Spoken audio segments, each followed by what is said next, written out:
Chapter 486, Unable to Leave. Chapter 486, Unable to Leave. The moment the 5 void reversions above the clouds started fighting, the nascent soul battlefield continued on as well. Both factions were in the heat of the battle. You guys go and kill Suzimo. The faster, the better. Realizing that something was amiss with the situation, the Blood Crow King did not dare to be careless and ordered 10 nascent souls for that task. In terms of numbers and strength of nascent souls, Blood Crow Palace possessed an absolute advantage. From the side of Ethereal Peak, the remaining dozens of nascent souls that were led by Sect Master Lingyan were filled with injuries and exhausted. They were almost unable to fight on any more. The Blood Crow King transformed into his true form, which was a pitch-black crow with bloodshot eyes, and led the remaining nascent souls in a fiery battle against Lingyan and the others. Unable to withdraw themselves from the situation, Lingyan and the others could only watch as the 10 nascent souls charged toward Suzimo. Suzimo's heart skipped a beat. No matter how strong he was and how many trump cards he had, he could not withstand the might of nascent souls. At Nascent Soul Realm, one could cultivate an essence spirit and could make use of the heaven and earth powers to release dermic arts. Even the simplest dermic art was more than enough to kill Suzimo, who was at Foundation Establishment Realm with ease. As the 10 nascent souls charged towards him, Suzimo conjured hand seals in midair. A terrifying energy fluctuation spread through the void. Not daring to be careless, Suzimo released his spirit wings and chanted a sutra internally. He was already prepared to unleash the secret skill of the fiend sex, blood escape, to flee far away. He could read the situation clearly. The black-robed man had terrifying strength and was extremely domineering, as long as he could survive a little longer and wait till the void reversion battlefield to settle down. Blood Crow Palace was bound to lose. All of a sudden, a slender figure appeared in front of Suzimo. It's her? Suzimo furrowed his brows slightly. The person before him was the seductive woman with the gauze top. You must have a death wish. You're asking for death. The 10 nascent souls that were charging over shouted and had already released the dermic arts from their hands. There were razor-sharp long swords with rainbow ripples, crystalline fingers as thick as stone pillars, horrifying fists as heavy as mountains. The dermic arts filled the skies and surged over, almost engulfing the gauze-top woman and Suzimo entirely. The gauze-top woman's expression was unchanged, and her eyes flickered with ridicule. Suddenly, she smiled brilliantly, and a bedazzling and seductive glint shone from her eyes. Although the gauze-top woman had ordinary looks, her smile caused all the stars and moon to dim in color. Her eyes shimmered like the surface of water, causing everyone's hearts to skip a beat. In the blink of an eye, all the dermic arts vanished. All the cultivators were shocked by the methods of the gauze-top woman when they saw that. As for Suzimo, he had a vague guess about the gauze-top woman's identity after a moment of contemplation. Only a cultivator of the fiend sex pure maiden sect could bewitch all living beings with a single action and smile. Although this woman wasn't Demoness G, she definitely had a deep relationship with the latter. By adding those information together with this person's cultivation realm, her identity was revealed almost instantly. It was the chief steward of Sky Treasure Auction House, Gu Shi. With the secret skill of pure maiden sect, Gu Shi removed all the dermic arts and seized the opportunity while the 10 nascent souls were distracted to raise her palm. Instantly, 10 cold flashes of light shot into the glabellas of the 10 nascent souls. After a brief pause, the eyes of the 10 nascent souls dimmed and they fell from midair one after another lifelessly. For nascent souls, they won't die even if their hearts were crushed. The true weakness of a nascent soul was their essence spirit. Gu Shi's counterattack did not show any mercy, and she crushed all 10 of their essence spirits instantly, causing them to die on the spot. Su Zimo nodded silently. It was no wonder why she was of the fiend sections. All the itinerant cultivators of Blood Crow Palace and the nascent souls of small sects could not deal with the secret skill of pure maiden sect at all. Back in the ancient battlefield, Demoness G was restrained by the paragons of the Buddhist and immortal sects, and she even suffered a loss against the successor of Diamond Monastery. However, if she were to face these Foundation establishment cultivators here, a simple smile and wink from her could charm them into losing their minds. The Blood Crow King and the others were extremely grim when they saw the 10 nascent souls die. I don't believe that we won't be able to kill a mere Foundation establishment lad despite our numbers. The Blood Crow King had a vicious gaze as he grit his teeth, prepared to attack personally. The gauze top woman spoke up. Her voice was charming, but her tone was indifferent. Everyone, you don't have to waste your energy with me around. None of you will get past me. Perfected being Songlang and the others had indignant expressions. What sort of merits and capabilities did Su Zimo, a mere Foundation establishment cultivator, have such that 2 experts showed up in succession to defend him? Boom! Suddenly, a bang sounded from above the clouds. All the nascent souls stopped subconsciously and turned to look. They saw True Fire sects, Dao being Liao Yuan, and Southern Mountain sects, Dao being Lao Yang, fall one after another. Suddenly, the tides changed on the battlefield. Sensing that something was amiss, some people made an instant decision to retreat with the chaos and flee into the distance. Although the palace lord and Dao being Hanming were able to defend against the impact of the black-robed man's blood sea, they were swaying and their expressions were pale as they grunted. Dao being Hanming was thoroughly subdued by the methods of the black-robed man and kowtowed, declaring with a trembling voice, "Please be appeased, fellow Taoist. I know now that I'm in the wrong, and I'll leave right now, never taking another step onto Ethereal Peak for the rest of my life." When they heard that, everyone from Ethereal Peak were emotional and almost wanted to roar into the skies as a pent-up frustration was released from their hearts. The feeling of a void reversion forced to the state of acknowledging his mistake while swearing never to step foot onto Ethereal Peak again for the rest of his life was ecstatic. Right then, the black-robed man's voice sounded above the clouds once more. "It's already too late for you to leave now." It was dead silent above and beneath Ethereal Peak. Everyone was astounded by the black-robed man's aura. Acknowledging his mistake. Swear. None of that mattered now. Even if he wanted to leave now, he couldn't. Dao being Hanming seemed to have been scared as well as he trembled. "What do you mean by that? I've already apologized." He was stuttering by now. "It's no use speaking now. Die." The black-robed man pointed at his glabella. Instantly, it shone brightly and formed a blood sea vortex. Reaching out, the black-robed man actually withdrew a saber from the blood sea vortex. It was initially extremely small, but by the time it was out completely, it had expanded with a torrential, killing intent. There were a series of blood patterns on its blade. The black-robed man flicked his wrist, and his saber shook.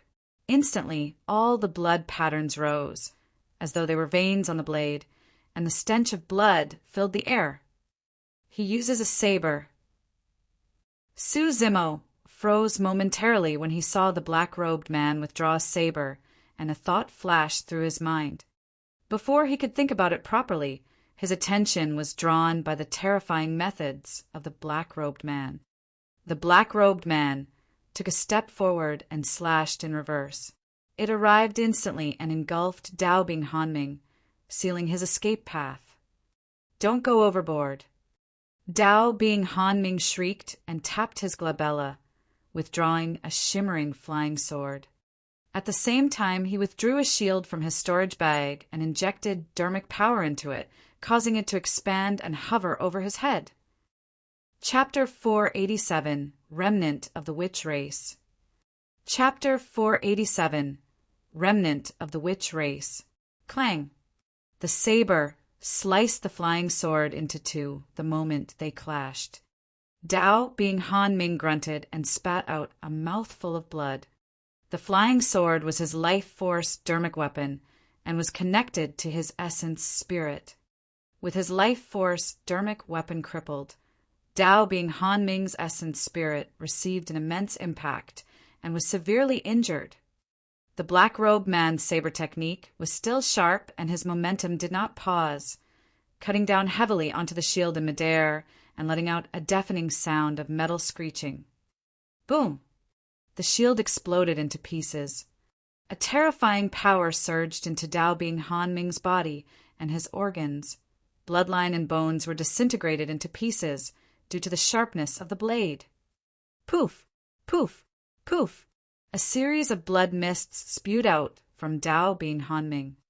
A single slash was all it took to sever Dao being Han Ming's vitality entirely. A glowing little man scurried out of the top of Dao being Han Ming's head frantically. His essence spirit was exiting and escaping into the distance. However, it was a pity that the two of them were extremely close.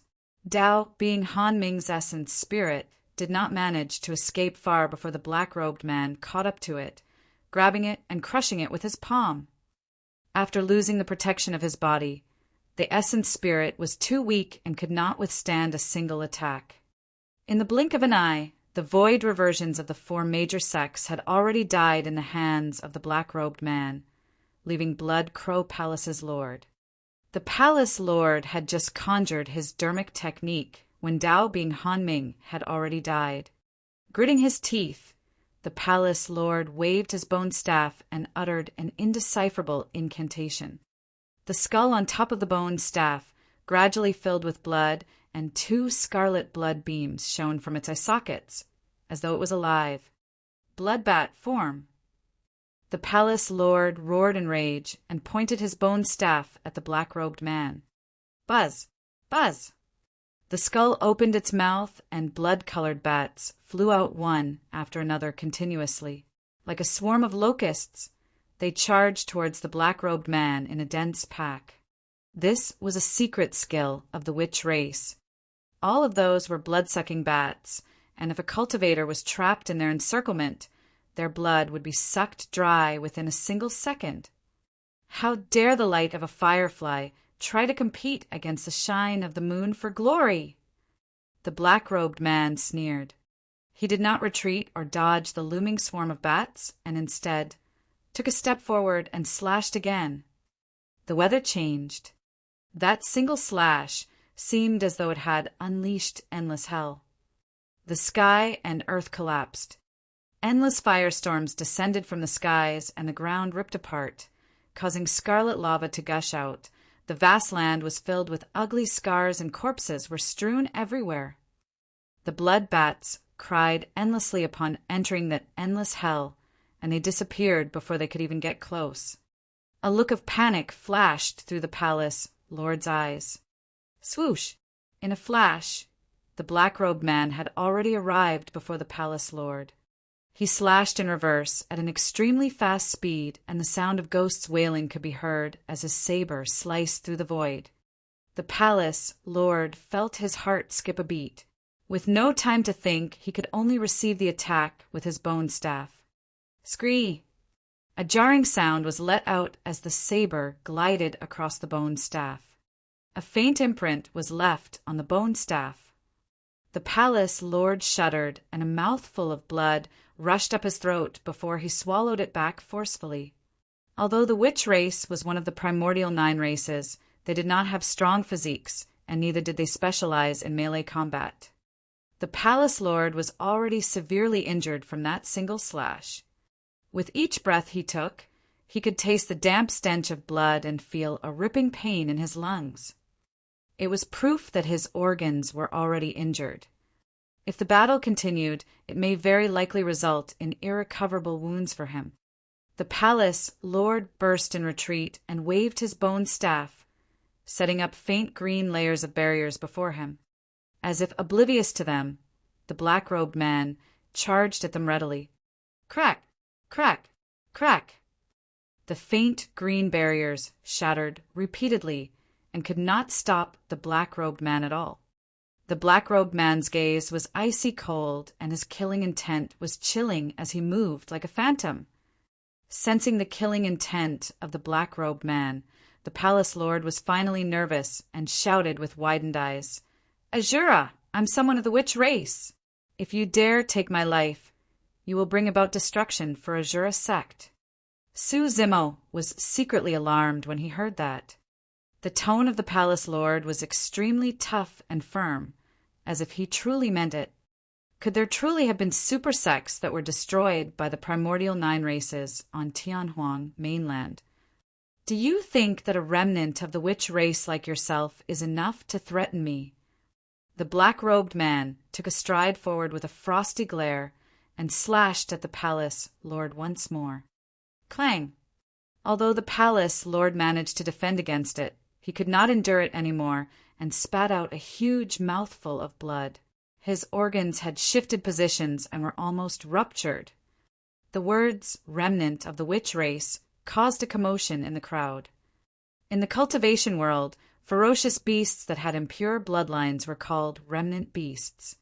In other words, the palace lord was not completely considered as someone of the witch race and could only be considered as a half-being.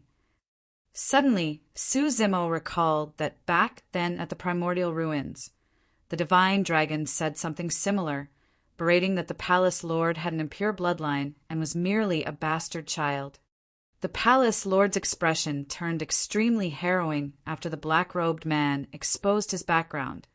The black-robed man sneered, "Notwithstanding the fact that you're a remnant of the witch race, even if someone who is truly of the witch race came forth, I would dare to kill him as well.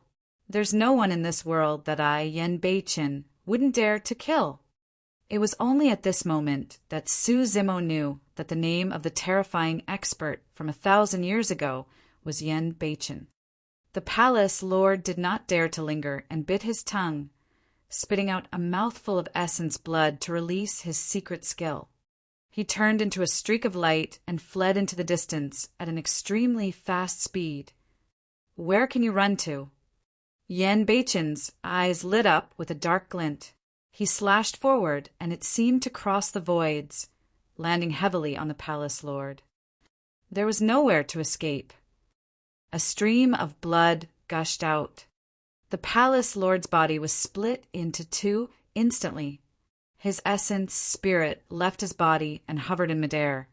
It was a little man that shone with a dim blood light and looked exactly the same as his physical body. Blood tribute. The palace lord's essence, spirit escaped and let out a spirit consciousness fluctuation. The essence, spirit, traveled through villages where there were countless innocent mortals. There were farmers who were plowing the fields, muscular men who were chopping firewood, mothers preparing to cook, and children who were playing merrily. All of those living beings suddenly froze, as though they were engulfed by some mysterious power. In the blink of an eye, their bodies withered at a visible speed, turning into streaks of bloodlight as their life forces surged into the essence spirit that was escaping in midair. The eyes of the palace lord's essence spirit shone brightly as it recovered rapidly. Everyone from Ethereal Peak was heartbroken at the sight of that. Hundreds of thousands of innocent mortals were met with the calamity, turning into dried corpses and died in miserable manners. It was the same situation that Su Zimo and the others encountered at Linfeng City in the past. Yen Beichin chased in pursuit with his saber and took huge strides, crossing through the voids. Unfortunately, the distance between them increased further and further. When void reversions lose their bodies and were left with their essence spirits, although their combat strength were weaker, their speeds were at least doubled without the restrictions of their flesh. Furthermore, the palace lord released the evil blood tribute technique and replenished a massive amount of energy, allowing him to escape from Yen Beichin's pursuit before long. "Azura, one day, I'll definitely make you pay for destroying my physical body today. Ha ha ha." The blood light disappeared into the horizon, leaving nothing but a sinister laughter. Chapter 488. You sure are bold. Chapter 488. You sure are bold. Blood Crow Palaces. Lord fled more than 1,000 meters away. The remaining cultivators were dumbfounded. This was supposed to be a calamity for Ethereal Peak, and yet the tides turned immediately after the appearance of a cultivator. The advantage of Blood Crow Palace and the other 4 major sects had disappeared entirely. Su Zimo's gaze burned bright like a torch, and he swept past the crowd. He could not find perfected being Songlang, and sneered internally, "You sure are quick to run." Many cultivators yelled and fled everywhere. The Blood Crow King gazed above the clouds at that terrifying figure standing in midair. He had a venomous look that lingered for a brief moment before he turned to escape. All of a sudden, Yen Beichen turned around, and his gaze was extremely sharp, landing on the Blood Crow King instantly. "You still dare to harbor killing intents towards me?" Instantly, the Blood Crow King felt chills run down his spine, and his limbs went cold. The blood within his body seemed to have stopped flowing. "You sure are bold." A massive shout echoed through the clouds, reverberating through the ears of many cultivators in a deafening manner. Immediately after, a gigantic saber beam descended from the skies and swept through the void, as though it wanted to slice the world apart. Boom! The ground shook and the mountains trembled. The saber beam burst into the crowd that was escaping, and blood mist spewed everywhere. The Blood Crow King had just transformed to his true self and was about to fly into the skies when he was cut down by Yen Beichen's slash without a corpse left. Long blood-colored ravines were left at the foot of Ethereal Peak as a torrential killing intent surged into the skies. They were filled by countless corpses and looked terrifying, like blood scars on the ground that everyone was forbidden to enter. More than 10 nascent souls died at the very least because of that slash. There were even more golden cores and foundation establishment cultivators that were beside the blood ravines and died, unable to withstand the killing chi that was sent forth from the saber. Finally, Ethereal Peak's calamity came to an end after Yen Beichen's slash. The cultivators of Ethereal Peak that survived felt a sense of relief after a major calamity. However, immediately after, when they saw the corpses that were strewn at the foot of the mountain, they felt a tragic sadness. All of those were their sect mates. They had grown up together in Ethereal Peak, cultivating and slaying evil while protecting the masses for many, dozens, and even hundreds of years. But now, many of them were dead because of a massive battle, and they could never hear from them ever again. This was the cultivation world, which was incomparably cruel. For the first time, Su Zimo felt that the cultivation world was much more savage and had more bloodshed than Songlang Mountain Range. After consuming the Vitality Reprisal Elixir, most of the old immortal crane's injuries had already recovered and had gotten a new life. However, a look of weariness could still be seen from the eyes of the old immortal crane. This battle had expended most of her life's essence and vitality. If she could not advance a step further, she would have to pass away here. Maintaining its ferocious bird form, the old immortal crane stood at the peak of Ethereal Peak on one leg and closed its eyes to cultivate. A power was rumbling within its body, raring to spew out. Old skin started shedding from its body, and its green feathers were incinerated. However, right in front of everyone, new skin regrew alongside green feathers that shone with a shiny luster. The flames that were originally extinguished from her body had appeared once more. Although the flames were small, they emitted a scorching temperature and were growing steadily. The void around the flames were already starting to contort due to the heat. The old immortal crane's condition was gradually turning better. The little crane cried softly and jumped in joy. Sect Masterling Yin swallowed a mouthful of elixirs and started managing the situation, dragging his injured body while focusing his spirit. First, he ordered the cultivators on the battlefield to return to the sect and treat their injuries. Next, he requested for the Qi refinement warriors who did not take part in the battle to come forth and clean up the battlefield. Although he was severely injured after experiencing such a calamity, Ling Yin did not panic and displayed strong leadership in controlling the situation. The sect started moving in an orderly manner after his instructions were pumped out. "Fellow Taoist, please wait." At that moment, when Ling Yin saw the gauze top woman turn to leave, he called after her immediately and bowed deeply, saying in a sincere manner, "Thank you for your assistance, fellow Taoist. Please stay a couple of days in Ethereal Peak so that we can host you properly." "There's no need." The gauze top woman waved it off with an indifferent expression. Sensing the firmness in the gauze top woman's attitude, Ling Yin did not force things and cupped his fists. "May I know what's your name and what sect you are from? I'm unable to leave now because our sect has just been through a huge calamity. However, I'll definitely pay a visit personally to your sect in the future to express my thanks." "There's no need for thanks either." The gauze top woman shook her head and turned to Su Zimo. "The reason I stood forth this time round was because I was bequeathed to repay a favor."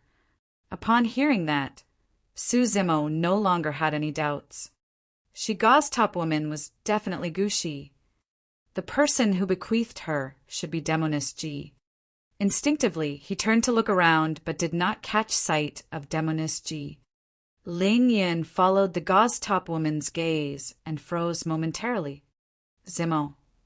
The elders of Ethereal Peak revealed odd expressions when they heard that as well. A nascent soul as powerful as such came forth just to repay a favor for a foundation establishment cultivator.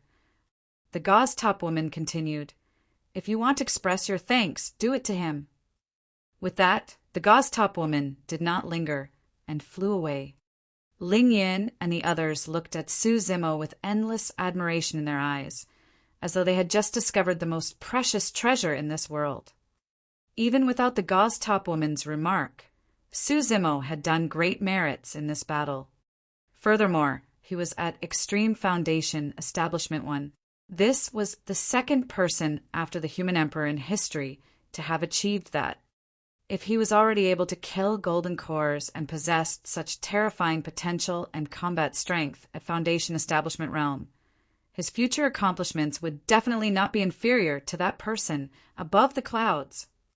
Of course, the Azura of the Fiend Sects was still the key to them turning the tides and securing victory. Prior to this, everyone in Ethereal Peak harbored immense hatred towards those of the Fiend sections.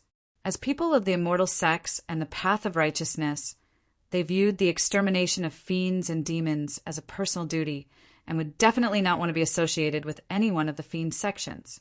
But now, after this incident, everyone had complicated feelings towards those of the fiend sects, or at least towards Yen Beichen. It did not matter whether he betrayed the sect or he was an evil fiend. What was undeniable was that Ethereal Peak owed him a life-saving debt. Ling Yin wanted to head forth and express his thanks. However, when Yen Beichen remained thousands of feet up above the clouds, Ling Yin couldn't reach that height given his cultivation realm. Yen Beichen's hands were behind his back and he had a cold expression, giving off an aura that forbade people from approaching him. A grand elder shook his head and said, "Forget it. Even if you head up, given that person's cold and aloof nature, he wouldn't pay any attention to you. That's right. After all, we are all considered to be of the younger generations compared to him. Senior Crane is probably the only person in the sect who is qualified to speak to him," another grand elder added. Ling Yun nodded. Right then, Yen Beichen, who was initially up above the clouds, suddenly descended. Instantly, he arrived before everyone else and looked at Su Zimo, saying indifferently, "Su Zimo, follow me." With that said, he turned and headed in the direction of Ethereal Peak's Thunderclap Valley. Everyone from Ethereal Peak was shocked. The grand elders who spoke earlier on almost bit their tongue as their eyes widened. Did the two of them know one another? Chapter 489, Saber Test. Chapter 489, Saber Test. Everyone from Ethereal Peak exchanged glances, speechlessly. When they recalled how firm Yen Beichin was in rejecting the Blood Crow Palace's Lord's request in taking Su Zimo away, their minds starting reeling. The attitude of the fiend sex Azura toward Su Zimo was rather strange. It did not seem as though he merely cherished the fact that Su Zimo was at Extreme Foundation establishment. Is he thinking of taking Su Zimo with him to Azura sect? A grand elder frowned in deep worry. After all, Su Zimo's potential was way too great, and there was a chance that Ethereal Peak would rise in glory if he remained in the sect. Let's not think too much about it. Even if that's what he wants, there's nothing we can do, and there's no one who can stop him either. That's right. In the void not far away, everyone from the royal family of Great Zhou watched on with shocked expressions, taking a long time to recover.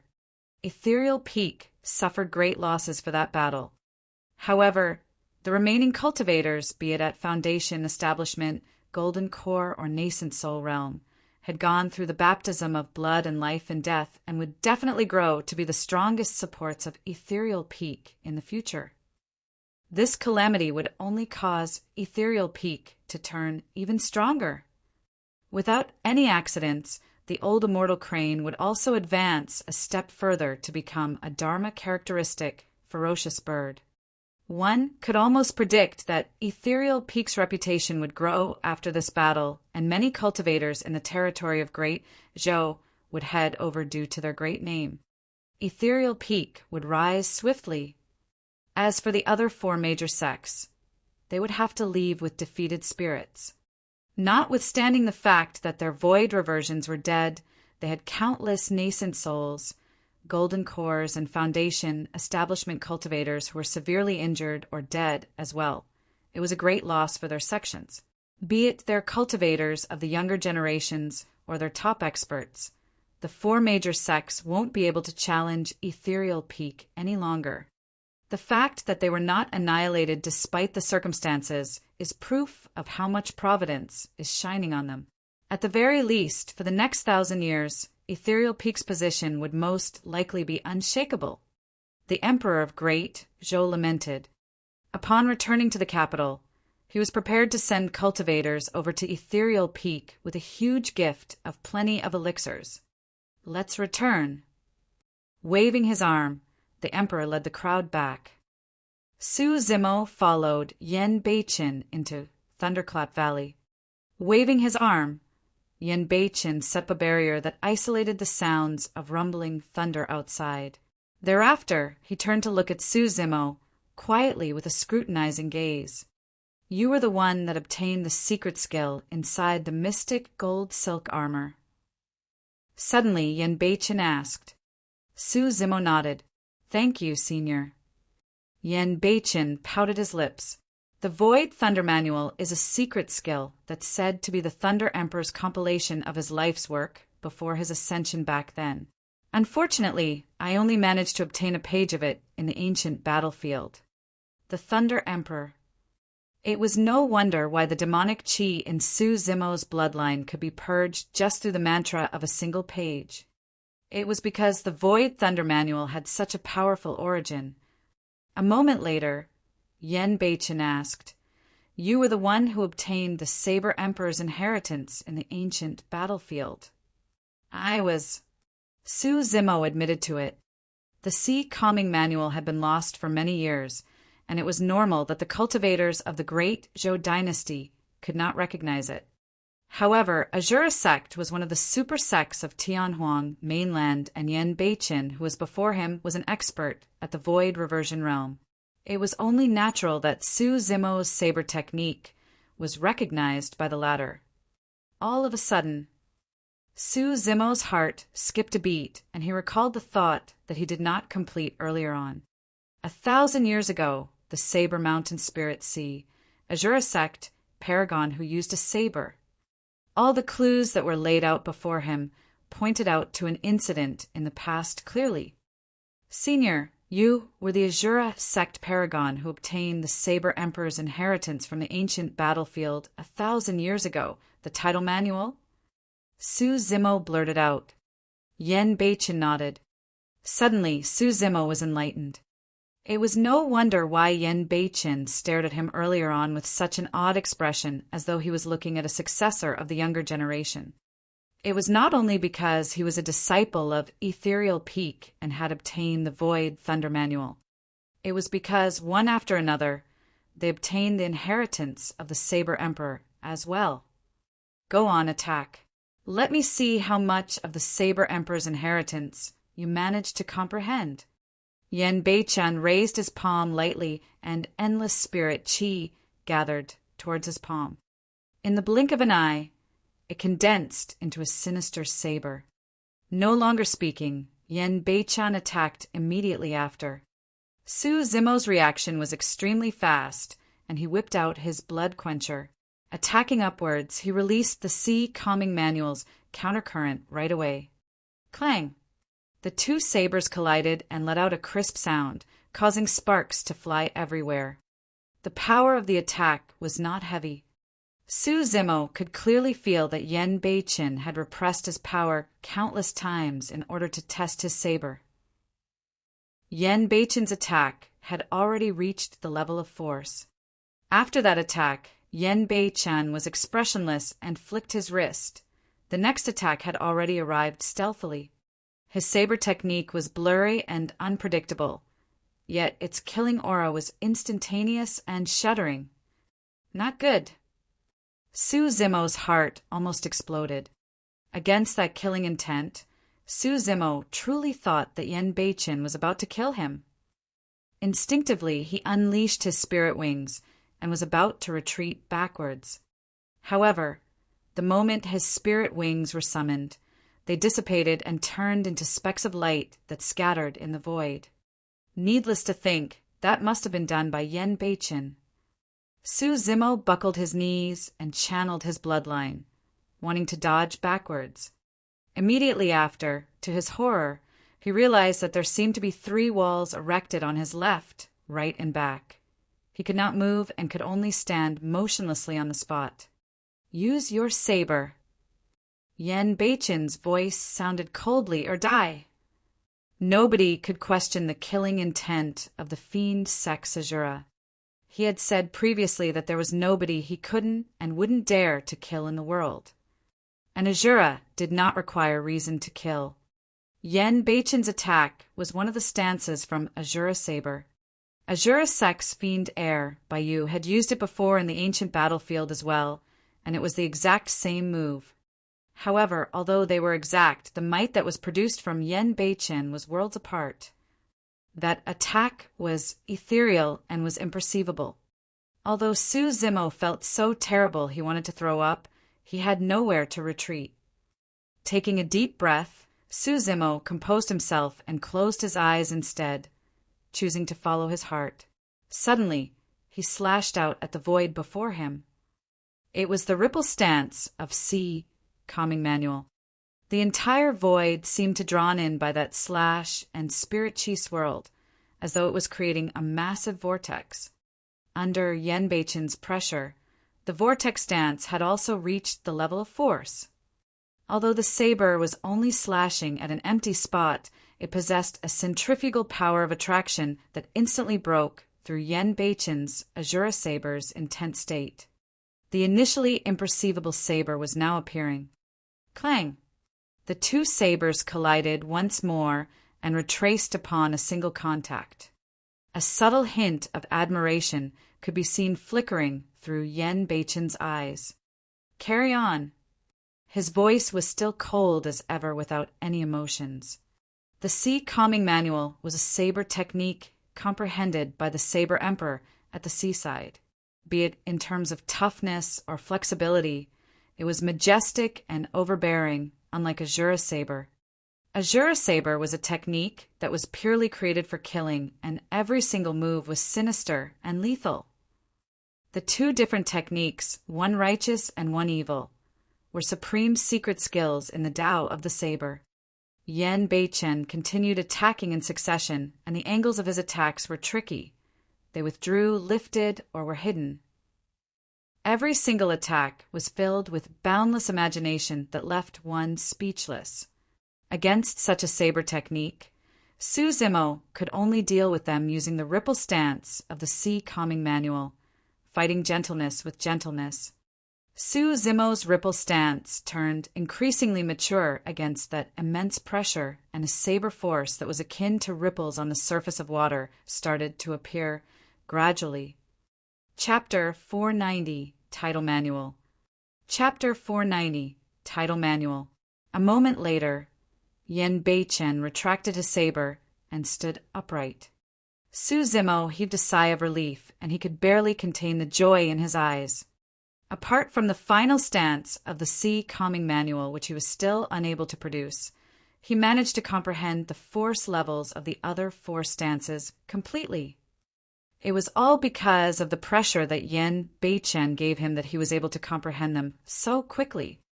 Otherwise, even if he practiced against air for dozens of years, he might not be able to reach this step unless he had another opportunity. If cultivators wanted to grow, they would have to grind against the brink of life and death continuously. Of course, what truly brought joy to Su Zimo was not only because he managed to comprehend the realm of force.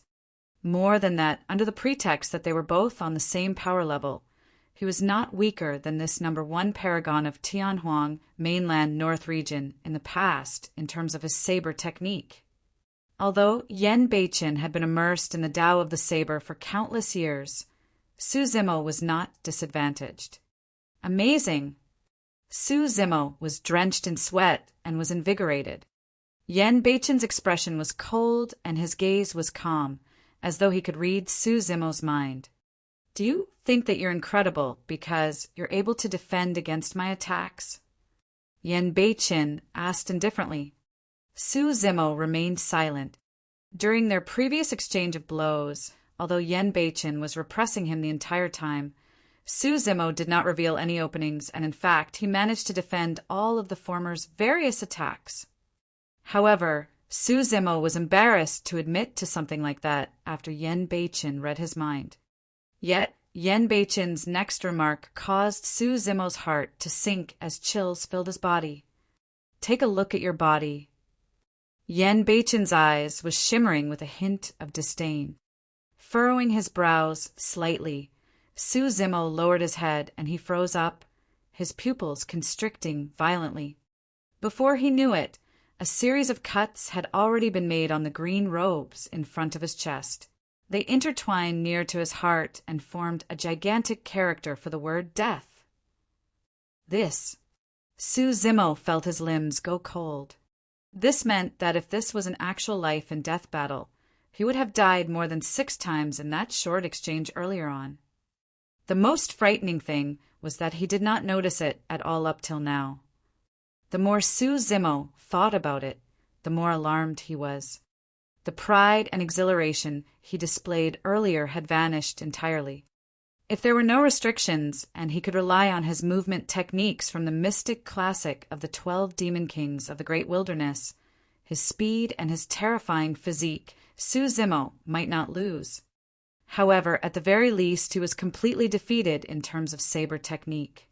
Yan Beichen swiped his storage bag, and 2 more ancient manuals appeared in his hands.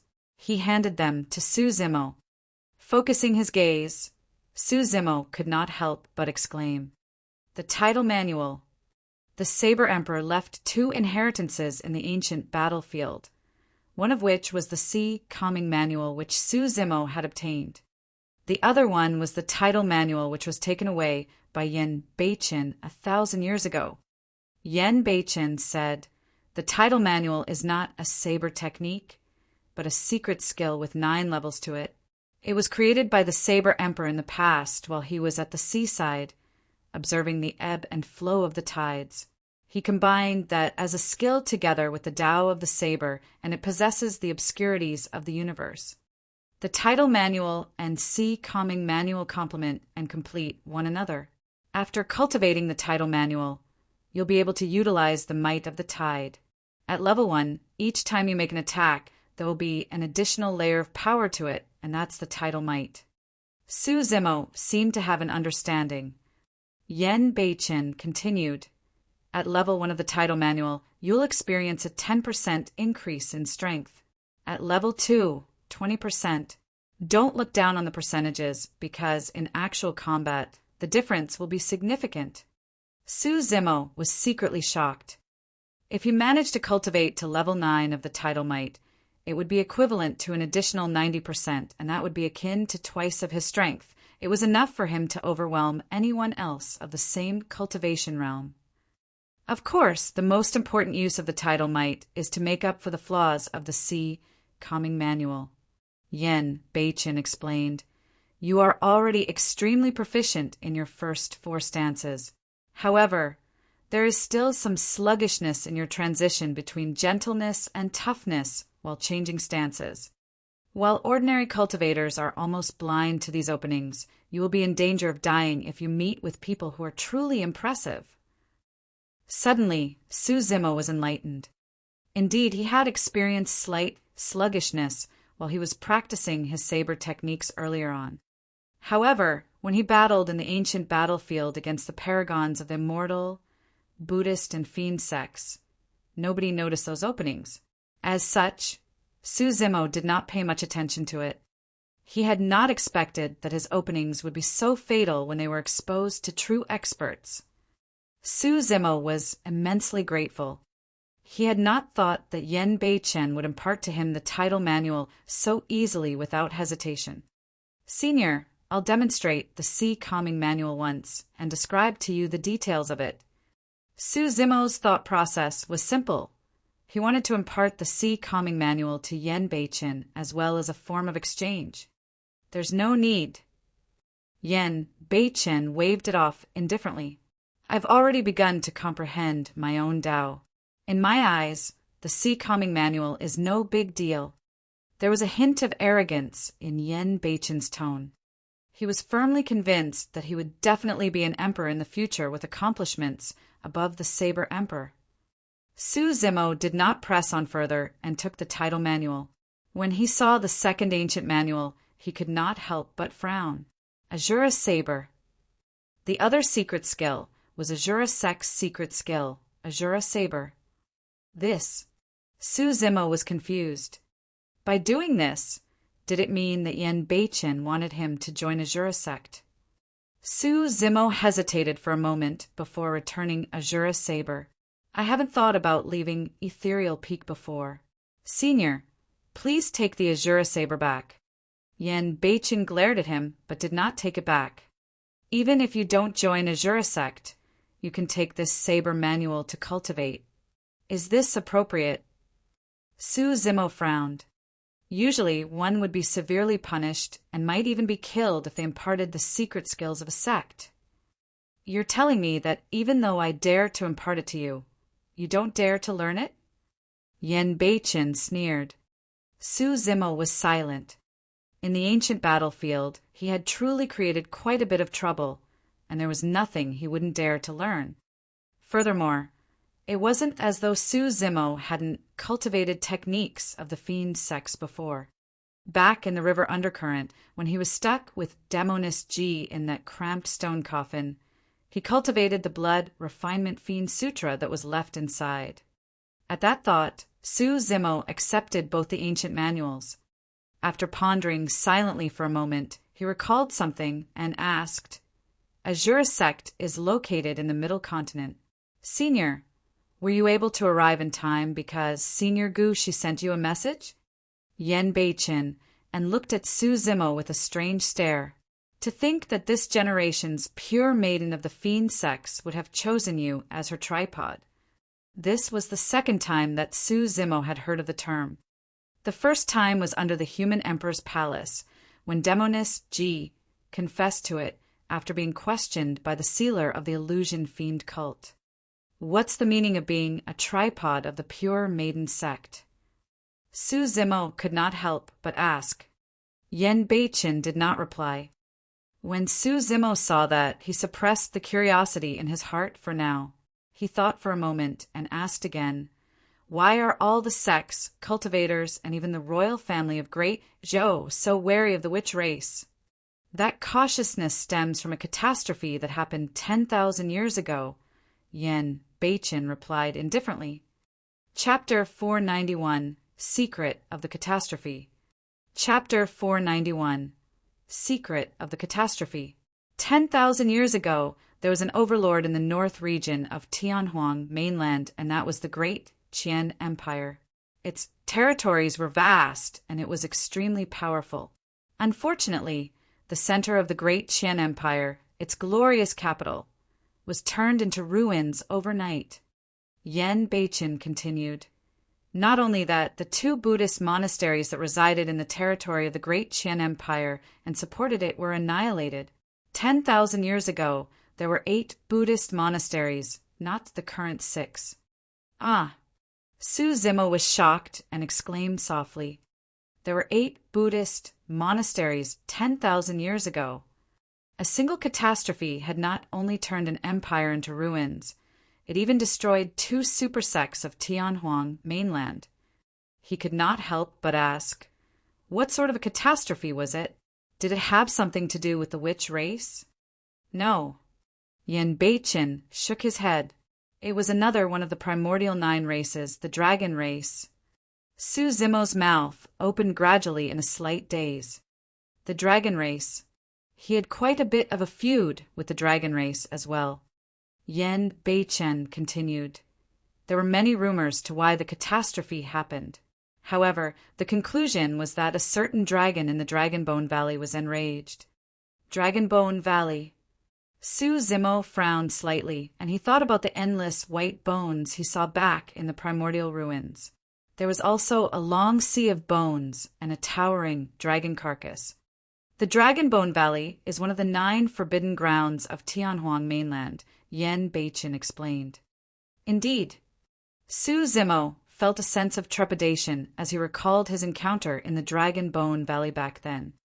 If not for the mysterious Lin Xuanji, he would have died there even if he had 10 lives.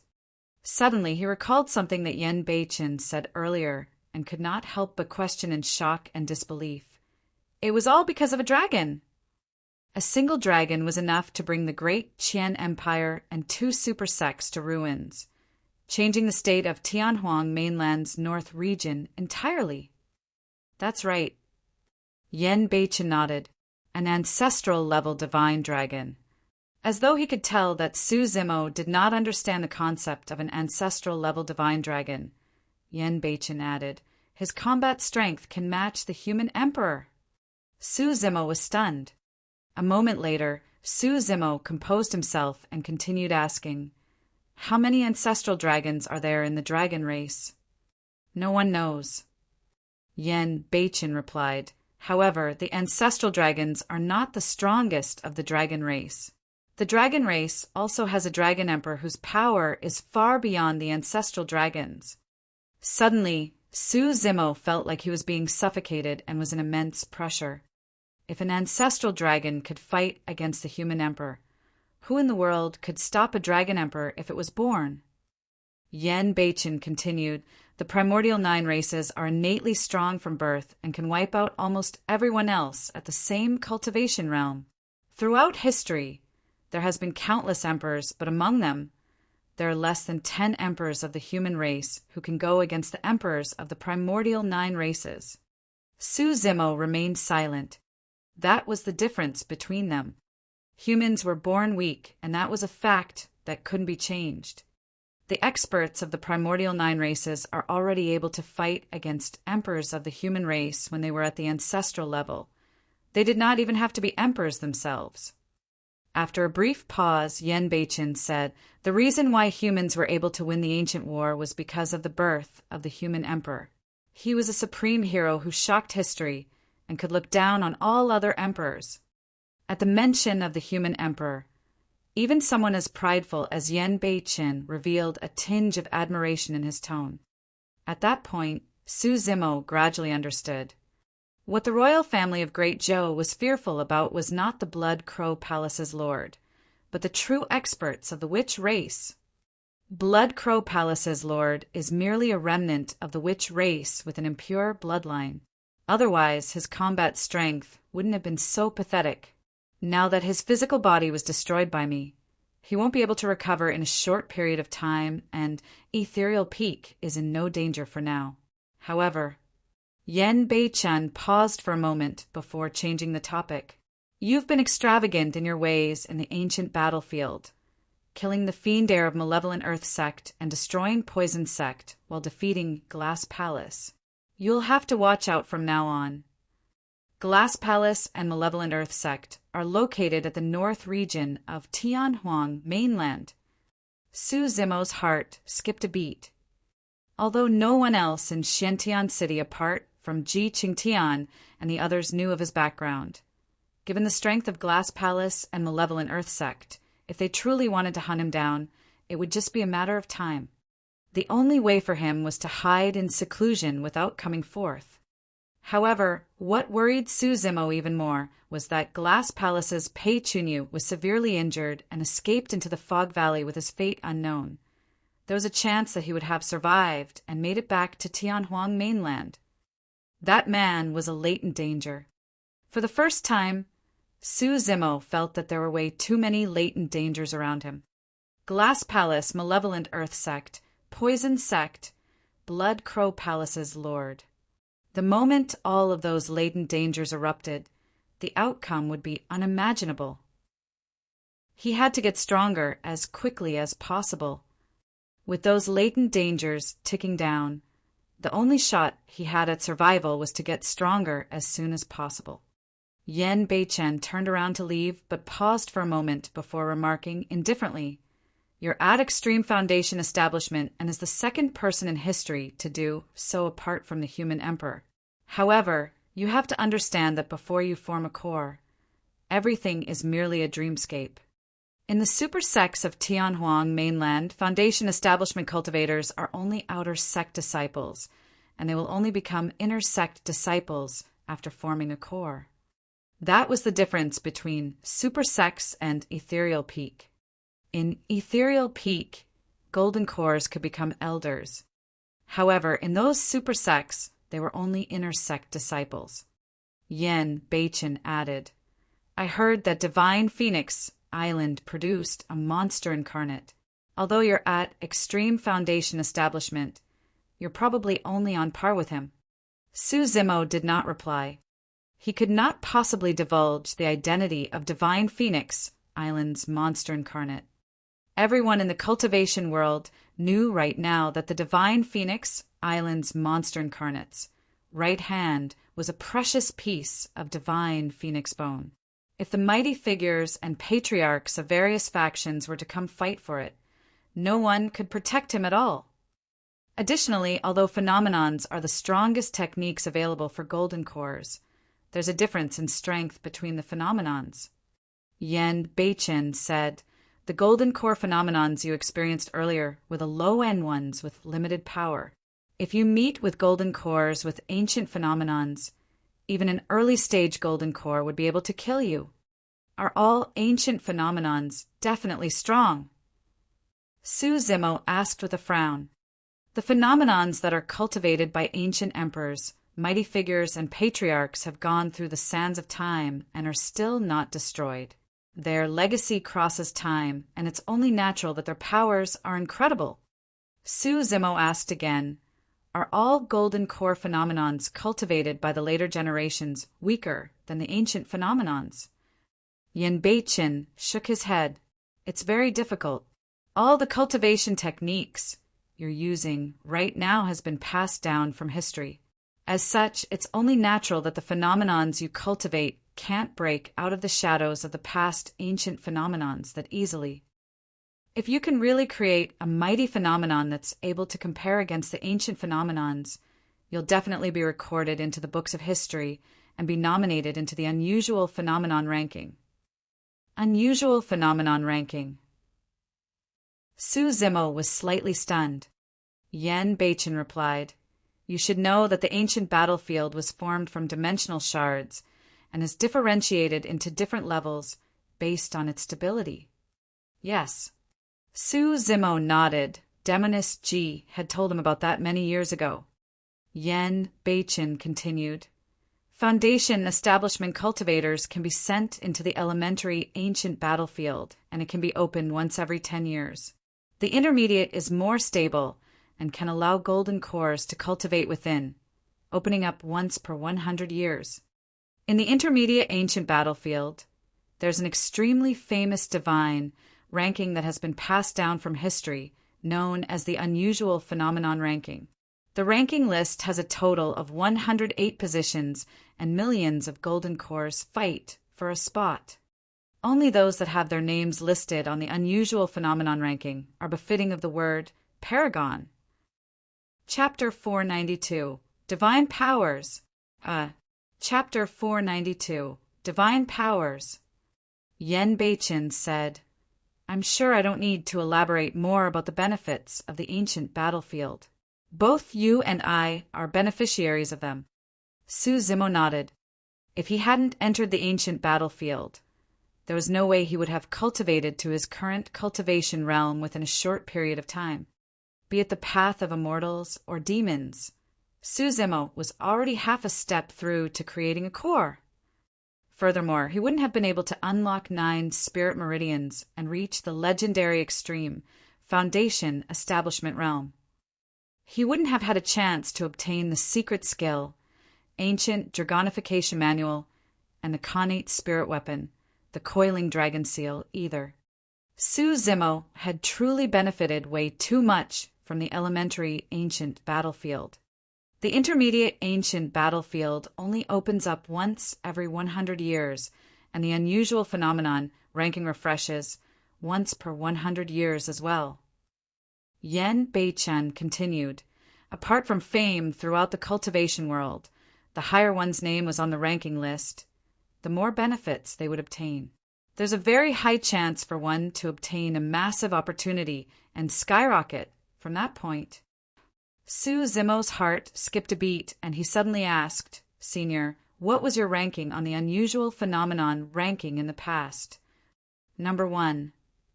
Yen Beichin replied calmly, as though he was recounting something that couldn't be any more normal. All of a sudden, both Su Zimo and Yen Beichin sensed something and turned around, gazing into the distance. On a mountain peak, the old immortal crane stood, with bedazzling green feathers that burned with fiery flames. Its body seemed to have gotten much larger than before. The red crown on its head seemed like it was a massive fireball. It had broken through. The old immortal crane was already a void reversion, pure-blooded, ferocious bird to begin with. Now that it advanced a step further, it was akin to a Dharma characteristic Tao, lord of the human race, and had broken through the restraints of heaven and earth, breaking free from its imminent crisis of an expiring lifespan. Demons had an extremely different cultivation method from humans, and they did not have early, mid, and late stages to their major cultivation realms. Therefore, demons would usually be stuck in a major realm for a long time and could not break through for hundreds or thousands of years. The good thing was that demons were innately strong from birth, and they had a much longer than humans on the same cultivation realm. For example, the old immortal crane had been stuck in the void reversion realm for more than 1,000 years. However, once a demon achieves a breakthrough and breaks free of the shackles of heaven and earth, it would mean that they have advanced a major cultivation realm, and their increase in strength would be utterly frightening. Prior to this, the old immortal crane had no chance of winning against Blood Crow Palace's lord. But now that the old immortal crane had advanced and was equivalent to a human Dharma characteristic, she could kill the palace lord with ease. Suddenly, the old immortal crane opened its eyes and reared its head into the skies, crying. It was a piercing screech that reverberated through the world. An extremely terrifying aura burst forth from the peak of Ethereal Peak and started spreading out. All 5 peaks were shaken. The ancient forest shook, and all the living beings within the radius of 500 kilometers sprawled on the ground, silent with fear. Instantly, the entire world went silent. Even the air around Ethereal Peak went still, and the clouds stopped floating. Yen Beichen's pupils constricted slightly. Even he was feeling some slight palpitations through that power. Innate divine powers. Yen Beichen took a deep breath of air and murmured, "Is that what divine powers are like? It's truly strong. What are divine powers?" Su Zimo could not help but ask. Up till this point of his cultivation, he had only heard of spirit arts and dermic arts that were above the former. However, he had never heard of divine powers. Divine powers are even more terrifying than spirit and dermic arts. Simply put, divine powers goes beyond one's imagination and are the type of methods you only hear of in legends. Su Zimo was shocked to hear this. It was even more terrifying than spirit and dermic arts. Yen Beichen said, slowly, "Lifting mountains and chasing the moon, that's a divine power. Plucking the stars from the heavens, that's a divine power.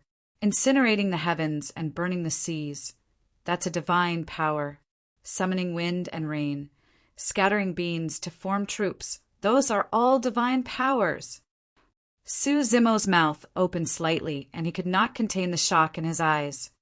One could pluck the stars in the skies, one could boil the oceans, and even burn the heavens. Everything was truly beyond Su Zimo's imagination. A brand new cultivation that was vast and incredible started forming in his mind. It was something that invigorated him and made him look forward to. Suddenly, Su Zimo realized, although he had already started cultivating a long time ago, he had only just begun on the long path of cultivation. How do you cultivate divine powers? Su Zimo asked excitedly. Shaking his head gently, Yen Beichen replied, "You are too far from divine powers, and even I am unable to cultivate them.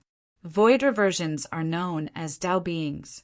Thereafter comes the Dharma characteristic realm, where they are known as Tao lords. Even after that is the conjoint body realm, where one will be known as a mighty figure. Lastly, they will reach the Mahayana realm and be known as patriarchs. One is only qualified to cultivate the art of divine powers when they are at the Mahayana realm." Su Zimo was a little disappointed. He was only at foundation establishment realm right now, and even the void reversion realm was far from his reaches, let alone the Mahayana realm. However, on second thought, he exclaimed softly and asked with a frown, "However, Senior Crane has just broken through and is only equivalent to a Dharma characteristic. How is she able to comprehend divine powers?" "That's because she's a demon," Yen Beichen replied. "After void reversion realm, demons would comprehend a divine power with every step they advance thereafter. The purer their bloodline, the more frightening the divine powers they comprehend would be." Suddenly, Su Zimo's eyes shimmered when he heard this, as he was enlightened about something. The mystic classic of the 12 demon kings of the Great Wilderness had a total of 9 sections. The 7th section, Core Formation, was equivalent to the human golden core realm. The 8th section, Yin Spirit, was equivalent to the nascent soul realm, and the 9th section, Yang Spirit, was equivalent to the void reversion realm. There was nothing to the mystic classic of the 12 demon kings of the Great Wilderness beyond that.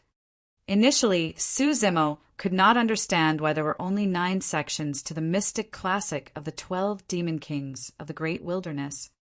But now he understood that there was no need for any manuals and techniques after the Yang Spirit section. As long as he made an advancement after that, he would be able to comprehend his own innate divine powers. Su Zimo asked again, "Demons are already able to comprehend innate divine powers at Dharma characteristic realm. Since divine powers are so strong, how do human cultivators deal with them?" Yen Beichen replied, "Once a human enters Dharma characteristic realm, they would naturally undergo transformations and be able to sense heaven and earth while summoning supreme dharmic powers. At that point, the heaven and earth dharma characteristics that they conjure would be able to fight against the innate divine powers of the demon race." Su Zimo seemed to have an understanding. It was the same as when demons formed their inner cores.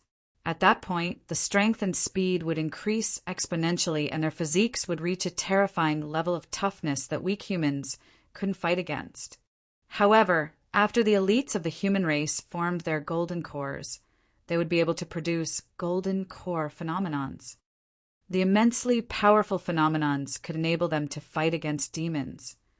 From the point where they were enslaved in the primordial era to their rise in the ancient era, the cultivation methods of the immortal, Buddhist, and fiend Taoists of the human race had matured for a long time. The rise of the human race was definitely not due to luck. I've already severed my karma. It's time for me to leave. Yen Beichen left a single remark and did not linger further, soaring into the skies before speeding into the distance. Little Chin. The old immortal crane called out hurriedly when she noticed that. In the eyes of the younger generation, Yen Beichen was a cold and indifferent old monster. However, more than 1,000 years ago when he joined Ethereal Peak, he was still a child. The old immortal crane had seen him grow up and advance step by step. Yen Beichen's figure staggered for a brief moment but did not turn back. He continued heading forward and disappeared into the horizons before long. When he saw that, Su Zimo came to a sudden realization. The reason why Ethereal Peak lingered so long in Ethereal Peak after the battle was not merely because of him. Yen Beichen was worried about the old immortal crane's safety and was actually defending her in silence here. Given Yen Beichen's character, he would definitely not admit to something like this. The old immortal crane had a conflicted expression and sighed gently. Su Zimo could vaguely sense that there was something more as to why Yen Beichen betrayed Ethereal Peak and joined the Fiend sect, Azura sect, more than 1,000 years ago. Chapter 493, Subduing the Monkey Mind and Calming the Prancing Horse. Chapter 493, Subduing the Monkey Mind and Calming the Prancing Horse. The old immortal crane turned and transformed into a middle-aged, red-headed beauty. She had blushed fair skin and looked to be in her early 30s. Waving her arm casually, her robes extended thousands of feet away and brought Su Zimo before her instantly. Congratulations, Senior. Su Zimo was truly elated when he saw that the old immortal crane was able to break free from the shackles of heaven and earth and extend her lifespan.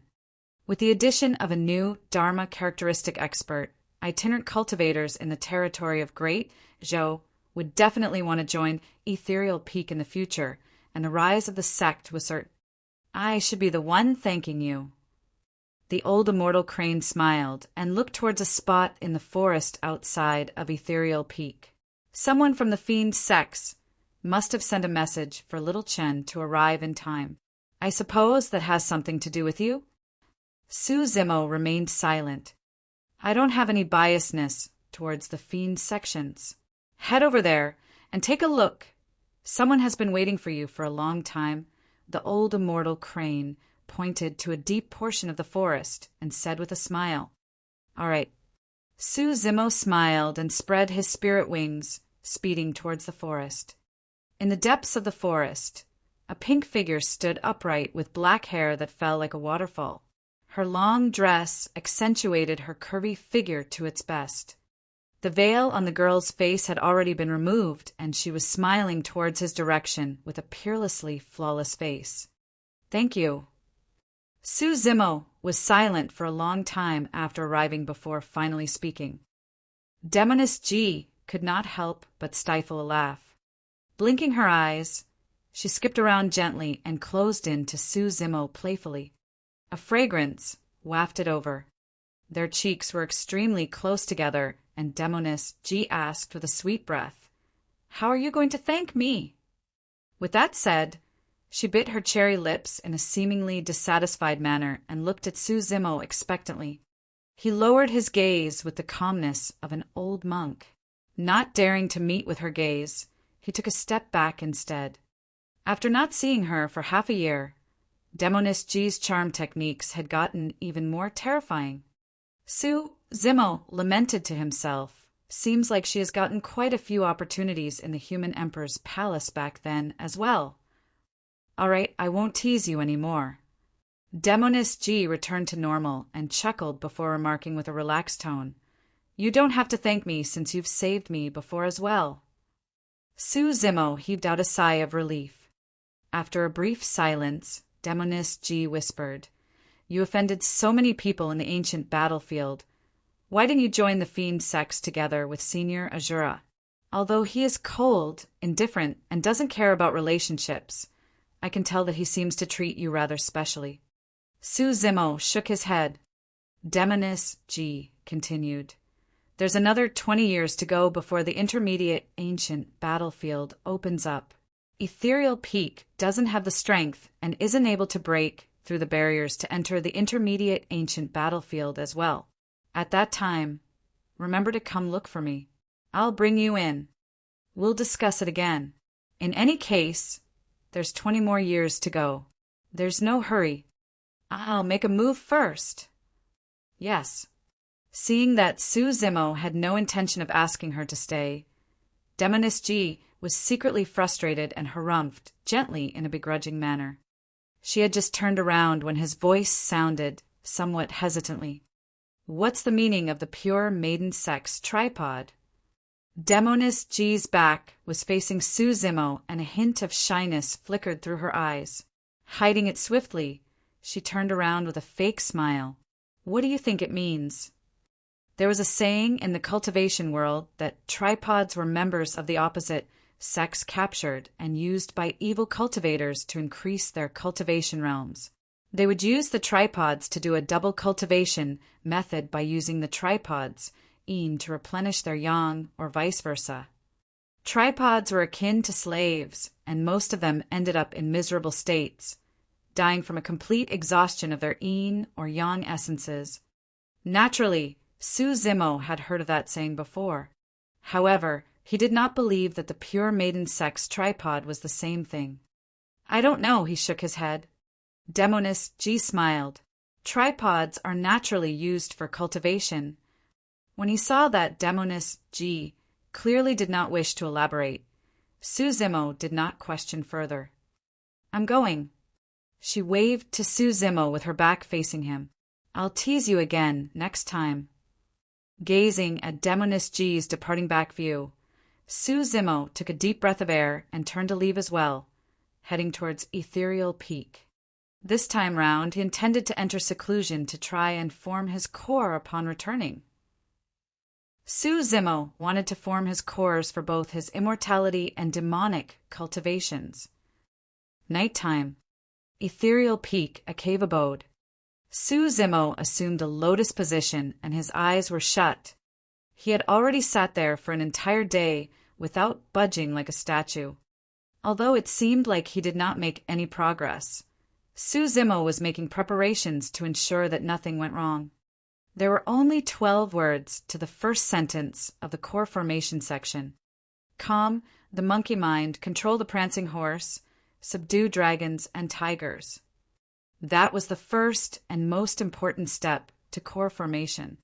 An active mind was like a monkey unable to keep still. The fluctuations of emotions was like a prancing horse, running wildly. One had to conquer the monkey mind and prancing horse with unparalleled determination and even subdue dragons or tigers if necessary. All things were connected. In the immortal sex, one would achieve a pure mind by adhering to the extremities of silence. In the Buddhist monasteries, one would chant Buddhist proclamations and refrain from speaking. In reality, all of those were guiding one towards calming the monkey mind and the prancing horse of one's intents. For young people, they were inexperienced and emotional. As such, it was the most difficult for them to calm the monkey mind and prancing horse while cultivating. Older cultivators have been through endless events and are jaded towards the world. As such, it becomes comparatively easy for them instead. Although Su Zimo was not old and he had cultivated for less than 30 years by now, he had been through endless ups and downs in life and wandered around the boundaries of death as well. His mind was resolute and could not be moved. Often, he treated things with humbleness and took care of the overall picture, paying keen attention to things. He took things in his stride and did not overly meddle. Subconsciously, he was already suppressing his monkey mind and the prancing horse, while subduing dragons and tigers with supreme determination. After entering meditation, the first 6 sections of the mystic classic of the 12 demon kings of the great wilderness revolved through his mind in an unhurried motion thoroughly. It went from the beginning, body tempering, to tendons transformation, bones strengthening, marrow cleansing, organs refinement, then to the orifice cleansing section. There was a remark in the core formation section: cultivate the chi of the 5 organs and consume the 7 lights. The 7 lights referred to the 7 orifices. As time flowed, countless nights passed by in the blink of an eye. Within the cave abode, the demonic chi that was surrounding Su Zimo intensified, and his 7 orifices shone with a divine radiance. His skin, flesh, tendons, bones, marrow, organs, and 7 orifices formed a perfect major heavenly cycle, circulating endlessly. Gradually, the demonic chi outside his body started converging towards the center of his chest. After chi condensation and foundation establishment, cultivators would enter core formation, and their golden cores would be created an inch beneath their navel, located at where the spirit chi si and dantian was at. But now, the location of Su Zimo's demonic cultivation for his inner core was clearly different. It was at the center of his chest, extremely close to his heart. The scarlet demon chi was limitless and boundless, converging towards his chest repeatedly while swirling, as if a massive vortex was about to materialize. Be it for demons or humans, core formation was always the most critical step of their cultivation path. This was a sort of finale towards their earlier path of cultivation. After forming a core, it would be the first time they truly broke free of the shackles of heaven and earth, increasing their lifespans. If they failed, everything would come to an end. Su Zimo was motionless, and his black hair swayed without any wind. A series of ancient demons were conjured around him, bearing their claws and fangs with a menacing ferocity as their eyes shimmered with a red gleam. All of those ancient demons paused for a brief moment before being sucked into Su Zimo's chest by that scarlet vortex. Su Zimo's aura was turning increasingly terrifying. Under the shroud of the scarlet vortex, his body underwent another baptism and transformed once more. His flesh started expanding, and his bones and veins shook and buzzed, as though metal was clashing.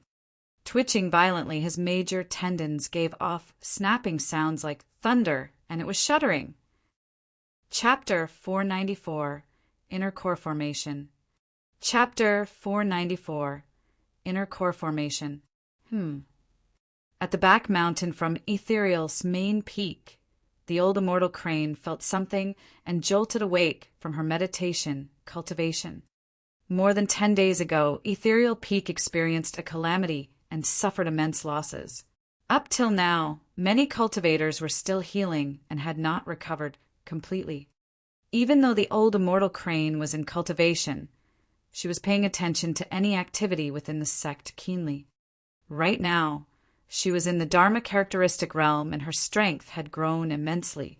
Her essence spirit's cultivation had also deepened as well. When released, her spirit consciousness could travel thousands of kilometers away, and every single slight activity would be noticed by her. She sensed the strange situation on Su Zimo's side a long time ago. What a strong aura. He's about to break through. Although the old immortal crane was at the back mountain, her spirit consciousness engulfed Su Zimo's cave abode and saw everything clearly. As time passed by, the shock in the old immortal crane's eyes deepened. Even a pure-blooded ferocious beast doesn't have such a strong demonic technique within its lineage memories. She murmured to herself sternly, "This lad truly has too many secrets on him." Even with her experience, she could not see through all the secrets. They were things that she could not comprehend even at her cultivation realm. How could a human cultivate a technique meant for demons? In the primordial era where the thousands of races reigned, an apocalyptic battle broke out and countless races were destroyed, going extinct. The races that remained formed a massive group that became known as the demons to the later generations. Therefore, there were many different types of demons, and birds, beasts, flora, fishes, and even insects were considered as part of it. A massive bear that was as big as a mountain could be considered as a demon. However, the same could be said for an ant as tiny as a speck of dust or even a blade of grass in the forest. There were many legends in the cultivation world of grasses and would obtaining spirits and gaining the Tao. The myriad of varieties meant that every single demon had a different body structure, and it was even more different when compared to humans. For example, flora demons did not have skin, flesh, tendons, bones, or organs. Bull demons had 4 hooves and 2 horns, while snake demons had no legs nor horns. The old immortal crane truly could not imagine how there would be a demon technique that a human could cultivate in this world, let alone one that was so terrifying. Unless there was a single possibility. It was a technique that retained all the essence of various demon cultivation techniques. By sieving out the portions that were suitable for a human to cultivate, one could combine all of those together. However, that was a massive project and would require unimaginable effort and focus. Even the ancient emperors wouldn't be able to do it. Who was it who could have created such a cultivation technique? What was the point of this cultivation technique's existence? Could this terrifying being have spent endless effort and hard work just to create this demon cultivation technique to impart to Su Zimo? The old immortal crane fell into deep thoughts. It was pitch black within the cave abode. Suddenly, Su Zimo opened his eyes, and it was extremely sinister, like 2 flashes of lightning streaking through the dark night. Swoosh! He stood up, and his flesh expanded. His bones shifted with a series of cracking sounds, and his entire body grew, as though he was about to break through the clouds. It was akin to the rise of a massive ancient demon in the darkness. Bang! Boom!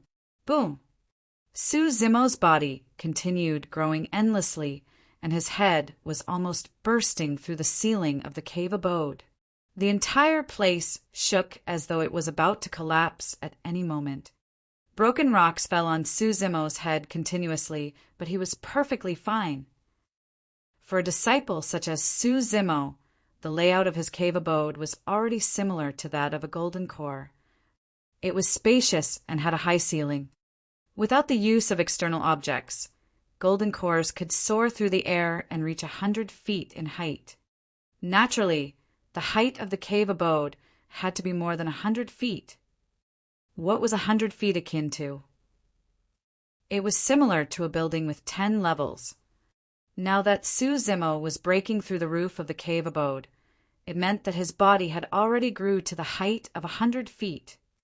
Energy surged into his body endlessly and gathered around his chest. His body expanded rapidly and caused his flesh to tear open, creating blood mists. His bones were cracking nonstop, and even his major tendons were being extended to their limits. Su Zimo was covered in blood.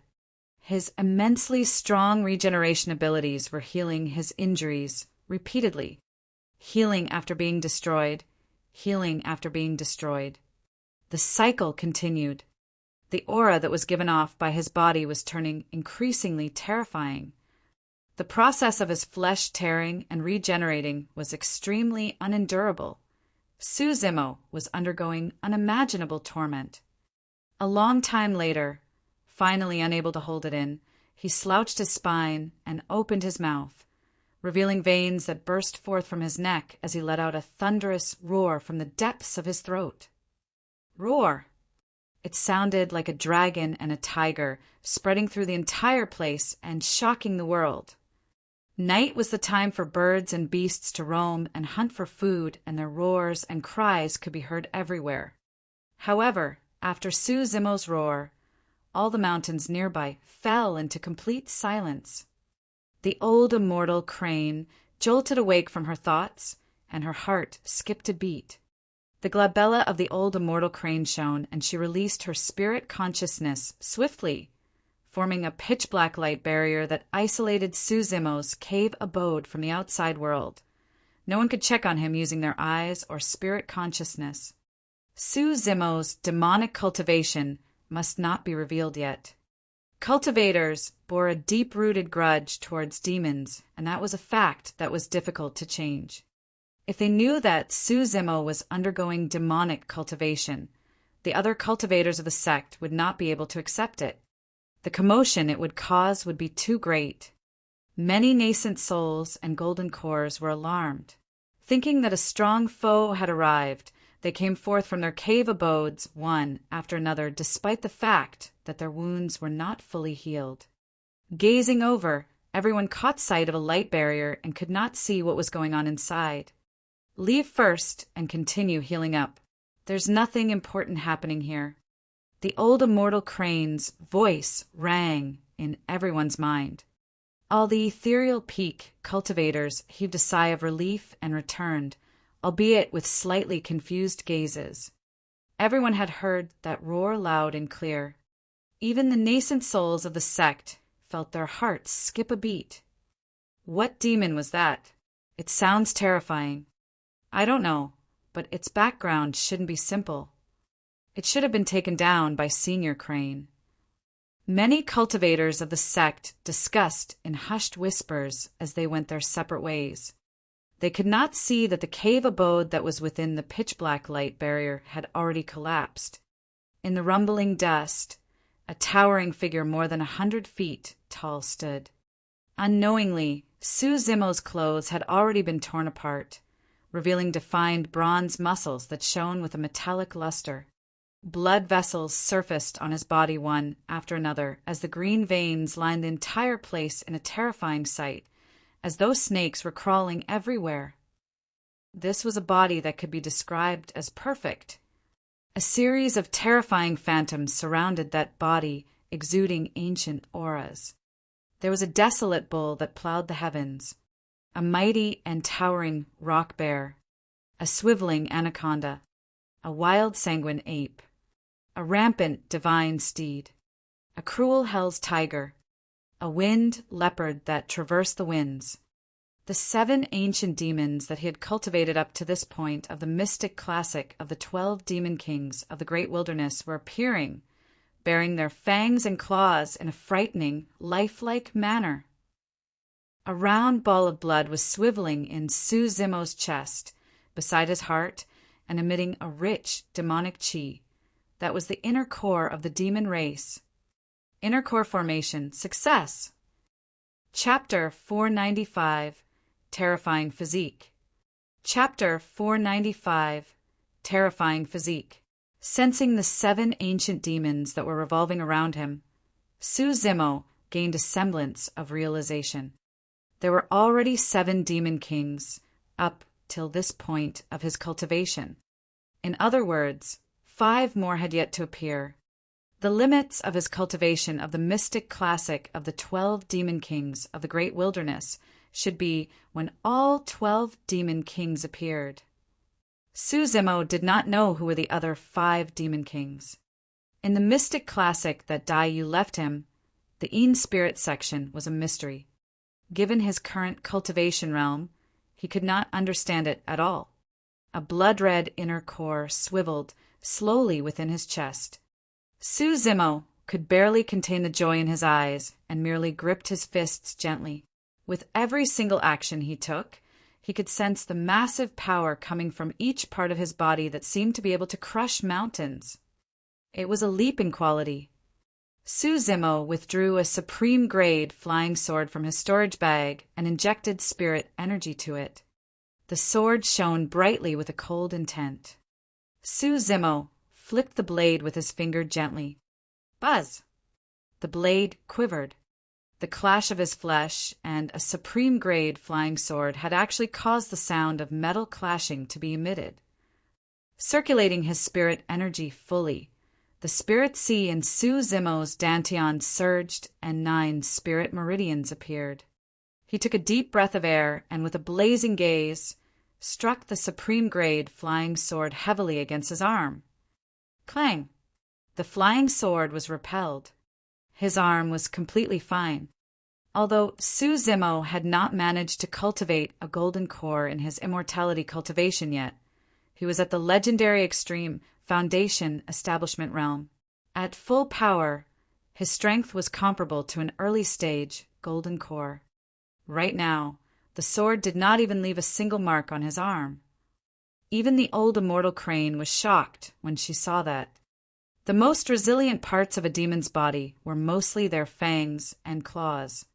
If a supreme grade flying sword couldn't even penetrate Su Zimo's flesh, a perfect spirit weapon might not be able to hurt his bones as well. If that was the case, it was even less likely that his organs could be injured. The old immortal crane was certain that Su Zimo's body was even stronger than pure-blooded, ferocious beasts at Golden Core Realm. That was because she was a pure-blooded, ferocious bird herself. Su Zimo had just formed his inner core, and yet he was already in possession of such a terrifying physique. If he were to continue cultivating and arrive at the limits of core formation, the old immortal crane did not dare to imagine. Piak! Right then, a crisp sound rang out from Su Zimo's cave abode. The old immortal crane's pupils constricted, and her heart skipped a beat. Su Zimo was holding onto the dim shards of a broken sword with both palms. The supreme grade flying sword from earlier on was snapped by his bare hands. The old immortal crane was a little stunned, and her eyes widened while her mouth opened. She suddenly recalled the little mysterious pitch-black beast of unknown origins that Su Zimo had brought back 4 years ago. As she thought about the terrifying fangs and claws of that little mysterious beast, she could not help but lament. This lad's physique is probably comparable to Night Spirit by now. Until now, she did not know of Night Spirit's origins. Both of them are monsters. The old immortal crane could not help but add another remark mentally. Compared to Su Zimo and Night Spirit, her bloodline as a pure-blooded ferocious bird was akin to the bloodline of a domestic fowl. In the cave abode, looking at the broken sword in his palms, Su Zimo thought about that fateful night when Daiyu imparted to him the mystic classic of the 12 demon kings of the great wilderness, and could not help but go into a daze. She once mentioned that he had to reach the 7th section, core formation, if he wanted to seek revenge from perfected being Songlang. Right now he was there. 8 years have passed since that night. His entire journey up till his point had been surreal. As he recounted the times he spent in the cultivation field back in Pingyang Town with Daiyu, Su Zimo went silent and gradually entered a trance-like manner. Zimo. Suddenly, the voice of the old immortal crane sounded within the cave abode. Don't get distracted. You have just formed a core, and you have to continue cultivating to stabilize your cultivation realm. Su Zimo jolted awake. It was only at that moment that he realized how much of a mess his breakthrough had created. His cave abode had already collapsed, and dust was rumbling everywhere as debris laid on the ground. The reason why the other cultivators were not alarmed was due to the pitch-black light barrier in his surroundings. Su Zimo bowed hurriedly. "Thank you, Senior Crane." He shocked himself with his comment. His voice had changed completely. It was loud as a bell and robust, enough to shake one's mind. The old immortal crane said gently, "You have to control the power of your inner core to a point where it's natural. Otherwise, how are you going to be able to face other people? Even your voice will be enough to scare them." Su Zimo nodded and did not delay it any further. Shrugging his massive body, he assumed a lotus position and continued cultivating. After forming a core, stabilizing his cultivation realm and controlling the power of his inner core was relatively simpler and did not carry any risk. All he had to do was spend time to feel the inner core and familiarize himself with it while getting accustomed to the many changes to his body. At that time, his cultivation realm would stabilize gradually as well. As time passed by, the phantoms of the 7 demon kings surrounding Su Zimo gradually faded. His body was shrinking as well. The demonic chi surrounding him gushed into his chest continuously.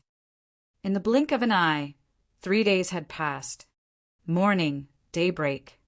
A ray of sunlight broke through the mist and landed on a clear and elegant face. His black hair fell casually like a waterfall and swayed gently by itself. The man's eyes were closed, and the sunlight moved slowly around his body until he was shining from head to toe. Against the shroud of the sunlight, his body shone with sparkles and was as shiny and flawless as jade. The man resembled a deity that had just entered the mortal realm and was in a pure silence. That was a true transformation. All of a sudden, the man opened his eyes, and 2 divine lights shone in a dazzling manner that was even more intense than the sunlight. However, the divine lights faded swiftly as well. Calmness returned to his eyes. Lowering his head, the man looked at his body that had returned to normal and nodded in satisfaction. Retrieving a set of green robes from his storage bag, he wore them once more. The man was Su Zimo, who had just formed his core.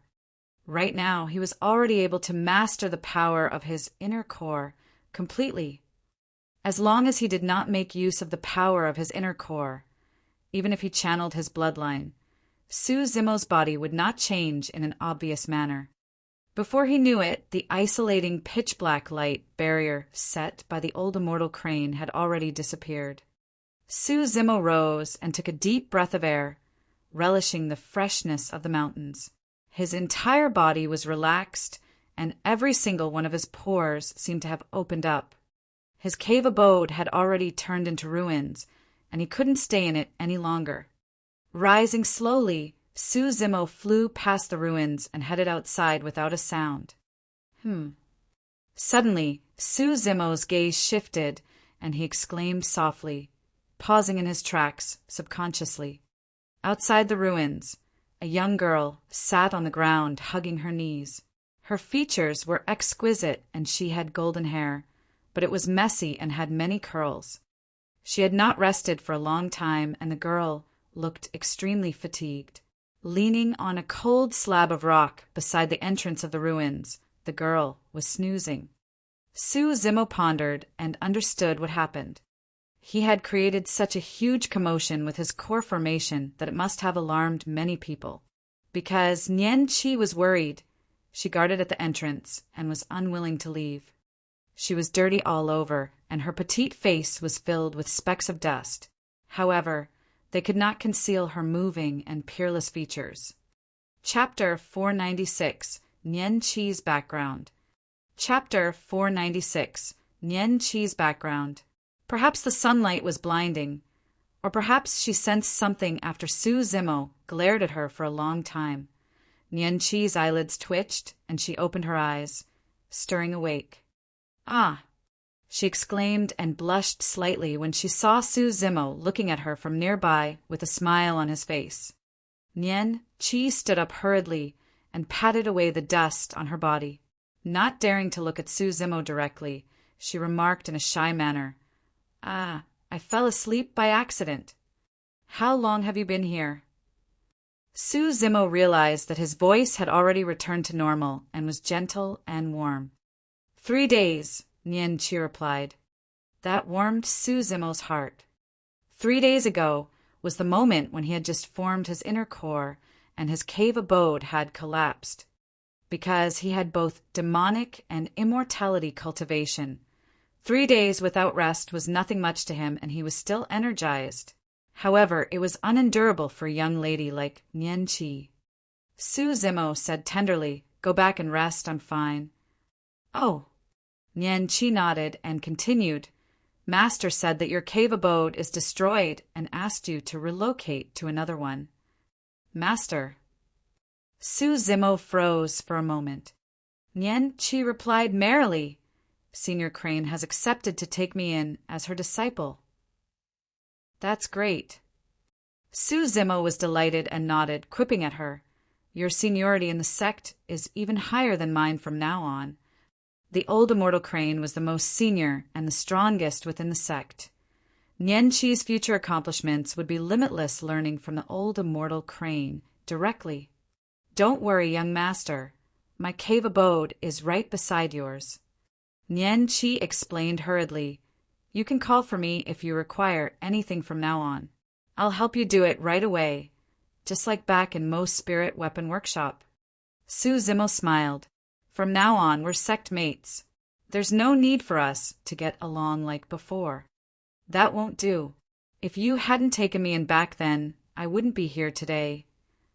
Nian Qi shook her head and replied solemnly, Young master, no matter what cultivation realm or status I reach in the future, I'll always be the same maidservant by your side. You're speaking nonsense again. Su Zimo chuckled and did not take it to heart. What he did not know was that the nonsense to him was a resolute oath in Nian Qi's heart. Su Zimo remarked, Let's go, take me to the cave abode. Yes. Nian Qi nodded.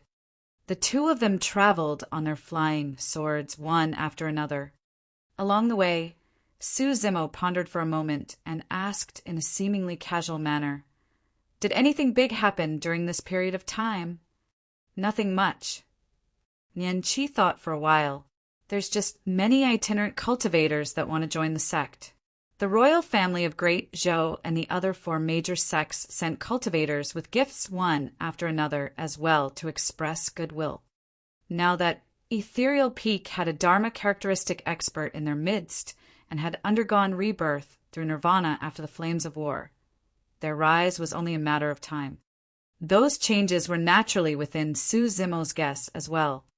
Going silent for a moment, he narrowed his gaze and asked, Iridescent Cloud's Palace and True Fire's sect sent people as well. That's right. Nian Qi nodded.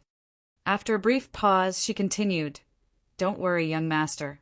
The other 4 major sects lost their void reversions, and many of their nascent souls, golden cores and foundation establishment cultivators, were injured and dead after this battle at Ethereal Peak. Given the immense losses, they wouldn't be able to recover within the next 1,000 years and won't be a threat to us. Su Zimo remained silent. Although the other 4 major sects had already showed signs of submission, the life and death feud between him and Perfected being Songlang was irreconcilable. Perfected being Songlang must have realized that his chances would get slimmer the longer time passed. Su Zimo was at Extreme Foundation establishment realm. However, what was Perfected being Songlang's potential?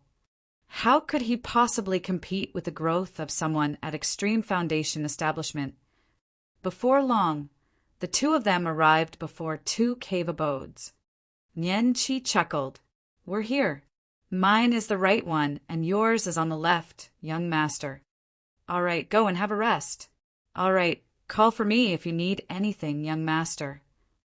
Nian Qi did not reject him because she was truly too tired and left that remark before heading into her cave abode. Right. Suddenly, Su Zimo called Nian Qi back and hesitated for a moment before asking, How much do you remember about your childhood? Ah. A hint of panic flickered through the depths of Nian Qi's eyes. Lowering her head, she stuttered, I can't remember. I've been wandering around the capital of Great Zhou the entire time until I met you, young master. Su Zimo looked at Nian Qi deeply without pursuing it further. It's nothing much, I was merely asking. Go on then. Nodding, Nian Qi did not dare to look at Su Zimo and ran along a path towards the cave abode behind her. Su Zimo gazed at Nian Qi's back view with deep thoughts. Actually, Nian Qi's background has always been mysterious. Back in Mo's spirit weapon workshop, Su Zimo already knew that. It wasn't just because of Nian Qi's innate divine strength and shocking cultivation speed. There was something else. Back then when they first met and Su Zimo handed Nian Qi some food, Night Spirit, who was in his embrace, had actually closed in and sniffed Nian Qi from head to toe. There were not many things that could interest Night Spirit. The dragon egg in the Dragonbone Valley was one of them. Of course, that alone was not enough to suspect that there was anything wrong with Nian Qi's background. The most important thing was that from the moment Su Zimo met Nian Qi, the latter was already around 15 years old. But now that 4 years had passed, she still looked like a young girl. Time seemed to have stopped on Nian Qi's body. This was impossible, unless Nian Qi's innate lifespan was extremely long, such that 4 years was almost negligible compared to her total lifespan. What sort of person, or rather, race, would possess such a long lifespan upon birth? Su Zimo had a vague guess in his mind. It might not be an accurate guess. After all, there were many treasures and strange fruits on Tianhuang mainland. It was possible that Nian Qi might have consumed some miraculous fruit or elixir in the past, resulting in her innate divine strength and extremely long lifespan. The old immortal crane must have spotted something as well, and that was why she chose to take in Nian Qi as her disciple. Of course, it wasn't because Su Zimo suspected Nian Qi's intents. Although Nian Qi hid her background intentionally, she was a simple and kind girl and harbored no evil intentions towards him or Ethereal Peak, who didn't have their own secrets. Su Zimo had his own as well. He would definitely not tell anybody about his demonic cultivation casually. Taking a deep breath of air, Su Zimo set the matter aside temporarily.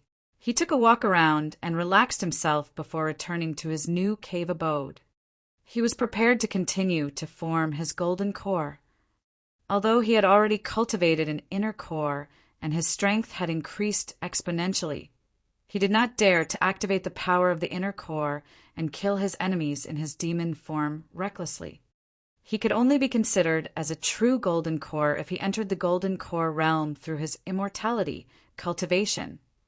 Furthermore, Su Zimo was excited to see the type of golden core phenomenon he would create. Chapter 497, Trap to Kill. Chapter 497, Trap to Kill. Iridescent Clouds Palace, Ash Parasol Mountain. An old man in scarlet robes flew through the air without relying on any external objects, descending slowly in front of a cave abode on the middle of a mountain. The sect badge on his waist indicated that he was from True Fire Sect. This was Sima Ji, a golden core of True Fire Sect. A towering ancient tree stood in front of the cave abode with a stone table beneath it. A man in azure blue robes sat solemnly on a stone stool, his long, narrow eyes shimmering coldly. "Brother Songlang, why have you called for me so urgently?" Sima Ji asked the moment he landed. The azure-robed man was Perfected Being Songlang of Iridescent Clouds Palace. Perfected Being Songlang had a calm expression and took a sip of tea unhurriedly, only speaking after he put down the teacup. "Brother Sima, you don't even know that you're at death's door." "Ah." Sima Ji was startled. However, he composed himself in the blink of an eye and shook his head, laughing. "Songlang, what kind of joke is this?" "That Su Zimo is at Extreme Foundation Establishment, given his vengeful nature. Do you think he's going to let us off once he enters Golden Core Realm?" Perfected Being Songlang snorted coldly. Sima Ji's expression darkened, and he kept quiet for a brief moment. "To be honest, I did think about this after the fight at Ethereal Peak. However, our sect has already sent people to reconcile with Ethereal Peak, so there's nothing I can do about it either. I can't possibly head over to Ethereal Peak single-handedly, right? What's the difference between committing suicide if I did that?"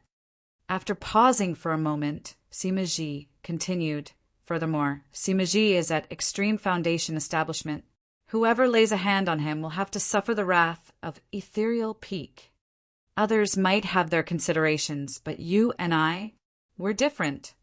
Perfected Being Songlang said with a deep voice, "The situation is extremely clear right now. It's either Su Zimo or the both of us who dies.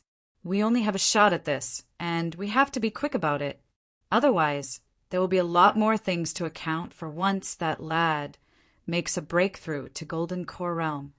Sima Ji's gaze shimmered, and he took in a deep breath of air after a moment. Brother Tsonglang, what do you think we should do then? There's no hurry. I've already invited 3 helpers, and they should be arriving soon. Perfected being Tsonglang gestured for Sima Ji to take a seat and calm down. Not long after, 3 golden cores arrived through the air. In the middle was a skinny middle-aged man with thin lips and a cold expression. On the left was a golden core holding a long cloth. His face was plump and he was all smiles. The one on the right was dressed in a martial arts outfit and looked sturdy with muscles bulging like rocks. There was a ferocious aura coming from him. Perfected being Tsonglang welcomed them. Pointing to the golden core with a long cloth on the left, Perfected being Tsonglang introduced. This is the most famous formation master of the Tianhuang mainland north region, Perfected being Tanhao.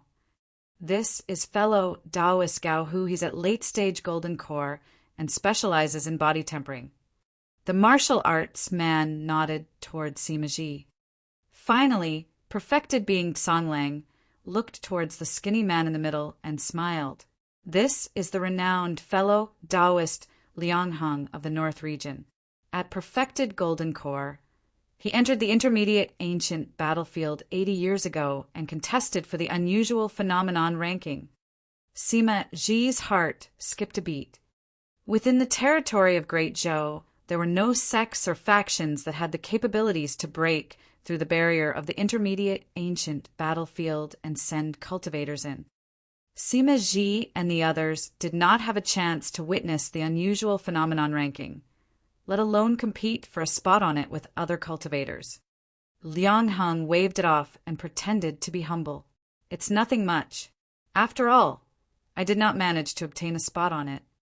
The unusual phenomenon ranking isn't something that can be compared with us. The fact that you're even qualified to compete for a spot on it proves your strength. Fellow Taoist, Sima Ji praised hurriedly. Perfected being Tsonglang said with a smile as well. Fellow Taoist Liangheng missed leaving his name on the unusual phenomenon ranking by just a little 80 years ago. For the next unusual phenomenon ranking, you'll definitely be able to rank within the top 10. Yes. Liangheng nodded, pleased with their flattery.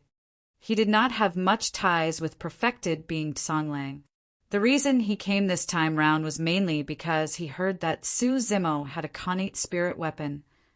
If he could obtain that connate spirit weapon, he would definitely be able to obtain a spot on the unusual phenomenon ranking the next time he entered the ancient battlefield. Of course, it was a fool's dream to want to obtain a top 10 spot.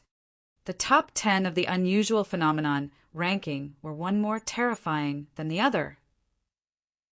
Sima Ji asked, right now, Su Zimo should be in seclusion with an ethereal peak and would most likely not appear before he formed a core. Do we have any way of luring him out? I've got a female disciple called Shinmingqi. She was childhood sweethearts with that kid. Perfected being Tsonglang declared confidently with narrowed eyes. If he hears that her life is in danger, he'll definitely come forth. Sima Ji's eyes lit up and he nodded in agreement. The formation master at the side, Tan Hao, pondered for a moment before saying with a smile, I've got 3 questions. First, you said that they were childhood sweethearts. Would he come forth just for someone that's about to die? Definitely. Perfected being Tsonglang's tone was confident. All right, second question. Tan Hao continued, we can't set the location at Iridescent Cloud's palace. Otherwise, that lad might not take the bait. Of course, I've already taken that into account and planned things. Perfected being Tsonglang asserted. Tan Hao nodded before adding. The third question is that even if he takes the bait, how do we kill him down? The fight at Ethereal Peak, had quite an impact in the cultivation world. I heard that this Su Zimo lad is at Extreme Foundation Establishment Realm and has the capabilities to kill golden cores beyond his level. With the 5 of us golden cores attacking together, Do we have to fear a single foundation establishment cultivator? Gao Hu asked darkly. Tan Hao remarked. It's not about fear. I'm worried about accidents. If he manages to escape, we won't get a second chance. His death is certain with me around. Liang Heng declared coldly. Everyone, please listen to me. Perfected being Song Lang said with a dark tone. This kid is at extreme foundation establishment realm and has many trump cards up his sleeves. He possesses a pair of spirit wings and even has an extremely terrifying secret skill that can go against my golden core phenomenon. Liang Heng, Gao Hu, and Tan Hao's expressions changed slightly upon hearing that.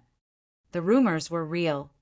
A secret skill released by a foundation establishment cultivator could truly go against a golden core phenomenon. Even though perfected being Song Lang's golden core phenomenon was not considered to be strong, it was still a shocking fact. Even a lion uses its full might to chase down a rabbit. Since I chose to make a move, I won't underestimate my opponent, even if the kid is only a foundation establishment cultivator. Perfected being Song Lang said darkly. Fellow Taoist Tan Hao, you have to set up your array formations beforehand to ensure that this lad doesn't escape. No problem. Tan Hao replied with a smile. With me setting up the formations personally, even golden cores won't be able to escape. Perfected being Song Lang narrowed his eyes and said coldly, Everyone, take a look at what I've truly prepared for this kid.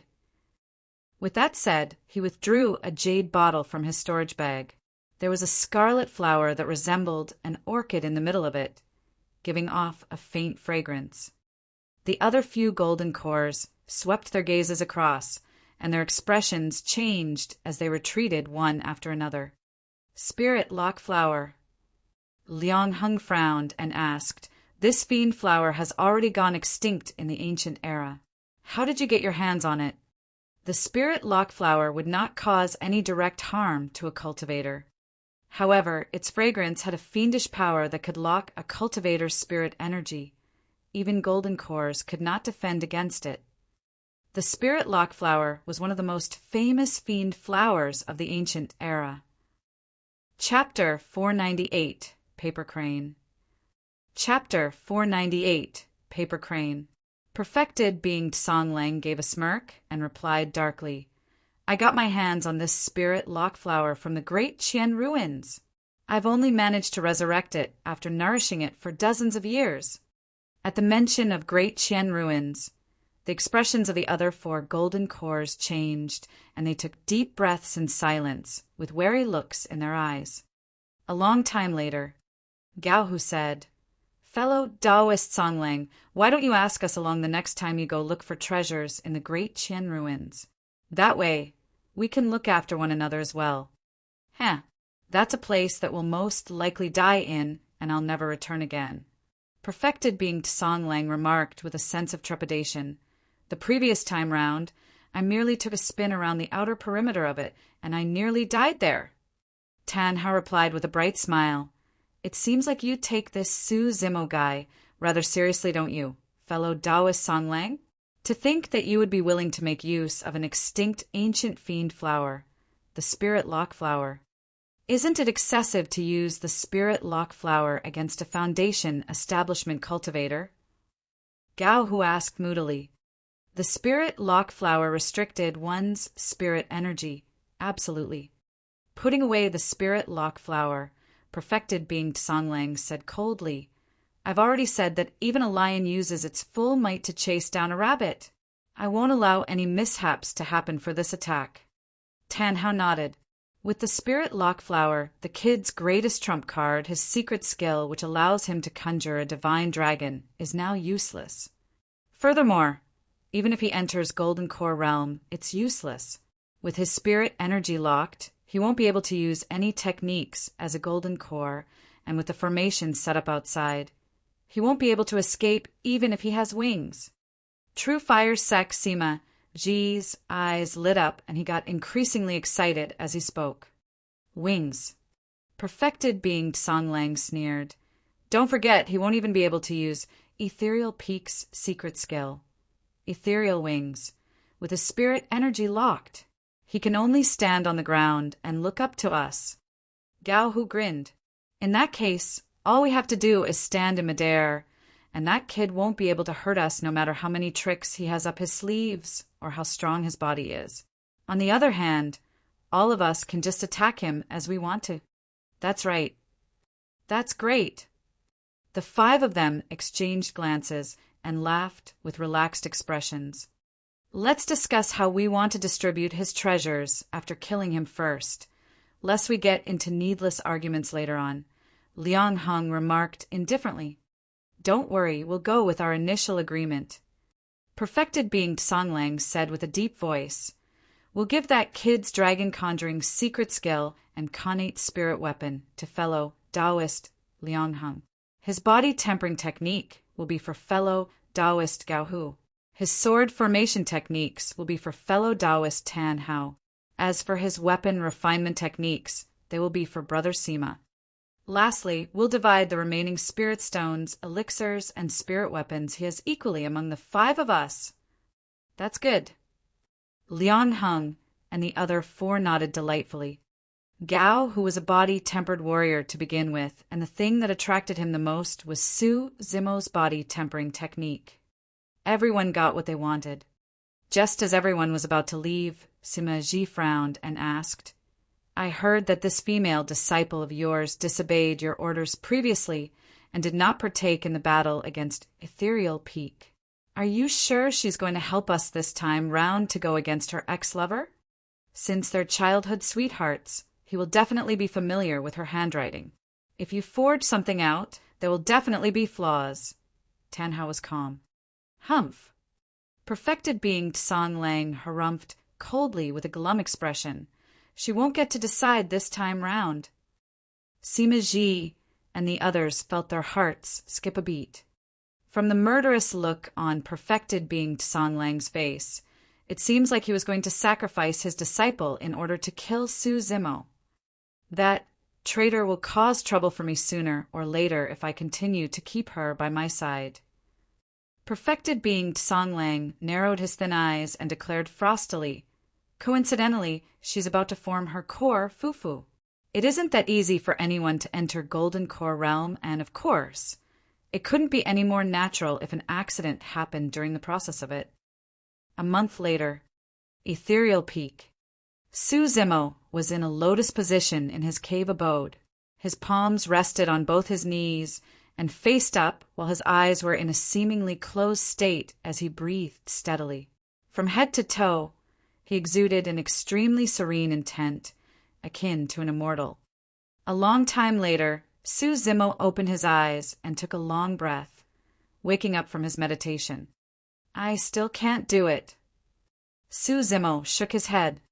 For the past month, he had been cultivating with qi condensation while comprehending the title manual and Azura Saber at the same time as a conclusion to the many secret skills he had obtained after stepping onto the immortality cultivation path.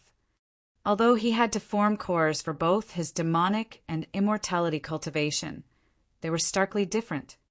The demonic Tao required him to subdue his monkey mind and prancing horse intent while condensing demonic qi repeatedly.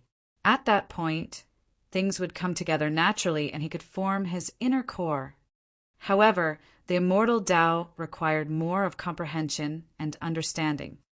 If he tried forming a core forcefully, it would not only lead to problems easily, the golden core phenomenon that he created might not be up to his expectations as well. Therefore, Su Zimo did not dare to be careless. Half a month ago, he had already reached the limits for his spirit energy, and his spirit, could not expand further. In other words, he was already at the peak of extreme foundation establishment realm. Given those circumstances, he attempted to form his golden core. His cultivation path up till this point had been overly complex, and apart from immortal techniques, he had cultivated many fiend techniques as well. However, the differences between the Tao of immortals and fiends were way too vast. Immortality placed emphasis on nature and being one with the heavens. However, fiends were obsessed about the extremities of things. By nature, The spirit energy that Su Zimo cultivated was of a fire attribute. However, many of the cultivation techniques he cultivated, such as the Sea Calming Manual, Tidal Manual, and Blood Refinement Fiend Sutra, were related to water. Immortals and fiends were irreconcilable, as was fire and water. After half a year, Su Zimo still did not manage to cross that gap. If he tried forming a core forcibly, there would definitely be a large problem. The timing isn't right. He went deep in thought. On the path of cultivation, if one wanted to break through a major realm, they would often have to require the synergy of multiple factors, such as the environment, comprehension of the heaven and earth, fate, and their mental states. Some people gain enlightenment at the lakeside. Some people gain epiphany after traveling through mountains and valleys. Some people form their cores in the spur of the moment while they're listening to the wind and looking at rainfall. Some people sever their karmas overnight and attain enlightenment mentally, forming their golden cores. But of course, there were even more people who die old with regrets without even getting to form a core. Rising, Su Zimo got off his bed gently and murmured to himself with a clear and deep gaze, "Seems like it's time for me to head out and take a walk." Right then, a soft knock came from his door. Su Zimo waved his sleeves, and the door opened correspondingly. Nian Qi stood at the entrance, gazing in left and right. "What's wrong?" Arriving beside her, Su Zimo looked at the paper crane in her hands and asked softly. The paper crane was one of the most commonly seen messaging tool in the cultivation world, and it was a type of talisman created by the Thousand Crane Sect. Nian Qi handed him the paper crane. "This is for you, young master. It states that it's from an old friend from Pingyang Town." Su Zimo furrowed his brows slightly. There was probably only a single person who was an old friend from Pingyang Town and knew how to make use of paper cranes to send messages. Receiving the paper crane, Su Zimo opened it slowly. A few lines of sentences were written with a dainty handwriting. "Zimo, I've failed in my core formation and my spirit meridians have been severed. The injuries are extremely severe, and I'm now back in Pingyang Town to recuperate in silence. Our relationship has ended a long time ago, and I shouldn't have bothered you to begin with. But recently, I feel that my limits have been reached, and I don't have much time left. I hope that you can return for us to meet one last time. Regards, Shanmingqi." Chapter 499, Make a Clean Break. Chapter 499, Make a Clean Break. The handwriting towards the end was slightly messier, as though she couldn't muster her strength. Su Zimo's expression was calm after he finished reading it, and there wasn't a single bit of emotion in his eyes. Out of curiosity, Nian Qi could not help but inch forward to take a look. It's her. She had some recollection towards Shanmingqi. Back then, the woman behind Perfected being Tsonglang outside Mo Spirit Weapon Workshop was Shenmingqi. Nian Qi said, "Young master, could this be forged? It might be a trap.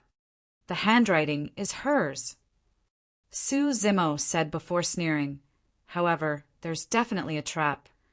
The longer time passed by, the more afraid Perfected being Tsonglang would be. Therefore, Su Zimo predicted that Perfected being Tsonglang would definitely make his move.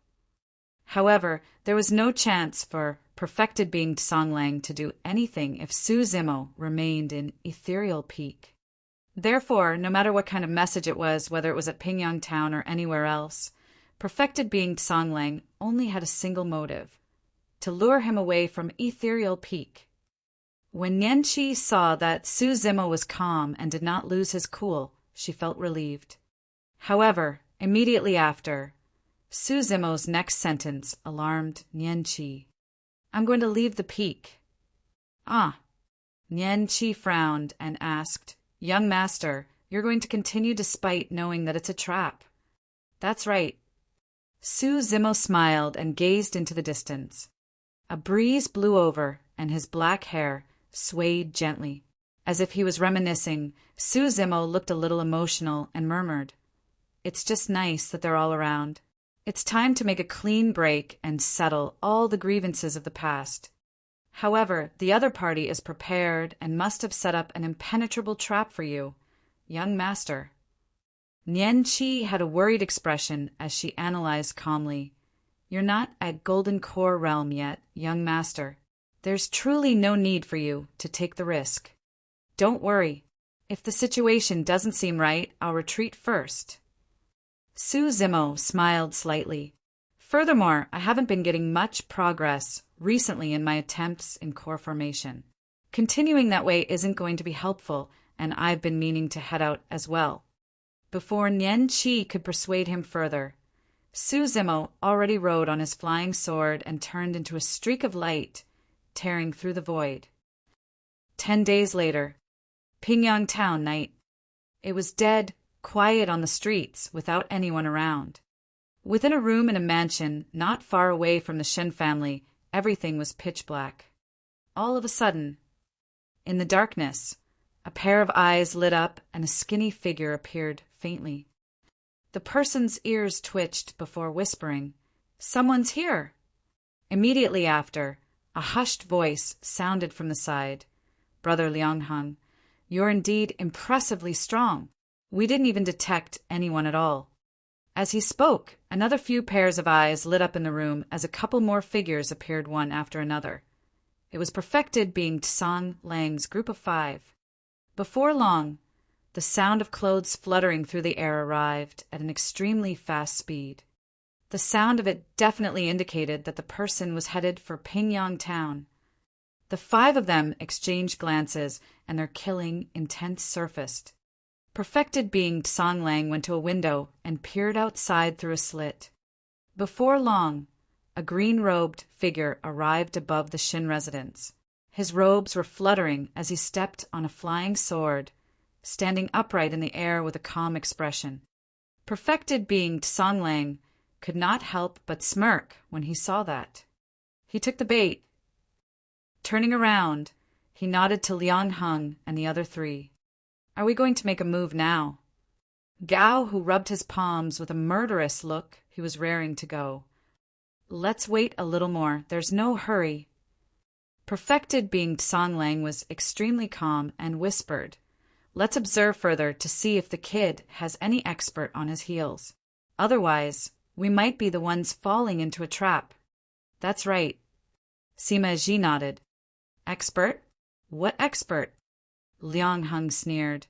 "If they are golden cores, it doesn't matter how many of them come because I'll be able to take them down single-handedly.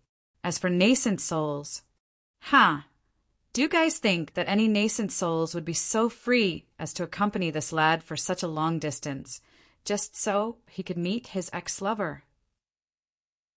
Gao, who nodded in agreement. "There's nothing wrong with being a little more careful."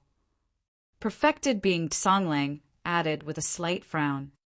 Although Su Zimo had already fallen into the trap and everything was proceeding as planned, for some reason he felt uneasy as though something was amiss. Isn't everything going too smoothly? A moment later, Perfected being Tsang Lang suddenly asked, "Fu?" Liangheng could not help but stifle a chuckle and shake his head. "Tsang Lang, you're truly overly suspicious. We've planned this for so long with so many backups. What are you still worried about?" "I have no idea as well." Perfected being Tsang Lang shook his head. He could not help but recall the scene 8 years ago back in Pingyang Town when Su Zimo provoked him through words intentionally and survived because of that. As he recounted, he thought about how Su Zimo played him like a fiddle in front of Mo's spirit weapon workshop and humiliated him completely. This kid is so difficult to deal with. How is he falling for this so easily? Perfected being Tsang Lang was still worried. With a cold expression, Tan Hao asked with a hushed voice, "When you saw him earlier on, what was his cultivation realm?" "Foundation establishment realm." Perfected being Tsang Lang was the first to freeze after replying. The other 4 could not help but laugh as well. "Perhaps I'm overthinking it." Perfected being Tsang Lang chuckled. Since he's at Foundation Establishment realm, there's truly nothing to worry about. Even without everything we've prepared, if the 5 of us rush up, it'll be nothing much for us to take down a Foundation Establishment cultivator. Gao Hu grinned. The sky above the Shen family. Su Zimo stood upright on his sword with ridicule in his eyes. Before he attained greater mastery of his orifice-clearing section, he had already reached the state where he could hear everything. Now that he had formed his inner core, his hearing was even more terrifying. If Su Zimo wanted to, he could even listen to the sounds of ants crawling underground and mosquitoes buzzing within 1,000 feet loud and clear, let alone the whispers of perfected being Songlang and the others. Initially, Su Zimo had the intention of rushing over to kill perfected being Songlang and the other 4 instantly. However, his gaze soon shifted towards the courtyard of the Shun family beneath him, and his eyes turned slightly cloudy. It was cold and quiet in the Shin family, and of the 4 rooms around the courtyard, only 2 were occupied. The person in the room to the south had a racing heartbeat, panting in a seemingly nervous manner. It was a man who had never cultivated before. If he was not wrong, that should be Shin Nan. In the room to the west, there was an intense twilight aura, and the person within it had a weak and faint breathing. This person should not have long to live. Twitching his nose, Su Zimo caught a whiff of medicinal fragrance. The person in the room was severely injured and was beyond cure. How could this be? Su Zimo furrowed his brows slightly. To him, since the handwriting on the paper crane was authentic, it meant that Shen Mingqi was in cahoots with perfected being Songlang, and everything that was written was all a ruse just to lure him here. If that was the case, why was Shen Mingqi truly on the brink of death? In that instant, 2 possibilities flashed through Su Zimo's mind. First, Shen Mingqi wanted to trick him here despite her impending death so that she could drag him down with her. Second, she was just an abandoned chess piece. Su Zimo had a conflicted expression and sighed gently internally. At that moment, he already had an answer in mind. Chapter 500, The Tricks of Fate. Chapter 500, The Tricks of Fate. Putting away his flying sword, Su Zimo descended slowly and silently into the courtyard. He headed forward and pushed the door open. Instantly, he was welcomed with a suffocating medicinal smell. Within it was a hint of a woman's fragrance and a faint flowery scent. Frowning, Su Zimo strode inside. A woman laid down on the bed, silently with her eyes shut. Her face and lips were pale, and she was covered in a large blanket, breathing weakly. Arriving before the bed, Su Zimo looked at the woman quietly without any joy nor sadness internally. The woman was reeking with the aura of death. Her pulse was weak and her organs were starting to fail. Even an immortal wouldn't be able to save her at this point. 8 years. Who would have thought that the impressive young girl selected by an immortal 8 years ago would end up in such a state? This was how fate loved to play tricks. Probably sensing something, Shin Mengqi's eyelids twitched and she opened her eyes slowly. The pair of brilliant and moving eyes from Su Zimo's memories were now empty and lifeless with a cloudy shade. Her gaze was seemingly dazed, as though she could not adapt to the environment. Arriving at Su Zimo's face, her stare lingered for a long time before her eyes gradually widened, shimmering with a glint of light. Shen Mingqi looked slightly more spirited as well. "You've come." Her lips twitched as she revealed a smile. However, she did not have much strength left, and even her voice was as soft as a mosquito. What happened? After remaining silent for a long time, Su Zimo finally asked with a calm tone. "I was in too much of a hurry to try and form my core. Sai, there's no way it would be so easy to form a core." Shin Mingqi chuckled bitterly. "My foundation wasn't stable, and I lost control of my spirit energy, causing my meridians to sever. I entered chi deviation and failed in my core formation. nearly losing my life. Thankfully, my master stepped in and managed to save my life. At the mention of the word master, Shin Mingqi glanced at Su Zimo. When she saw that the latter was expressionless and wasn't bothered by it, she continued, "Since I knew that I didn't have much time left, I wanted to return to Pingyang town and return to my roots. Because he dotes on me, Master even sent me back personally." Su Zimo remained silent, but a hint of pity could be seen within his eyes. He wasn't pitying Shen Mingqi for her fate, but her ignorance. Even up till now, she had not realized that she was sacrificed and abandoned by perfected being Songlang. Shin Mingqi murmured, "I know that I owe you too much. The fact that you're willing to come see me and listen to me is enough for me to leave without regrets." Su Zimo surveyed the room, and finally, his gaze lingered on a scarlet flower that was on the wooden table beside the bed, frowning. This flower. He narrowed his eyes, seemingly pondering about something. All of a sudden, a cold voice sounded from the void outside the door. "Activate." The moment the voice ended, a bedazzling light shone outside, bright as day. It was the light of formation patterns. Su Zimo was a sword formation master to begin with. Even without heading out to take a look, he could sense the aura of a massive formation being activated. Shin Mingqi had a stunned expression, not understanding what was going on. The next moment, the entire room was ripped apart by a tremendous power, causing dust and gravel to fly everywhere. Ha ha ha ha. An arrogant laughter rang in the courtyard, reverberating endlessly. When she heard that laughter, Shin Mingqi asked in disbelief with a shocked expression, "Master?" Su Zimo turned around, completely unaffected. After the dust settled, 5 golden cores could be seen in a line in the skies above the courtyard, bearing sharp gazes and murderous intent. Iridescent clouds' palaces, perfected being Songlang, was among them. "Master, you guys." Shin Mingqi's lips quivered, and the shock in her eyes vanished gradually. She did not continue speaking. She was no fool, and had already understood when she saw that lineup. Glaring at Shin Mingqi, perfected being Songlang remarked coldly, "Traitor, if I didn't need you to lure this bastard here, I would have killed you personally a long time ago." Why? Shin Mingqi struggled to sit up and trembled, looking at perfected being Songlang and asking with a quivering voice, "Is it because I didn't accompany you in the fight against Ethereal Peak?" "It's because your death is the only thing that can bring Su Zimo here." Perfected being Songlang's expression was frosty.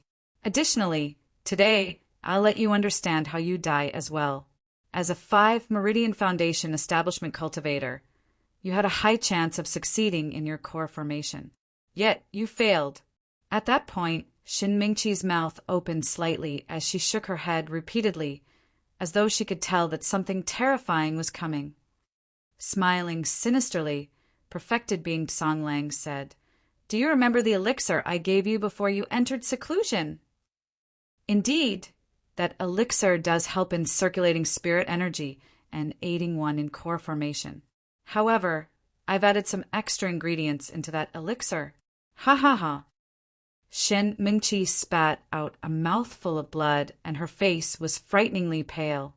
Her face was veiled with an aura of death, and she looked even more frail. "I've noticed long ago that you haven't given up on this bastard."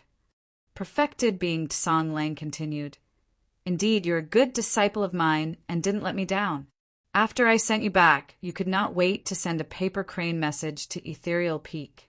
Everything was as I had predicted. I've given you a chance, but you didn't cherish it.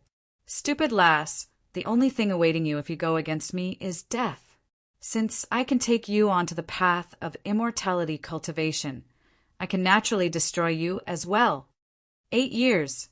Did our 8 years of relationship as master and disciple mean nothing?" Shin Mingqi's voice was shaking and her eyes were brimming with tears. "Fufu." Perfected being Songlang stifled a laugh. "Good disciple, let me give you one last truth as your master.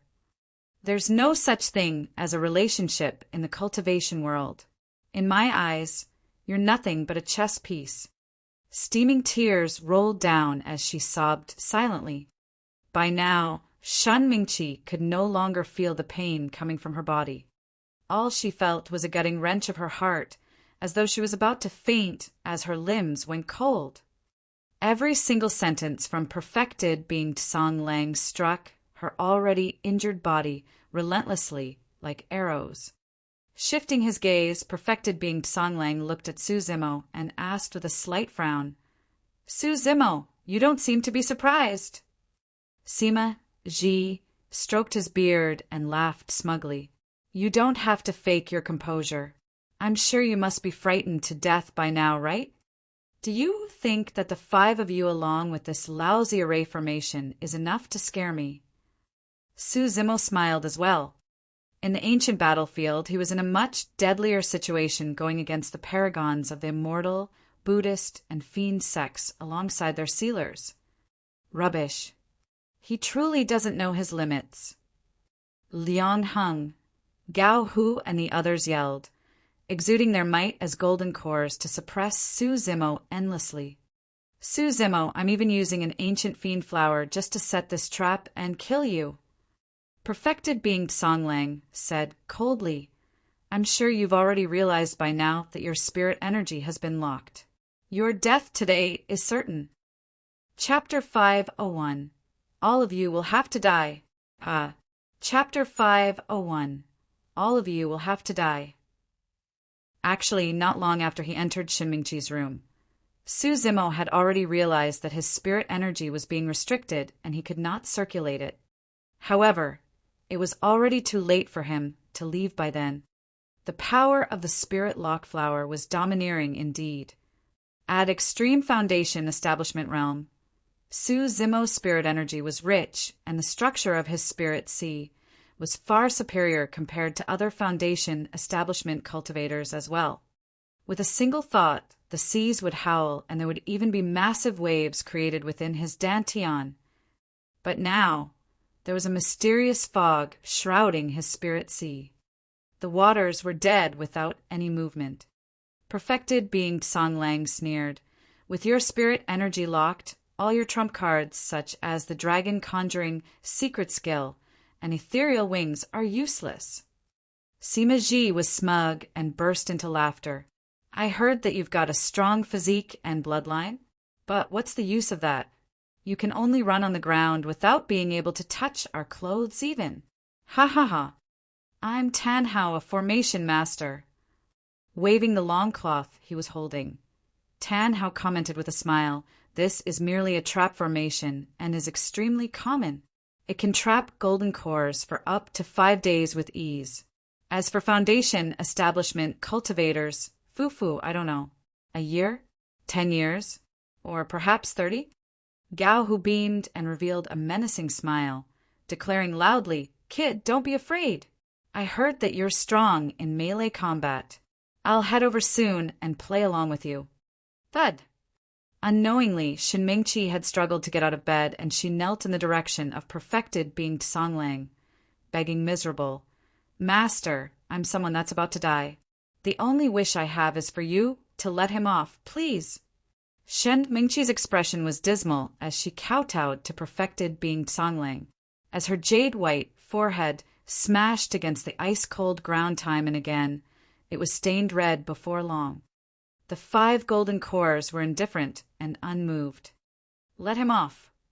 As though he had heard something incomparably amusing, Perfected being Song Lang said with a cold stare, "The greatest regret of my life is not killing this little bastard personally 8 years ago, leaving him as such a potent danger." Shinmingqi's body swayed and her head spun, as though she could faint at any moment without waking up again.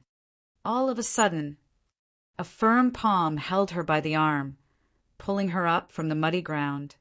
Su Zimo's voice reverberated in her ears, calm yet firmly. "There's no need to beg him or kneel down. Zimo, I really didn't know. I truly didn't. I was the one who brought this to you." Turning around, Shen Mingqi looked at Su Zimo beside her and sobbed with swollen eyes. Su Zimo did not look at her as he lowered his head and said, "Although our relationship has ended, there's something else I can do for you." "What?" Shen Mingqi asked instinctively. With a soft voice, he replied, "When we were young, I would always stand up for you if you were bullied. Today, I'll do it for you once more. Perhaps it might be the last time, too." Before he finished his sentence, Shen Mingqi's eyes were already flowing with tears. In that instant, she seemed to have returned to her childhood, back to that carefree world without any scheming and power struggles. Shen Mingqi's vision blurred. The figure before her fused together slowly with that image from her memories. Brother Zimo. Shen Mingqi addressed him instinctively, and her eyes shone with a glint. She seemed to have recovered quite a bit of energy with her body as well. These were the signs of a final respite before death. It was akin to the final glow of the sunset before dawn broke. In midair, Perfected being Songlang and the other four had varied expressions as their gazes shimmered. Liang Heng, Gao Hu, and Sima Ji did not seem to realize anything. However, Perfected being Songlang and Tan Hao felt something vaguely amiss the moment they caught sight of Su Zimo and were feeling uneasy. Right from the beginning, Su Zimo was way too composed. He didn't look like someone that had fallen into a trap. Perfected being Songlang recalled every single detail of the plan and did not notice anything amiss. He truly could not comprehend where Su Zimo got his confidence from. Raising his head slightly, Su Zimo looked at Perfected being Songlang and said indifferently, "Indeed, your plan is perfect without a flaw. Unfortunately, you didn't take something into account." "What?" Perfected being Songlang's heart sank as he asked with a narrowed gaze. "It's useless even if you lock my spirit energy. All of you will have to die." Before his sentence was finished, Su Zimo's eyes shone black as ink as his hair swayed naturally without any wind. The inner core in his chest circulated slowly, emitting a terrifying aura. Pissed. Songlang and the other four were shocked. Demonic chi. Not good, he's a demon. Crackle. Pang, pang, pang. Su Zimo's tendons and bones sounded at the same time as his flesh expanded. Right in front of the five of them, that body that was initially 7 foot tall expanded instantly, growing to a height of more than 100 feet. He was like a towering ancient fiend king with a torrential killing intent. That terrifying body was filled with green veins that surfaced densely and shone with an indestructible metallic luster. Revolving around him were ferocious, lifelike ancient demons, a wild bovine, a rock bear, an anaconda, a sanguine ape. His aura was absolute, as though it could rip everything apart and devour all life. The 5 golden cores were stunned and their minds went blank.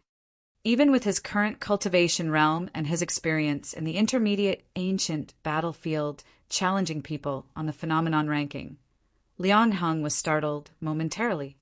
Initially, the 5 of them stood 100 feet above the air and looked down at that ant-like cultivator. But the next moment, a pair of bronze eyes appeared before the 5 of them, glaring coldly with a menacing aura. Every single breath caused a hurricane to howl. What kind of monster was this? That was the only thought in the 5 of their minds.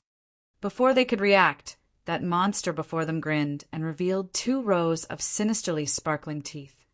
Without a second word, Su Zimo reached out with his massive palm and engulfed Tan Hao over the head, as though he was about to cover the entire skies. He grabbed downwards. Tan Hao sped away, but he was a step too late at the end of the day and could not manage to get out of Su Zimo's reach. Flesh and blood splattered everywhere. Tan Hao did not even manage to make a single sound before he was minced into a fog of blood without any corpse left. Run. Gao, who was scared out of his wits, and turned to flee. Roar.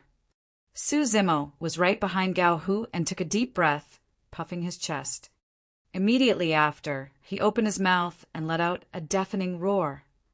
The 7 ancient demon kings that surrounded Su Zimo opened their mouths as well, roaring into the skies with a terrifying might that threatened to shake the mountains and quake the earth. Ah! Caught within it, Gao Hu yelled tragically, and his figure swayed. Fresh blood started flowing down from his ears, eyes, nose, and mouth.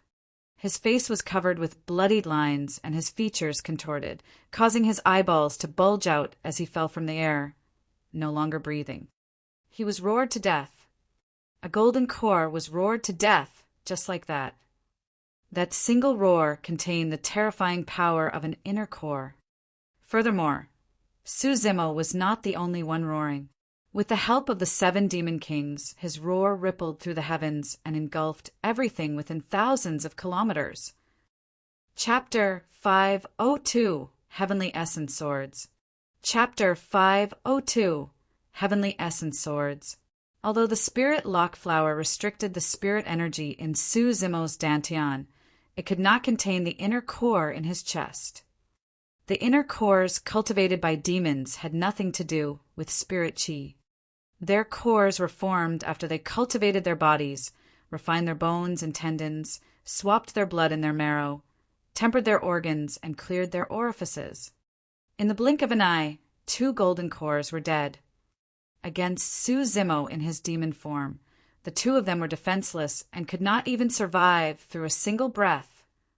Perfected being Songlang and the other 2 were panicked as they turned to flee. However, their expressions changed when they arrived at the borders of the formation. Suddenly, the 3 of them realized something. Now that Tan Hao was dead, the 3 of them could not dispel his formation within a short period of time. The reason why Su Zimo killed the formation master, Tan Hao, first was most likely because he had anticipated this. This trap formation was originally prepared for Su Zimo, who would have thought that it would end up turning into their graves. They were now doomed by their own trap. Before Sima Ji could turn around, Su Zimo's engulfing palm had already arrived. Bang! Boom! Boom! Rumbling thunder resembling the galloping of horses sounded as the massive aura caused the void to tremble. Go! With nowhere to retreat, Sima Ji withdrew 2 flying swords from his storage bag and injected his power as a golden core into them. Instantly, the swords shone brightly and turned into 2 streaks of light, shooting towards the incoming palm over his head. True fire firmament incineration. At the same time, Sima Ji conjured hand seals and released a secret skill of True Fire Sect. A scorching flame burned in his palms. Biting his tongue, Sima Ji spat out a mouthful of essence, blood that landed in the flames. Immediately, the flare shot into the heavens. Go! Fiercely, he threw the flames in his hand towards Su Zimo's face. I don't care what kind of a monster you are. Burn! Sima Ji yelled with his might, as if doing so would suppress the fear in his heart. Su Zimo's expression was as cold as ever. Against his demon form body, Sima Ji's superior grade flying sword posed no threat at all. Crack! Crack! Crack! Raising his arm, Su Zimo grabbed both incoming flying swords and gripped his fist tightly before letting go. The 2 superior grade flying swords shattered and fell to the ground as useless shards. Sima Ji and the other 2 were horrified when they saw that. What sort of a body was that? Even a superior grade spirit weapon couldn't hurt him. Su Zimo did not dodge nor avoid when he saw the flames approaching. Opening his mouth, he blew out a massive air current. Swoosh! Accompanied by a howling wind, his scarlet demonic chi was mystifying and surged over. The flames extinguished immediately. A secret skill from True Fire Sect was extinguished by a single breath of demonic chi from Su Zimo. Die! Roaring, Su Zimo's voice was deafening like a bell. Bang!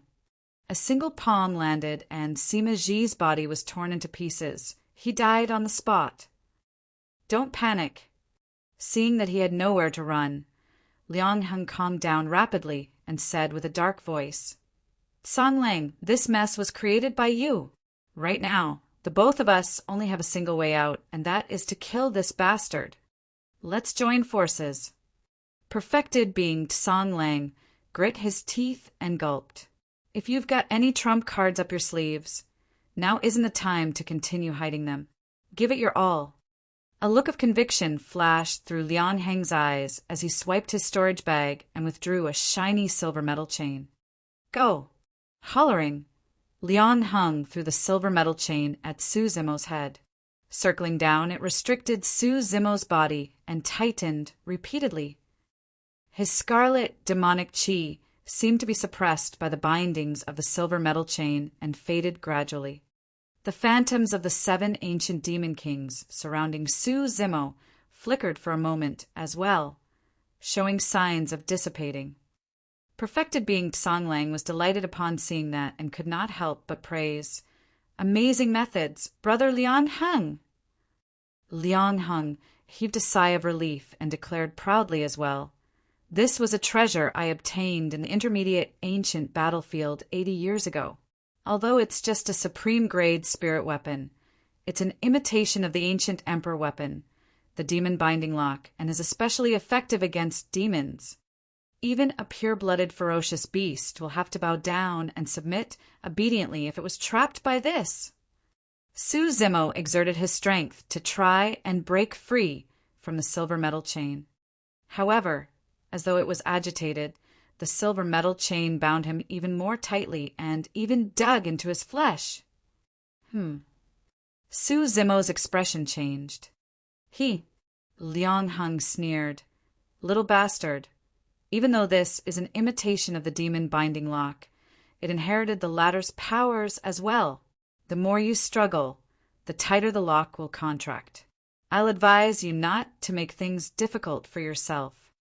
Brother Liang Heng, don't waste time talking to him. Let's kill him now, lest he creates trouble for us in the future. All right. Liang Heng whipped out a cold, shimmering sword. He was actually a sword cultivator.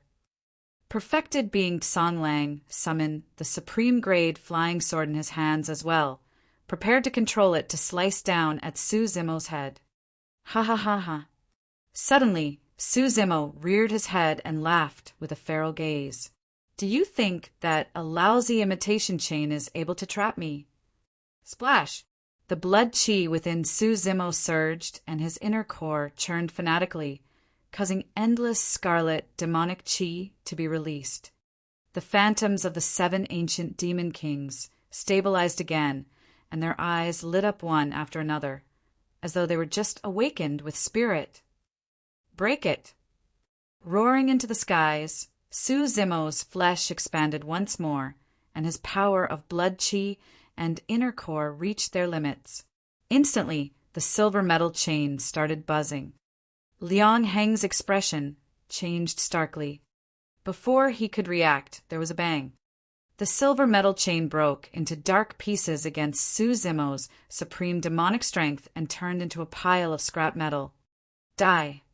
With a maddened roar, Su Zimo took huge strides and arrived before Liang Heng within a couple of steps. He reached out with his massive palm and engulfed the latter. It was heavenly encompassing. After witnessing the terror of Su Zimo's physique, there was no way Liang Heng dared to be careless as he grit his teeth tightly. Channeling the golden core in his body, he roared, Golden core phenomenon, heavenly essence swords. Clang! Clang! The sound of swords streaking rang through the world and reverberated within the formation.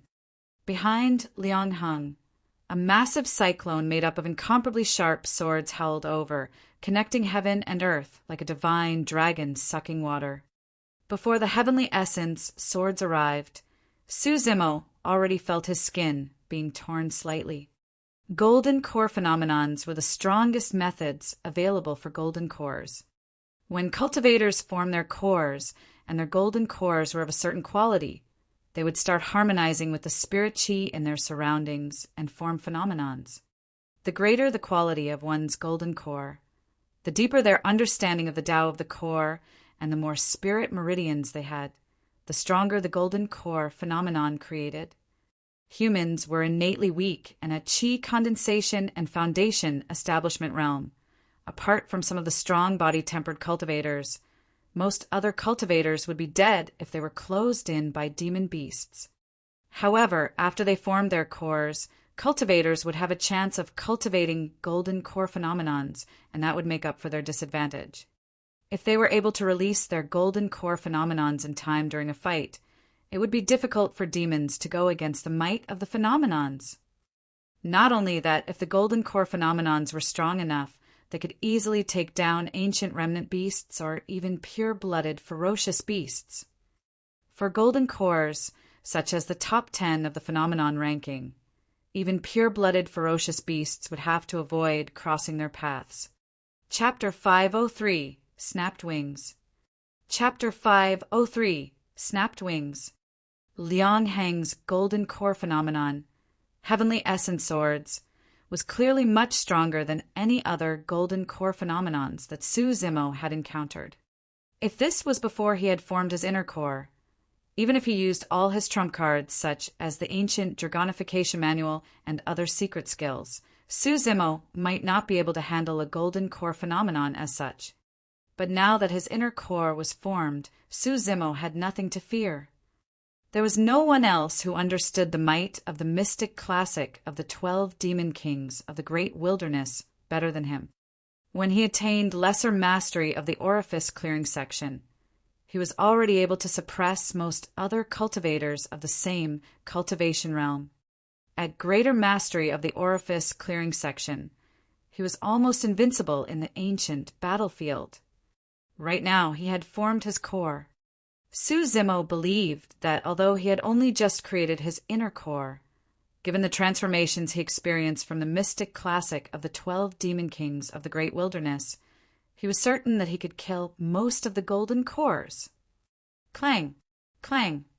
The cyclone created by the heavenly essence swords was already hurtling towards Su Zimo's direction. The demonic glint in Su Zimo's eyes pierced into the cyclone like 2 streaks of lightning. Boom! Without avoiding or retreating, he roared from the depths of his throat and extended both hands, receiving the incoming sword cyclone with his bare hands. Poof! Poof! Poof! Wounds appeared on Su Zimo's palms and arms as the sword cyclone injured him, causing fresh blood to flow. However, after he bled, Su Zimo turned more excited instead as he grabbed the sword cyclone before him with both arms, as though he wanted to grab this long, divine dragon and suppress it. You must have a death wish. Liang Heng laughed sinisterly and controlled with his will. The heavenly essence swords intensified and the cyclone expanded, engulfing Su Zimo entirely. Mince him. Liang Heng grit his teeth with an excited expression. I'm going to tear you into pieces. Normally speaking, any living being that was dragged into the heavenly essence sword's cyclone would be cut into pieces. However, it was a pity that Su Zimo was his opponent. This was someone that was even more terrifying than pure-blooded, ferocious beasts. If one could focus their gaze and look into the heavy sword cyclone, they would discover that although there were many wounds on Su Zimo, none of them were deep. Some of them were merely faint marks. More importantly, even those injuries that were bleeding were recovering at a speed visible to the naked eye. It was as though the wounds were recovering the moment he was injured. Liang Heng's golden core phenomenon did not manage to hurt Su Zimo at his core. On the contrary, against the scarlet demonic qi, the heavenly essence sword cyclone spin rate was turning slower. Every single sword had their strength reduced after they were tainted by the demonic qi. Before long, Liang Heng's smile gradually froze, as though he was realizing something. Boom! There was a deafening sound. The heavenly essence sword scattered. Su Zimo broke free. Initially, he was still covered with wounds. However, all it took was a few dozens of breaths, and those wounds healed completely without a scar. This, Liang Heng and perfected being Songlang felt their hair stand on end as their pupils constricted. Is that all you've got? Su Zimo sneered and strode forward. Swinging his arm, his massive fist pummeled down from the heavens like a gigantic mountain. A shadow enveloped the place. Although golden core phenomenons were powerful, there was no way someone could activate them twice within a short period of time. Liang Heng did not have time to hesitate as he saw Su Zimo's incoming fist. Hurriedly, he withdrew a gigantic shield from his storage bag and it floated above his head. Thereafter, he crushed a few protection talismans immediately. Bang! Right after he did that, Liang Heng heard a deafening sound. His shield was repelled. Creak! Creak! Creak! Against Su Zimo's fist, his protection talismans were akin to paper and shattered. It's over, this is where I die. Liang Heng closed his eyes and thought to himself. The next moment, he felt an immense pain surge through his entire body as his tendons and bones were torn apart. With his organs smashed, he fell to the ground, already dead. In the blink of an eye, perfected being Songlang was all alone. He knew that Su Zimo had intentionally left him for last. Perfected being Songlang continued to soar into the skies, trying to get out of Su Zimo's attack range. Su Zimo's eyes were filled with mockery. Although he had yet to form his golden core, he had formed an inner core and could also soar into the skies without the use of external objects. Boom! Stomping on the ground, Su Zimo leaped into the air. By the time he was in midair, Su Zimo's body had already returned to normal. As such, his speed increased significantly and he arrived behind perfected being Songlang in the blink of an eye. Myriad sunlight. Sensing the wind behind him, perfected being Songlang released his golden core phenomenon without even turning back.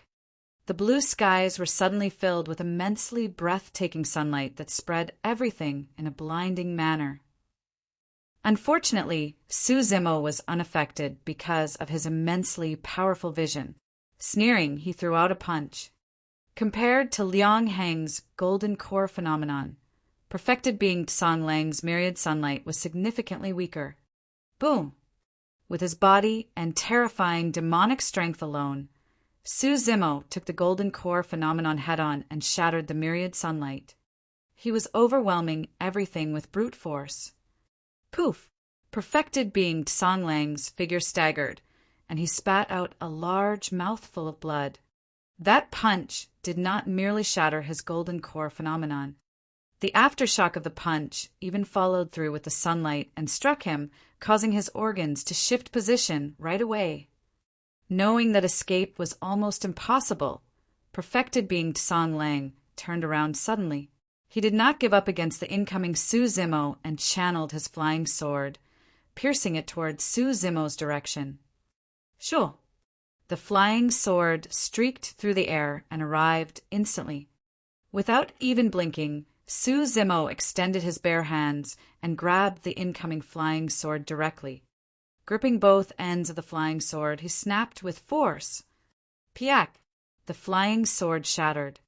Su Zimo continued advancing.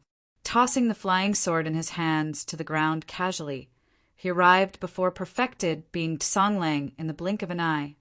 The two of them were in a face-off. Su Zimo's expression was indifferent, and his gaze was calm. However, perfected being Songlang's hair was in a mess, and he looked wretched with a frightfully pale expression. This was 8 years in the making. Although they were now reunited back in Pingyang Town, it was under completely different circumstances. 8 years ago, you told me that although the inferior ant yearns for the sky, how can they ever touch the eagle's wings? Su Zimo remarked indifferently, Today, I'm telling you that not only can I touch the wings of the eagle, I'm even going to snap them.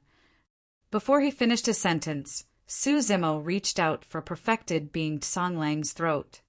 Perfected being Songlang's expression changed starkly as he raised his hands instinctively before him to defend. Su Zimo's gaze turned cold. The moment he touched perfected being Songlang's arms, He exerted strength forward. Snap! Perfected being Tsonglang's arms were snapped on the spot. Flesh hung from his broken bones that were revealed as blood flowed everywhere in a grisly manner. Ah! Shrieking tragically, perfected being Tsonglang almost fainted. Instantly, cold sweat started pouring from his forehead. Striding forward, Su Zimo yanked perfected being Tsonglang's hair and descended instantly. He dragged perfected being Tsonglang towards Shenmingqi. With his lifeless arms, perfected being Tsonglang could do nothing as Su Zimo dragged him across the mud. Chapter 504 Life Payment. Chapter 504 Life Payment. The entire battle lasted for less than 100 breaths. Standing where she was, Shen Mingqi looked at everything in a daze, and her mouth was slightly agape, unable to close for the longest time. This was 8 years in the making. The young man who perfected being Tsonglang regarded as an ant back in this town, the person whose life's honors were removed, had now grown to such a point. 8 years ago, that young man's dignity was trampled by perfected being Tsonglang, and he was bullied, even nearly killed by the latter. 8 years later, perfected being Tsonglang was now being dragged by the young man of the past across the ground, defenseless like a dead dog. 8 years ago, when perfected being Tsonglang descended, all the mortals of Pingyang town knelt down except for a single person who stood upright and proudly. Shin Mingqi could clearly remember chasing after the young man that day, questioning him loudly, "Why aren't you keeling? What does it matter if you kneel down for a while?" The young man replied, "It doesn't matter, but I am not willing to." 8 years later, that same unyielding young man yanked perfected being Tsong Lang down from the clouds and trampled the latter into the mud of the mortal world. Arriving before Shen Mingqi, Su Zimo relented his grip and tossed perfected being Tsong Lang onto the ground. There was yet another yell as the latter convulsed with a pale expression. "Su Zimo, what are you trying to do?" Perfected being Tsong Lang's eyes were filled with fright. With a calm expression, Su Zimo looked at Shinmingqi and said, "Since he destroyed your core formation, I'll help you cripple his cultivation." "Don't." When he heard that, perfected being Tsonglang's hairs stood on end and he shrieked. Su Zimo stomped down fiercely on perfected being Tsonglang's abdomen. How terrifying was Su Zimo's physique! He had the strength to snap a supreme-grade spirit weapon directly. That single stomp was something that perfected being Tsonglang's body could not endure. His abdomen was torn right through as grisly fresh blood gushed forth from that mess of flesh. However, that was only the wound on his physical body. Perfected being Tsonglang's golden core was also smashed, and more than 200 years of cultivation was lost in a single moment. Perfected being Tsonglang coughed huge mouthfuls of blood with an ashen expression. With his golden core smashed, his cultivation was crippled, and that was a feeling even more terrible than death. His appearance was turning old rapidly. Right now, perfected being Tsonglang was more than 200 years ago. The reason why he looked like a middle-aged man was because he had formed his golden core and his lifespan was extended. However, with the destruction of his golden core, his powers were gone as well, and he could no longer withstand the power of time. Perfected being Tsonglang's hair started turning white, and his skin lost its luster. This was the same for demons.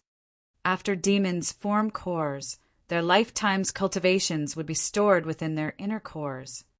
With the inner cores, demons could take on human form and even speak in human tongues. However, if their inner cores were removed, they would lose their demonic powers, and those that took on human form would revert to their original state while losing the ability to speak in human tongues. Su Zimo was no longer looking at the groaning and dying, perfected being Tsonglang on the ground. He walked straight to the edge of the courtyard and squatted down to observe. Not long later, he stood up and continued walking around the perimeter of the formation.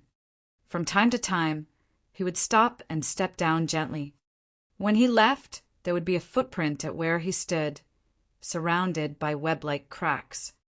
At the center of the footprints, there was a spirit stone that was dim without light, crushed by Su Zimo. Shin Mingqi understood what was happening. Su Zimo was dispelling the formation. With every single footstep, he was crushing a formation eye. The light surrounding the formation began to dim gradually. The formation that Tan Hao claimed to be able to trap golden cores for up to 5 days was destroyed in less than 15 minutes by Su Zimo. This was the second extreme foundation establishment cultivator in history. The #1 weapon refinement master of Great Zhou. Formation master. Was there anything he couldn't achieve? Suddenly, Shen Mingqi came to a realization. Su Zimo had not changed the entire time. He was still that brother Zimo from her childhood who could do everything, the pride of Pingyang Town. The one who changed was herself. The reason why life was cruel wasn't because it was short, but because there was no way of redoing things. For certain people and things, losing them would be for a lifetime. Gazing quietly at that figure not far away, Shen Mingqi's eyes were fixed the entire time. She did not have much time left. Before long, the formation lights dissipated into the night and the formation was dispelled, revealing the skies to them once more. The night was hazy and the moon was bright with few stars. Although a massive battle had just broken out at the Shen family, it was quiet in the town. Most of the mortals in the town were already awake due to the shock. However, how would any of them dare to show their faces in a fight between immortals? Everyone hid under their beds and clutched their blankets tightly, praying that they wouldn't be implicated. Turning around, Su Zimo whisked up the groveling, perfected being Songlang and turned to leave the Su Zimo, heading for his own residence. Shen Mingqi's body swayed as she looked at Su Zimo's leaving back view, almost stumbling. The door at the side opened with a creak and a middle-aged man ran over frightfully with a look of trepidation. Supporting Shen Mingqi, he asked dearly, "Mingqi, are you all right?" The man was Shen Nan. He was hiding in the room and did not dare reveal himself. If I hadn't followed Master and left back then, perhaps things might not be this way right now. Shen Mingqi's condition was getting worse, and her consciousness was fluttering as she murmured to herself. I was the one who caused myself to be in this state today. There's no one else to blame. Immortal fate? That's nothing but a dream. Alarmed and afraid, Shen Nan hugged Shen Mingqi's swaying body and asked, "Mingqi, what's happening to you? Don't scare me. Everything is in the past, and it isn't your fault." Before he could finish, Shen Mingqi turned and looked at him with a dazed expression, tears pouring down her face. "Shen Nan, I regret everything." After 8 years, Su Zimo's residence hasn't undergone much changes. Dragging perfected being Songlang, he leaped and landed in the courtyard. The cherry flowers were blooming in the center of the courtyard. In this short period of time, perfected being Songlang's hair had already turned completely white and his breathing was weak. Blood flowed continuously from that massive wound on his abdomen. Coupled with the fact that his golden core and cultivation was destroyed, perfected being Songlang was aging at an extremely fast rate. One after another, wrinkles appeared as though they were etched on his face as his sockets sunk. His eyeballs were cloudy and were almost at the end of their lives. Throwing perfected being Songlang to the side of the peach blossom tree, Su Zimo asked, "Do you know why I brought you here?" Perfected being Songlang no longer had the strength to talk. By now he knew that he was going to die for sure today and could only glare at Su Zimo venomously. 8 years ago, you burned Zhui Feng in front of me. Even though it was a spirit beast, I viewed it as a kin. Gripping his fists, Su Zimo said coldly, "Zhui Feng's ashes are buried beneath this peach blossom tree. The moment I buried them, I said that one fine day, I will use your blood and rinse it here." Suddenly, Perfected being San Lang's gaze turned incomparably conflicted. There was hatred, regret, fear, and reluctance. 8 years ago, if it wasn't for Jue Feng, I would have died under your true fire. Su Zimo grabbed perfected being San Lang's head and snarled word after word with a cold intent. San Lang, pay with your life! Poof! Extending his fingernails, Su Zimo sliced across perfected being San Lang's throat viciously. Fresh blood splashed out and sprayed at the foot of the peach blossom tree. Chapter 505, Burying the Past. Chapter 505, Burying the Past.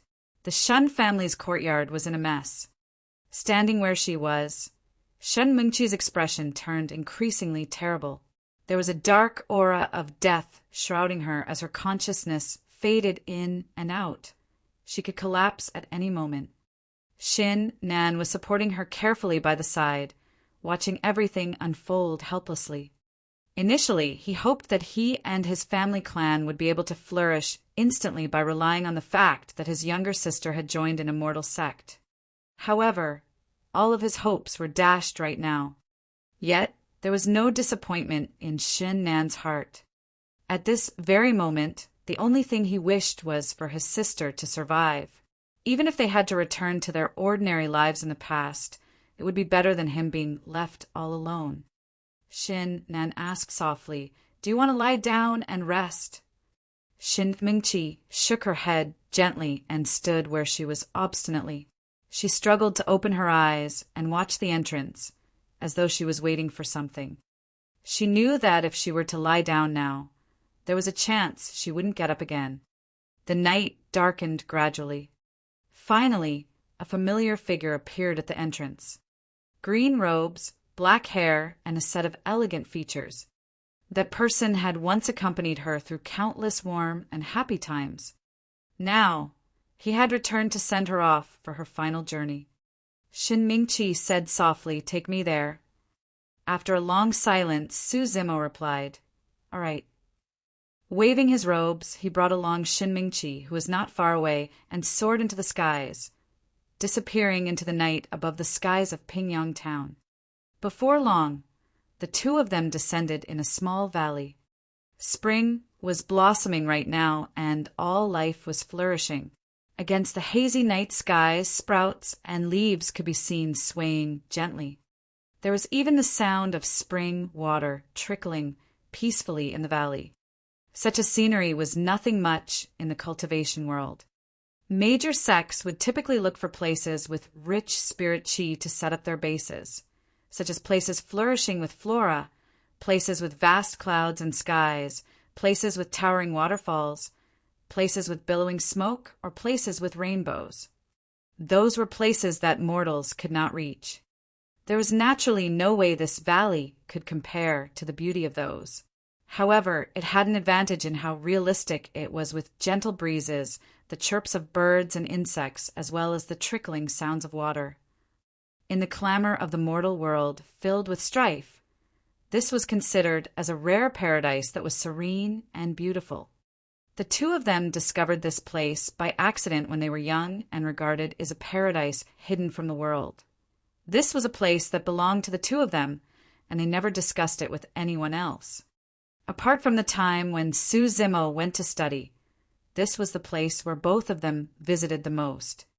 They spent countless nights lying side by side on a small peak in the valley, gazing at the skies and the endless stars, dreaming about their future. Shin Mingqi had once said, "If we turn old and die one day, I want to be buried here." Right now she was here. Su Zimo placed Shin Mingqi on the grass fields in silence with an indifferent expression. However, a hint of a conflicted emotion flickered through his eyes. He no longer had any attachments towards Shan Mingqi. The moment she decided to leave 8 years ago, that was the end of their relationship. However, witnessing her meet with such an end, Su Zimo could not help but feel a surge of sympathy and pity in his heart. Shen Mingqi was not bad by nature. Otherwise, she wouldn't have helped Su Zimo beg for mercy 8 years ago or remind him to be wary of Zhou Dingyan. Otherwise, she wouldn't have gone against perfected being Songlang 8 years after, resulting in her death. She was not suited by nature to survive in the cruel cultivation world. Even if perfected being Songlang did not harm her, she would have met with her demise sooner or later. She was ruined by that immortal fate. Zimo, actually, I haven't been living a happy life in the past 8 years of cultivation. I've had enough of the conniving cultivation world and its cruelty and coldness. Shin Mingqi laid beside Su Zimo's legs and gazed at the stars above, murmuring softly with a dazed expression. I've often thought about how great the past was, carefree without worries. Even if I was merely accompanying you and watching you study in silence. We were together every day and made so many wishes. As she talked about the wishes, Shin Mingqi smiled unknowingly and her eyes flickered with light. However, those lights dimmed before long. But later on, Shen Mingqi's voice got softer as she continued. Su Zimo listened silently the entire time. As daybreak approached, the stars in the skies disappeared bit by bit. Those stars are so beautiful.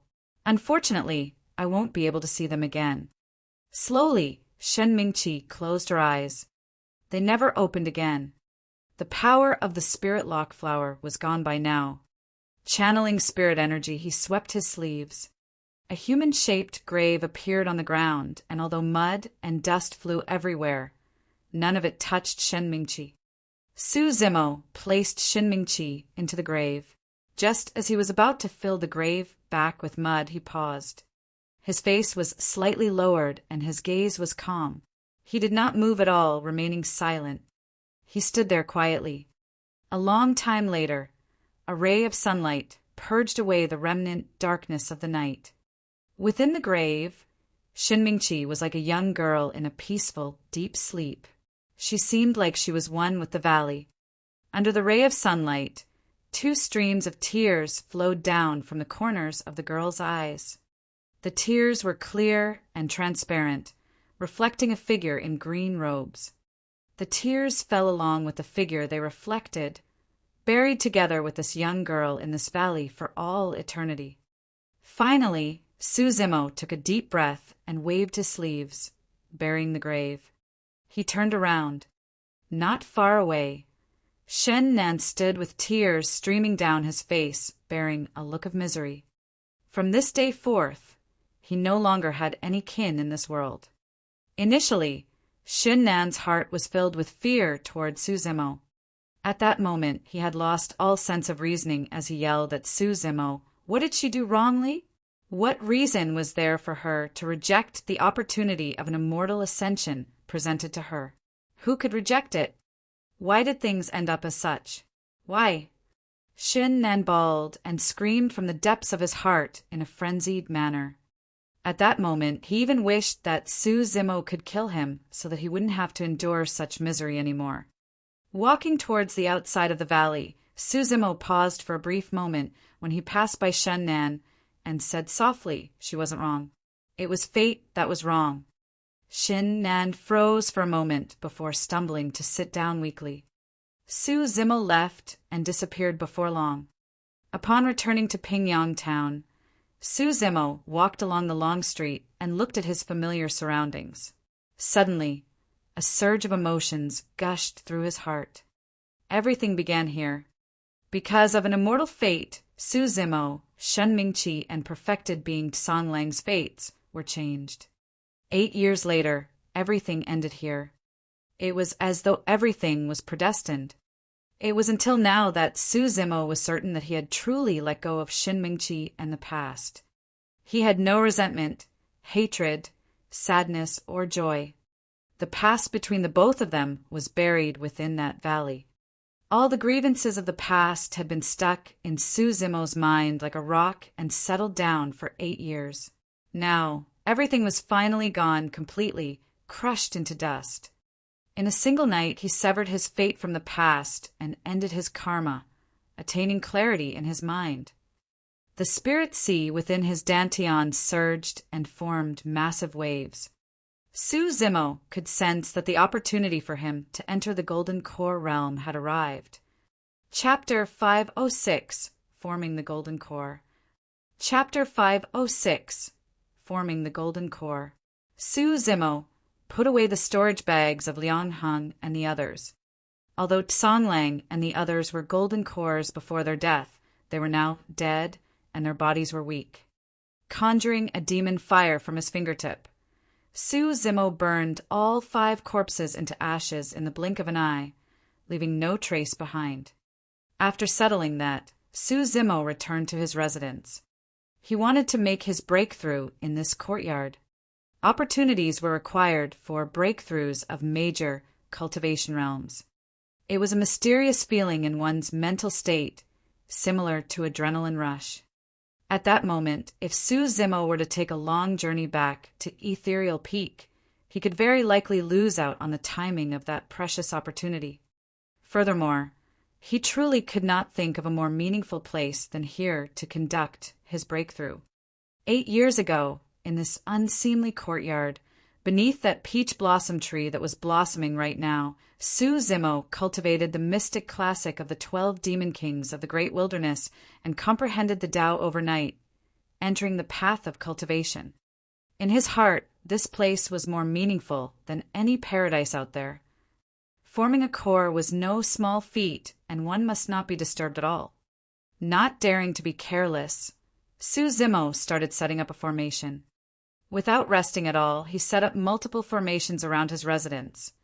Not only were there support formations, there were even illusion, trap, and killing formations.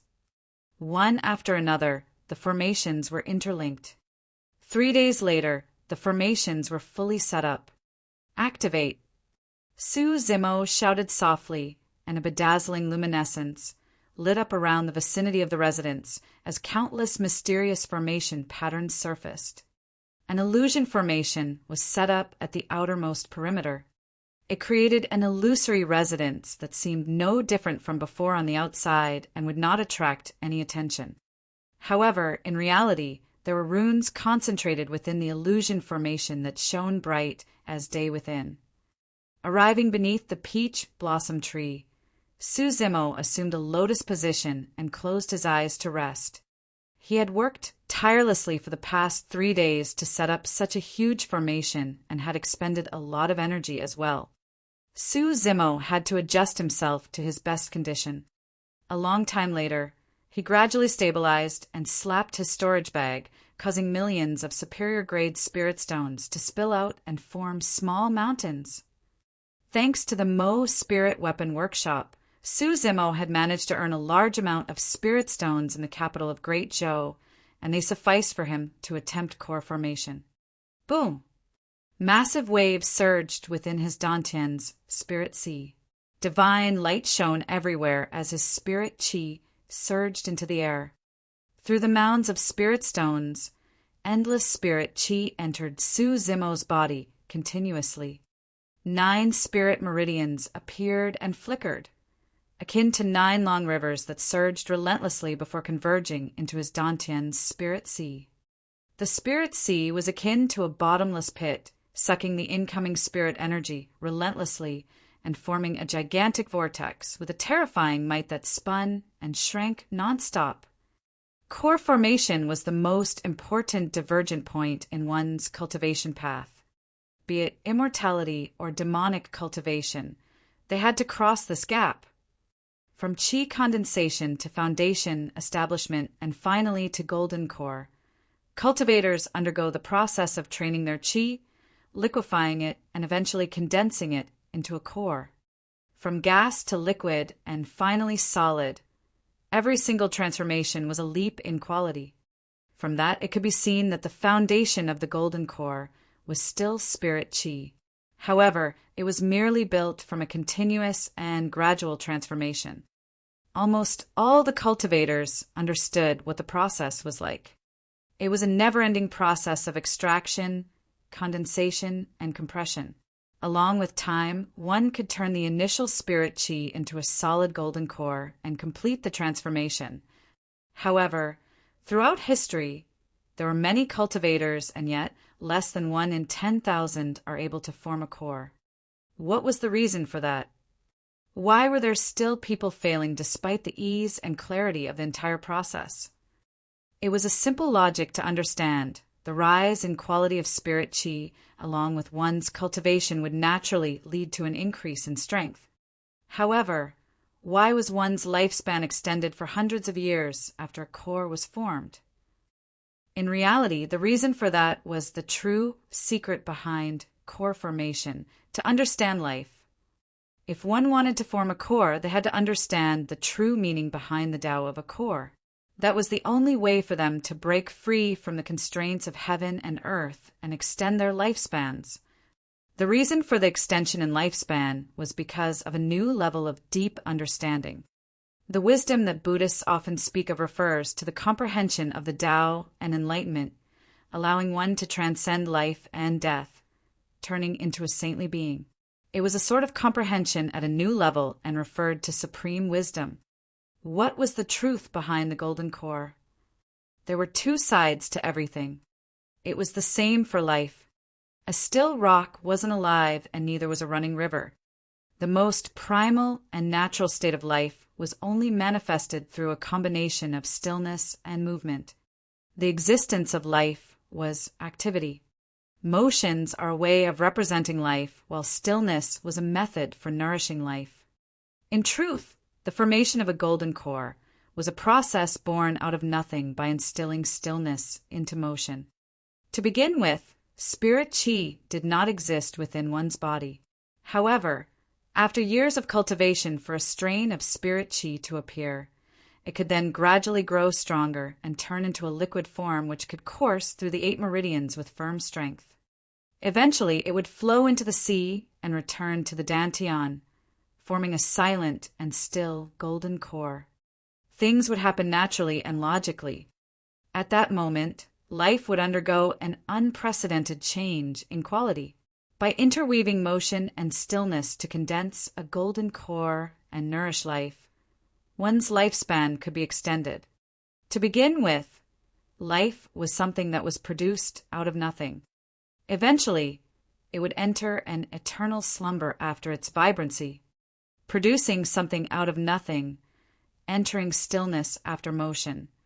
That was an interpretation of life. In truth, the formation of a core was the understanding of one of life's obscurities, and as such, gaining an extension in lifespan. That was the true meaning of core formation. Once one creates a golden core, one's lifespan will not be decided by nature. That was the most famous mantra of core formation and also hinted at its true essence. For foundation establishment cultivators, the chances of them condensing a golden core was more than 80% as long as they unlocked 5 spirit meridians. Even so, there were still people who failed. They did not fail in core formation, but in the comprehension of the true meaning behind core formation.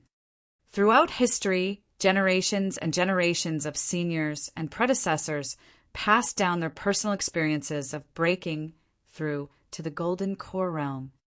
However, Tao was something that was incorporeal. It couldn't be explained clearly, touched, or seen. Even if one knew what was going on, it was useless. The only way for them to transcend mortality and break out of their mold was through personal comprehension. As time passed by, Suzimo's aura turned increasingly terrifying as his black hair swayed gently without any wind. His lifespan was extending endlessly. 200 years, 300 years, 500 years. Suzimo's understanding of core formation had not only affected himself. Subconsciously, another life in the courtyard was affected. Behind him, the peach blossom tree was shrouded by an invisible Tao, and it grew. Its trunk grew thicker and its branches extended. One after another, pink buds blossomed in the blink of an eye. The petals scattered around Suzimo's vicinity. Instantly, the petals that scattered grew into new flowers, and the entire process was mysterious, akin to a dream. The peach blossom tree swayed gently. If Su Zimo were to open his eyes right now, he would be able to sense that the peach blossom tree was exuding an emotion of joy. It had gained sentience. Chapter 507, Golden Core completed. Chapter 507, Golden Core completed. Waves raged fiercely within the spirit sea of the Dantian, shining with a divine radiance. The two starkly different Daos of immortals and fiends were in constant conflict within the Dantian. Fire and water, two starkly different energies, were clashing within the Dantian as well. The situation that Su Zimo was in right now was rather unique. He managed the first step of understanding the true essence of core formation and extended his lifespan.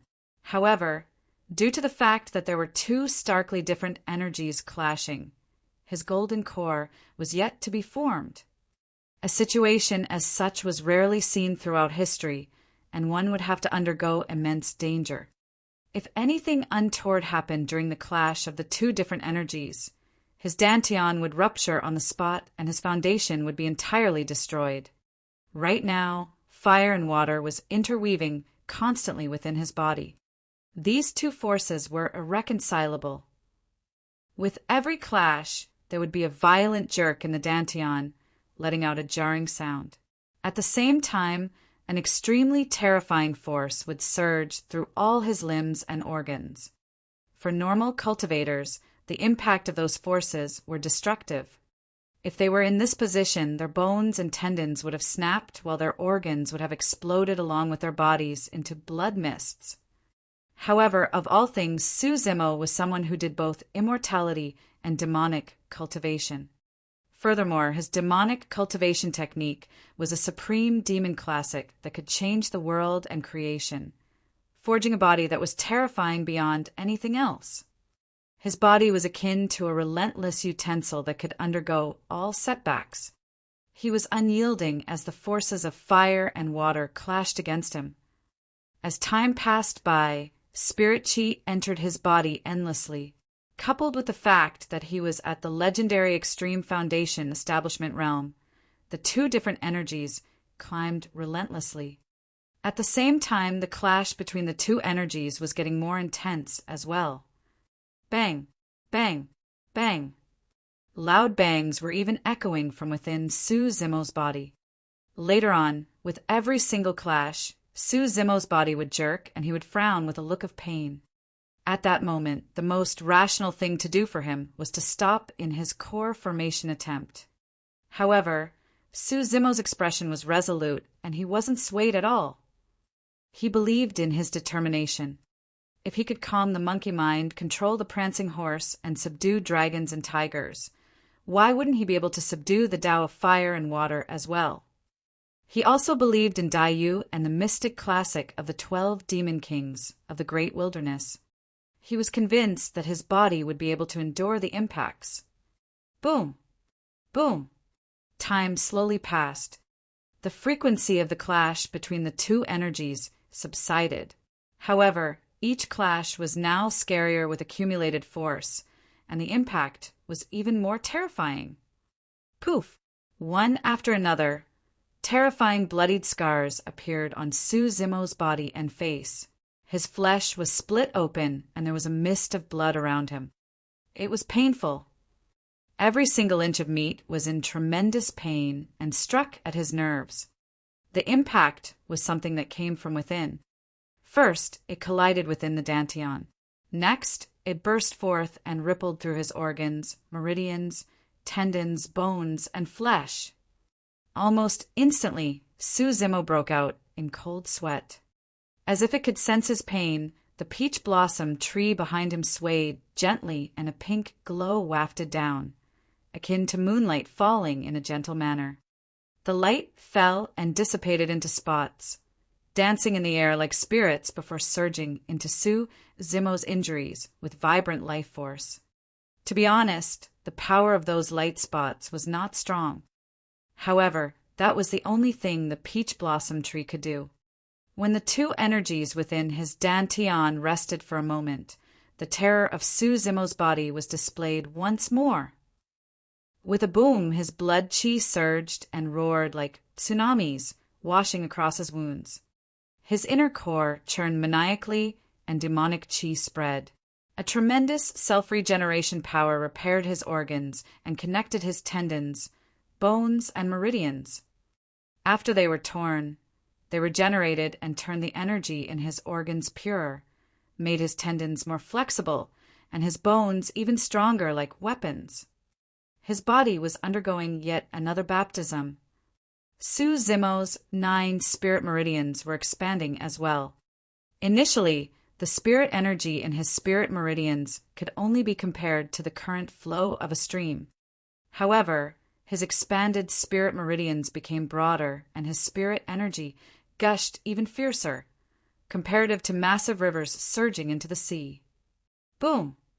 Just as his internal injuries were recovering, the two different energies clashed once more and produced a resounding bang. Su Zimo's body shuddered. It was a type of pain that struck his bones and almost caused him to faint. Su Zimo knew that there was no way out for him. If he were to retreat at this moment, he would suffer even greater difficulties and pain in the future for his next attempt at core formation. No one could break Su Zimo's determination. His spirit condensed continuously, shrinking, transforming, and ascending. An illusory phantom of a golden core appeared faintly. Endless spirit energy surged towards that illusory golden core, allowing it to turn corporeal and firmer. The demon inner core was condensed in Su Zimo's chest. On the other hand, the immortal golden core swiveled an inch beneath his navel in his dantian, shining with a golden glow in its spherical shape. Against the bedazzling golden shade, Su Zimo's organs, blood, flesh, bones, marrow, and meridians shone with an illuminating transparency. Su Zimo sat beneath the peach blossom tree with a transparent and flawless body, emanating the aura of an ethereal immortal. He was like a peerless immortal king that had descended, looking down on the world and shocking the masses.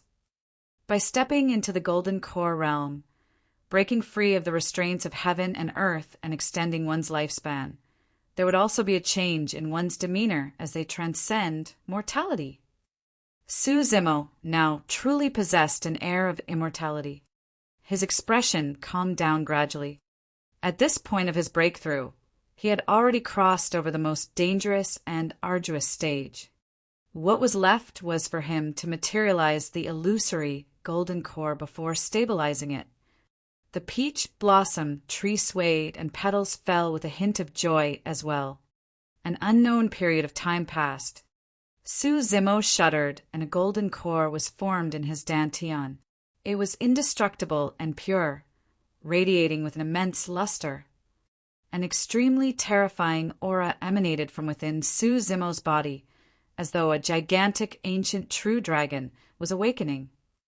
All of a sudden, Su Zimo's eyes were initially shut. However, he suddenly felt his vision blur and witnessed a shocking scene. Dark clouds were overcast and lightning flashed as thunder rumbled. The skies collapsed and formed a series of tears. An apocalyptic firestorm rained down, and all living beings were crying miserably. In the face of this energy that could destroy all life, Su Zimo's expression was pale, and he felt that he was pathetically insignificant. Even nascent souls and void reversions would be met with death, let alone golden cores. Bang! Boom! Boom! All of a sudden, heaven and earth rumbled. An incomparably massive ancient demon descended with a terrifying aura and 4 legs that were akin to heavenly piercing pillars. Standing in the middle of a dark, deep sea, it did not move and suppress the raging tides. Its tough armor carried the broken firmament and blanketed the world, blocking the massive void currents while protecting all living beings.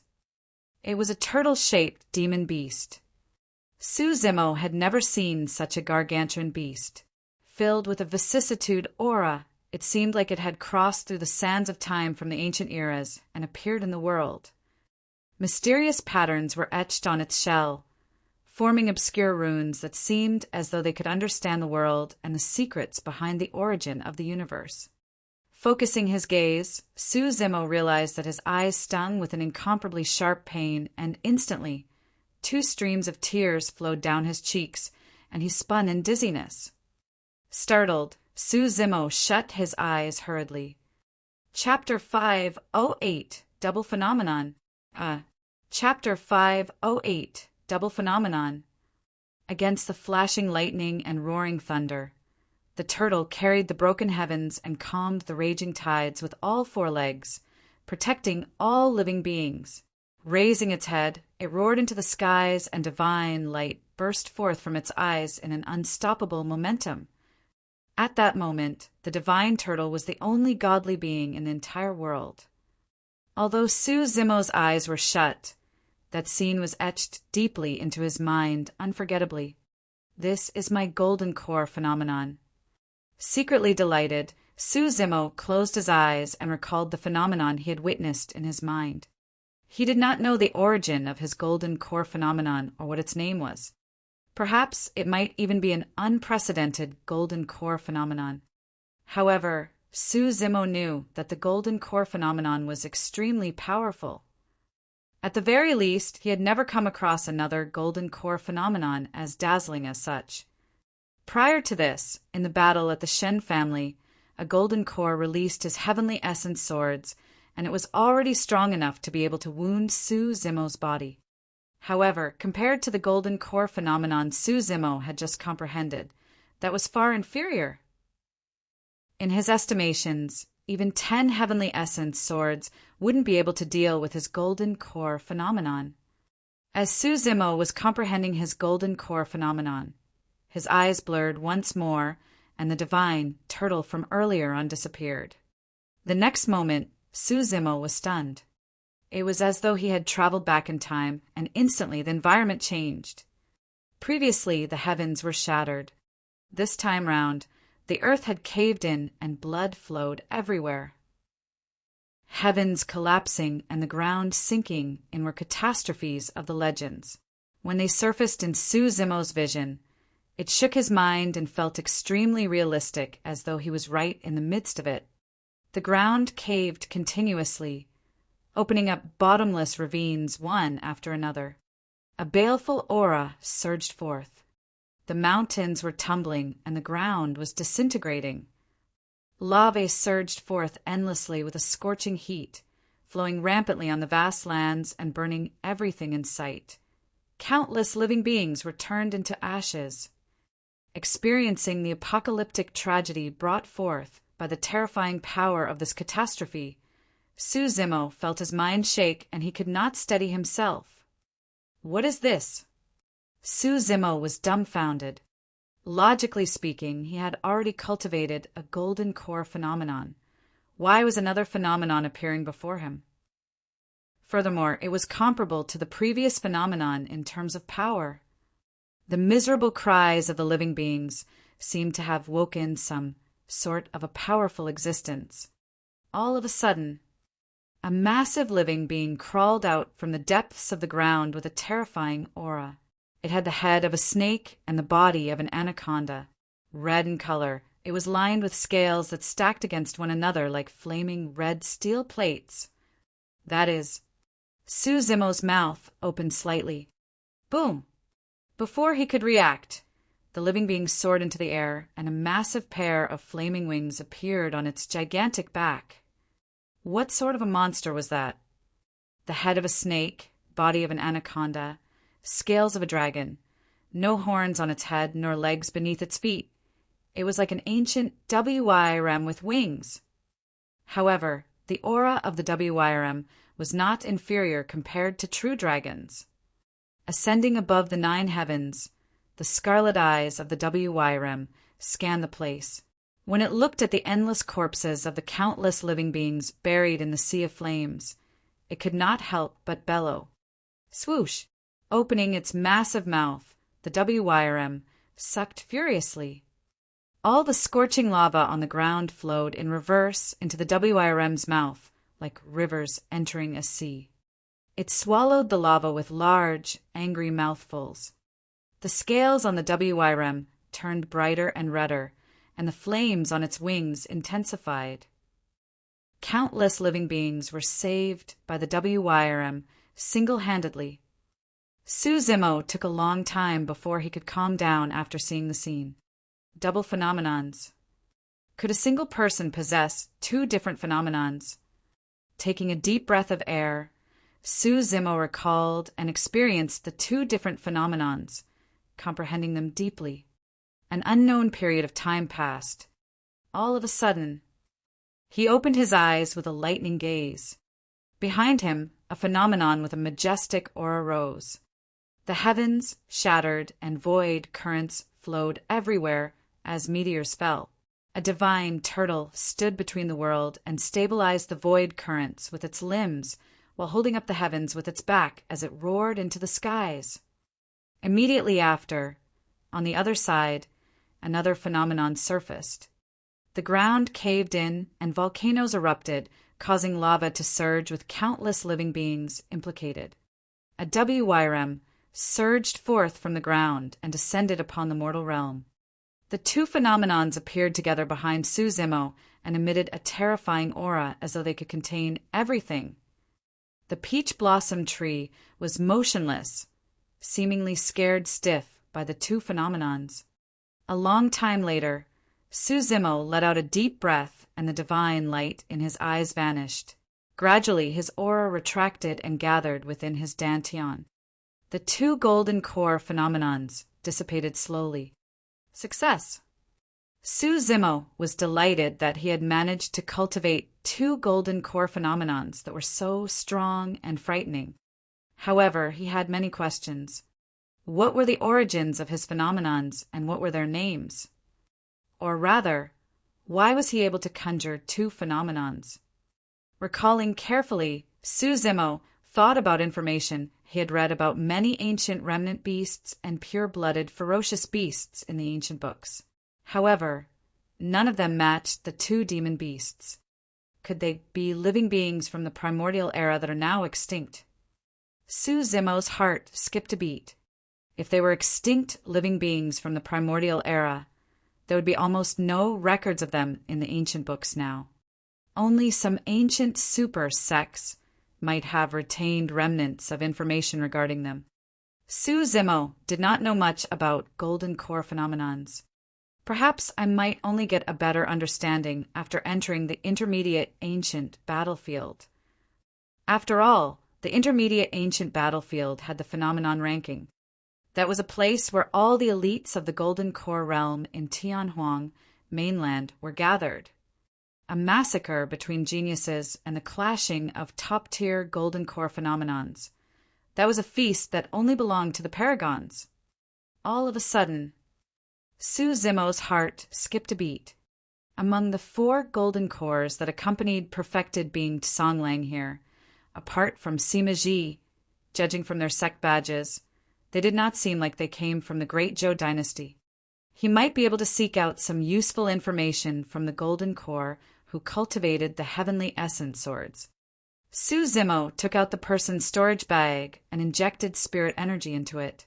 After a brief check, he withdrew an ancient book from it. There were 4 words written on it: Golden Core Phenomenon Ranking. The intermediate ancient battlefield would open up once every 100 years. This meant that the phenomenon ranking would refresh once every 100 years. Throughout history, there have been countless golden cores who left their names on the phenomenon ranking, and it was refreshed constantly. However, there were not many changes to the top 108 golden core phenomenons.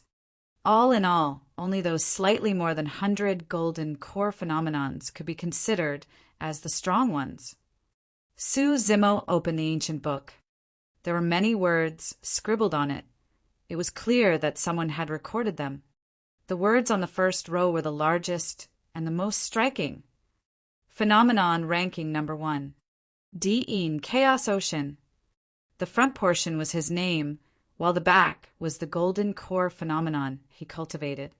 There was even a line of small words after his golden core phenomenon describing the origins of it. When Su Zimo caught sight of the first sentence, he was shocked. Chaos Ocean, ancient phenomenon, created by the human emperor. Chapter 509, Turtle Snake Reappearance.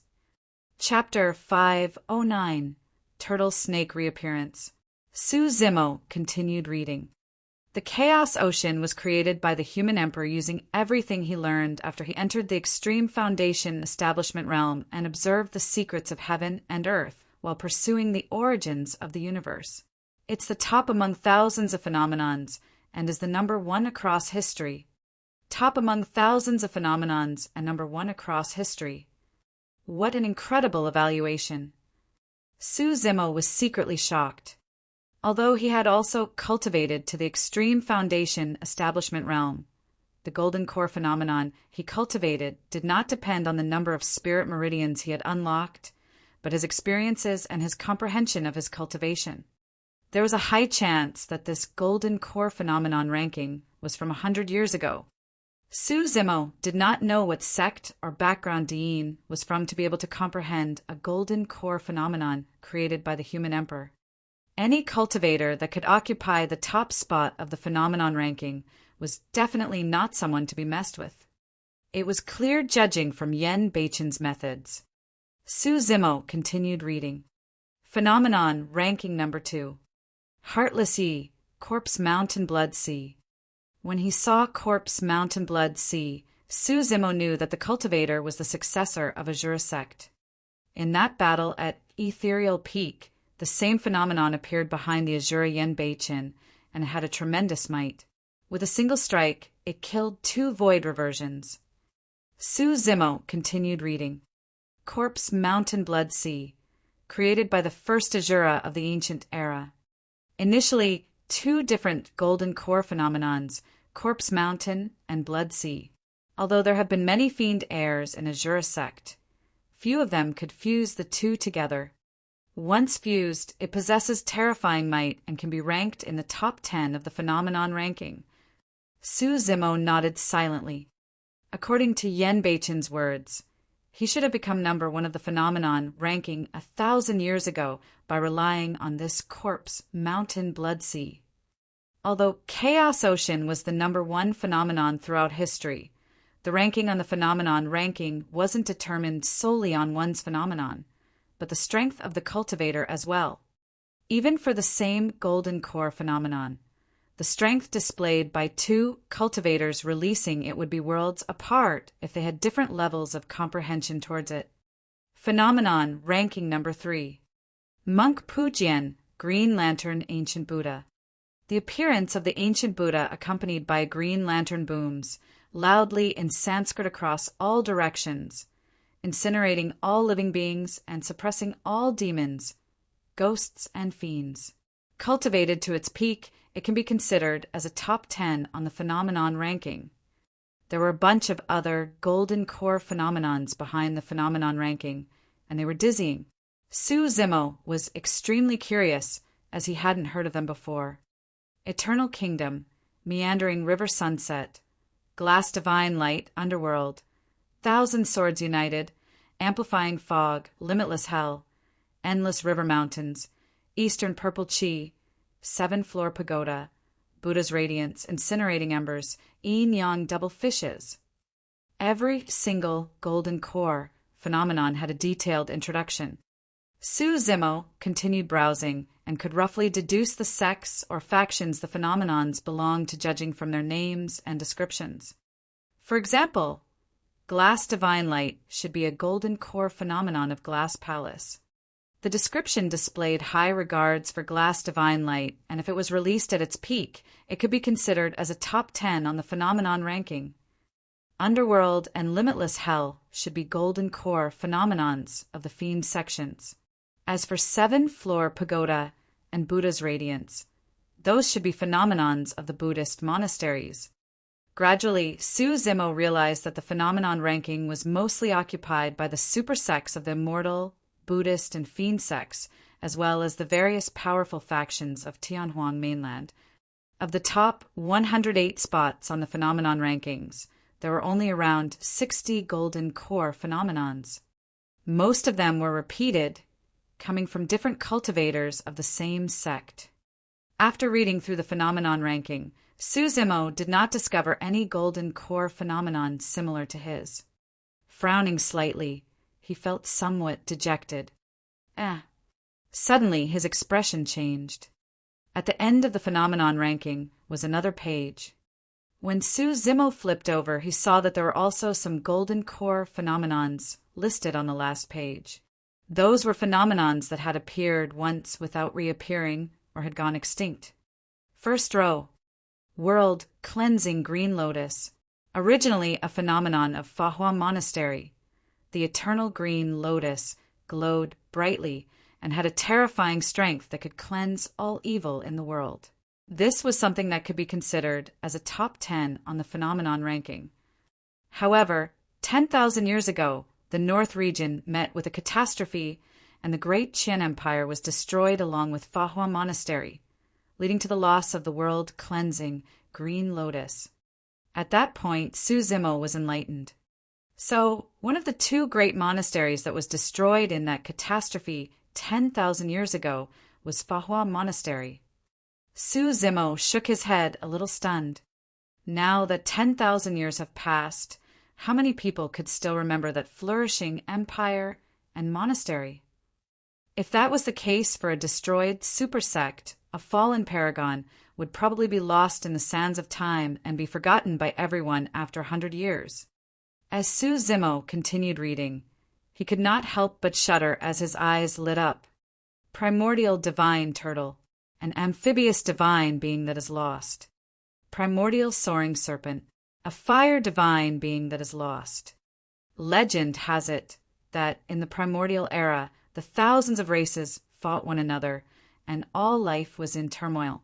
Blood was shed everywhere as corpses lined the ground. That massive battle caused the skies to topple and the ground to collapse. Void currents surged everywhere. Meteors crashed. The ground caved in while lava spurted everywhere, killing countless lives. Suzimo was in deep thought at this point. The battle royale of the primordial era was something that he had heard Uncle Yang of Elixir Yang sect mention before. However, he did not know the reason for it.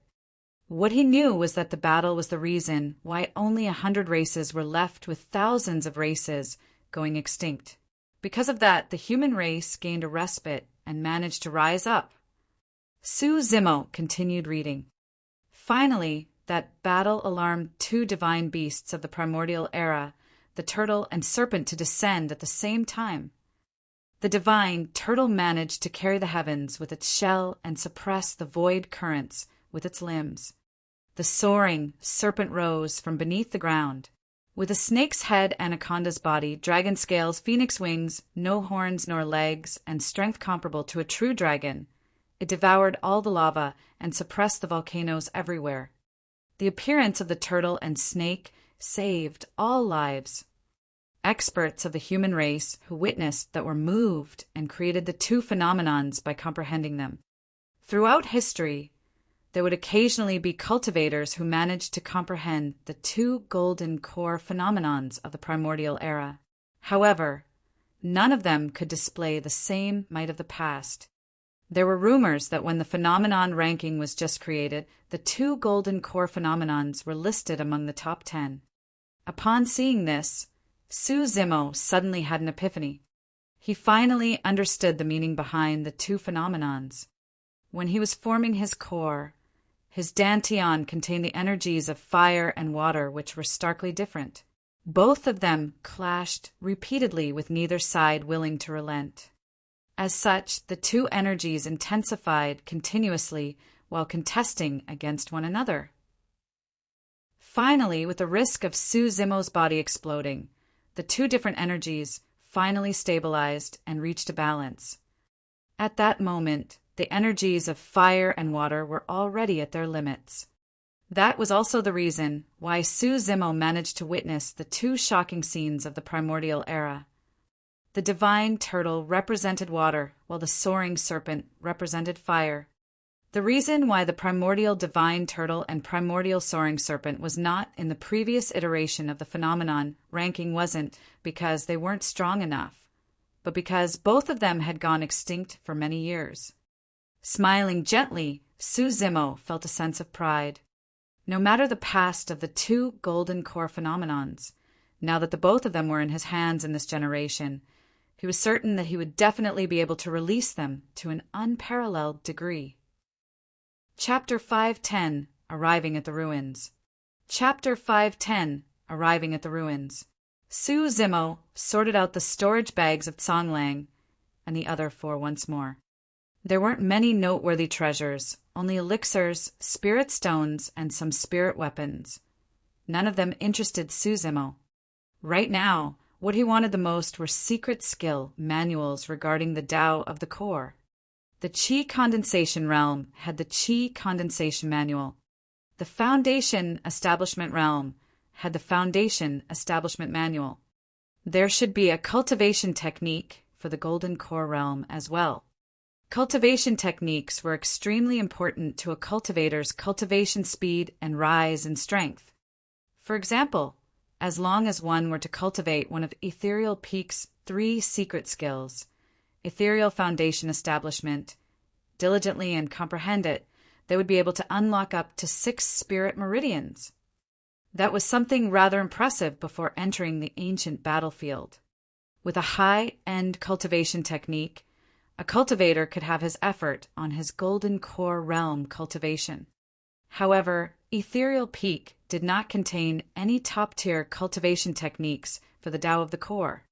After the massive battle at Ethereal Peak, Sect Masterling Yun mentioned this to Suzimo. The circumstances of Suzimo's core formation were rather special as well. The 2 different energies of fire and water clashed within his dantian. Although he managed to suppress fire and water while subduing the turtle and serpent thanks to his strong determination and terrifying physique, it was still a latent danger.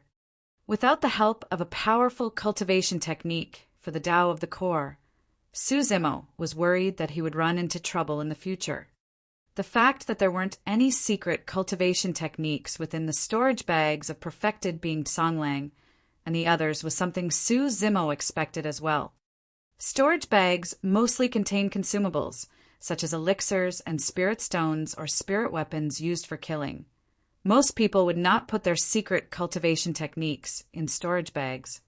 However, from Liangheng's storage bag, apart from the phenomenon ranking, Suzimo discovered a messaging spirit crane. The content within stirred his interest. It indicated that there was a dangerous ground known as the Great Qian Ruins.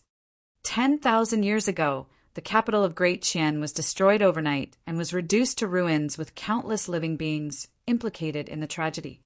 Alongside the capital of Great Qian were 2 great Buddhist monasteries of the time, Fahua Monastery and Daming Monastery. Many treasures were buried within the ruins. Apart from miraculous elixirs and spirit weapons, there were also lost cultivation techniques. It was said that the number 1 secret skill of the Tao of the core, mystic Dharmic Lotus Sutra, was buried along with Fahua Monastery in the ruins. However, no one managed to find it. Of course, the ruins were not a friendly place and were filled with treacherous dangers. Over the years, there have always been cultivators who took the risk to explore it but failed to return alive. There were even rumors that although the capital of Great Qian was destroyed and reduced to ruins, the Khanate spirit fire that burned it down had not extinguished and was still burning. After pondering for a moment, Suzimo decided to check out the Great Qian ruins. Firstly, there was the obvious lure of the treasures that were buried along with the majestic capital of Great Qian and the 2 super sects in the ruins. Secondly, if he could find the mystic Dharmic Lotus Sutra, it would definitely be a great boon for his cultivation.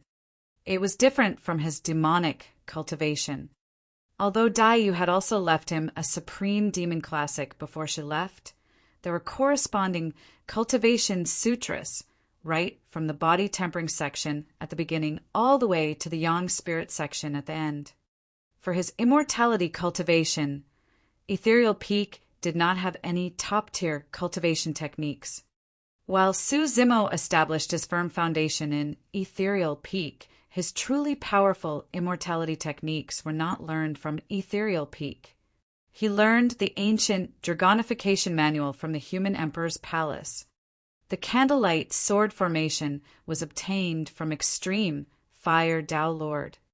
It was the same for his Sea Calming manual, Tidal manual, and Azura saber. Therefore, Suzumo decided to take a spin around the Great Qian ruins and see if he could gain any rewards. Thirdly, it was the rumor regarding the spirit fire. If he could meet with Khanate spirit fire, Suzumo could attempt to repair the mystic gold silk armor in his storage bag. Back in the elementary ancient battlefield, he had even managed to pick up a few black gold arrows that used to be Khanate spirit weapons but had their spirit patterns destroyed. He could try to repair them. Additionally, the third level of the candlelight sword formation required 27 swords. If he could refine his flying swords again with a Khanate spirit fire, that would be a great boon to the power of his flying swords. Lastly, it was for his personal cultivation. Right now, Suzumo was in possession of many cultivation techniques. If he were to merely rely rigidly on seclusion cultivation, it would be hard for him to meet with any progress. The way for him to meet with rapid growth was to be triggered by threats. Take Azura saber, for example. If one didn't kill and turn into an Azura, they won't be able to comprehend the secret of the Azura saber. Tidying his attire, Suzumo rose and dispelled the formations surrounding his residence with a wave before pushing the door and exiting. Standing at the entrance, he paused for a moment and turned back. His gaze was cloudy as he watched the petals falling from the peach blossom tree in the courtyard. In the blink of an eye, 8 years had passed. Now that this was completed, he would most likely not return in the near future. A long while later, Suzumo took a deep breath of air and closed the door before turning to leave. In midair, Suzumo sped towards the direction of the Great Qian ruins with nothing beneath his feet, experiencing the power and changes brought forth by the Golden Core realm. Apart from his year in the ancient battlefield, Suzumo had never left the territory of Great Zhou till this point of his cultivation. On the one hand, he did not have much time. Merely 6 years have passed ever since he joined Ethereal Peak. For him to reach Golden Core realm from Qi condensation within 6 years was a rather terrifying cultivation speed. On the other hand, Suzumo's cultivation realm was way too low. Foundation establishment cultivators could barely protect themselves within the territory of Great Zhou. If they were to leave, it would be difficult for them to return alive. The Great Qian ruins was not located within the Great Zhou dynasty. Now that Suzumo had formed a core for both his immortality and demonic cultivation, he was much more confident and ready to explore the Great Qian ruins. He traveled for an entire month without sleeping and resting before finally arriving at his destination. On the horizon far away, a rubbled wall emanating an ancient aura came into view. Sweeping his gaze across, the ruins were vast and boundless. One could imagine the territory in the reign of this massive, glorious empire in its heydays. At the very least, it was more than 10 times the current Great Zhou dynasty. When he got closer, Suzumo focused his gaze. In the middle of the ruins was a frighteningly massive ravine that split the place into two, extending into the horizon far away. Looking down, it seemed as though a gargantuan beast was opening its massive mouth, ready to devour all life. The ravine was deep and dark, giving off a chilling wind. Even with the power of his vision, Suzumo could not see what was within. Furthermore, he could sense extreme danger coming from the ruins. However, for some unknown reason, Suzumo felt a familiar aura coming from the depths of the ruins, as though a voice or some sort of a power was calling out to him. Uncanny, he lamented while shaking his head. At the same time, the sound of chains rattling, dull and heavy, could be heard from the depths of the dark, ghastly ravine. A pair of eyes opened up with a ferocious glint. It flickered within that space. In that moment, it seemed as though day and light had just swapped over while yin and yang intersected. In that momentary flash of illumination, an extremely old and withered face could be seen faintly. It was extremely horrifying. The face grinned and let out an ear-piercing laughter. "Kakik, the fated person has arrived.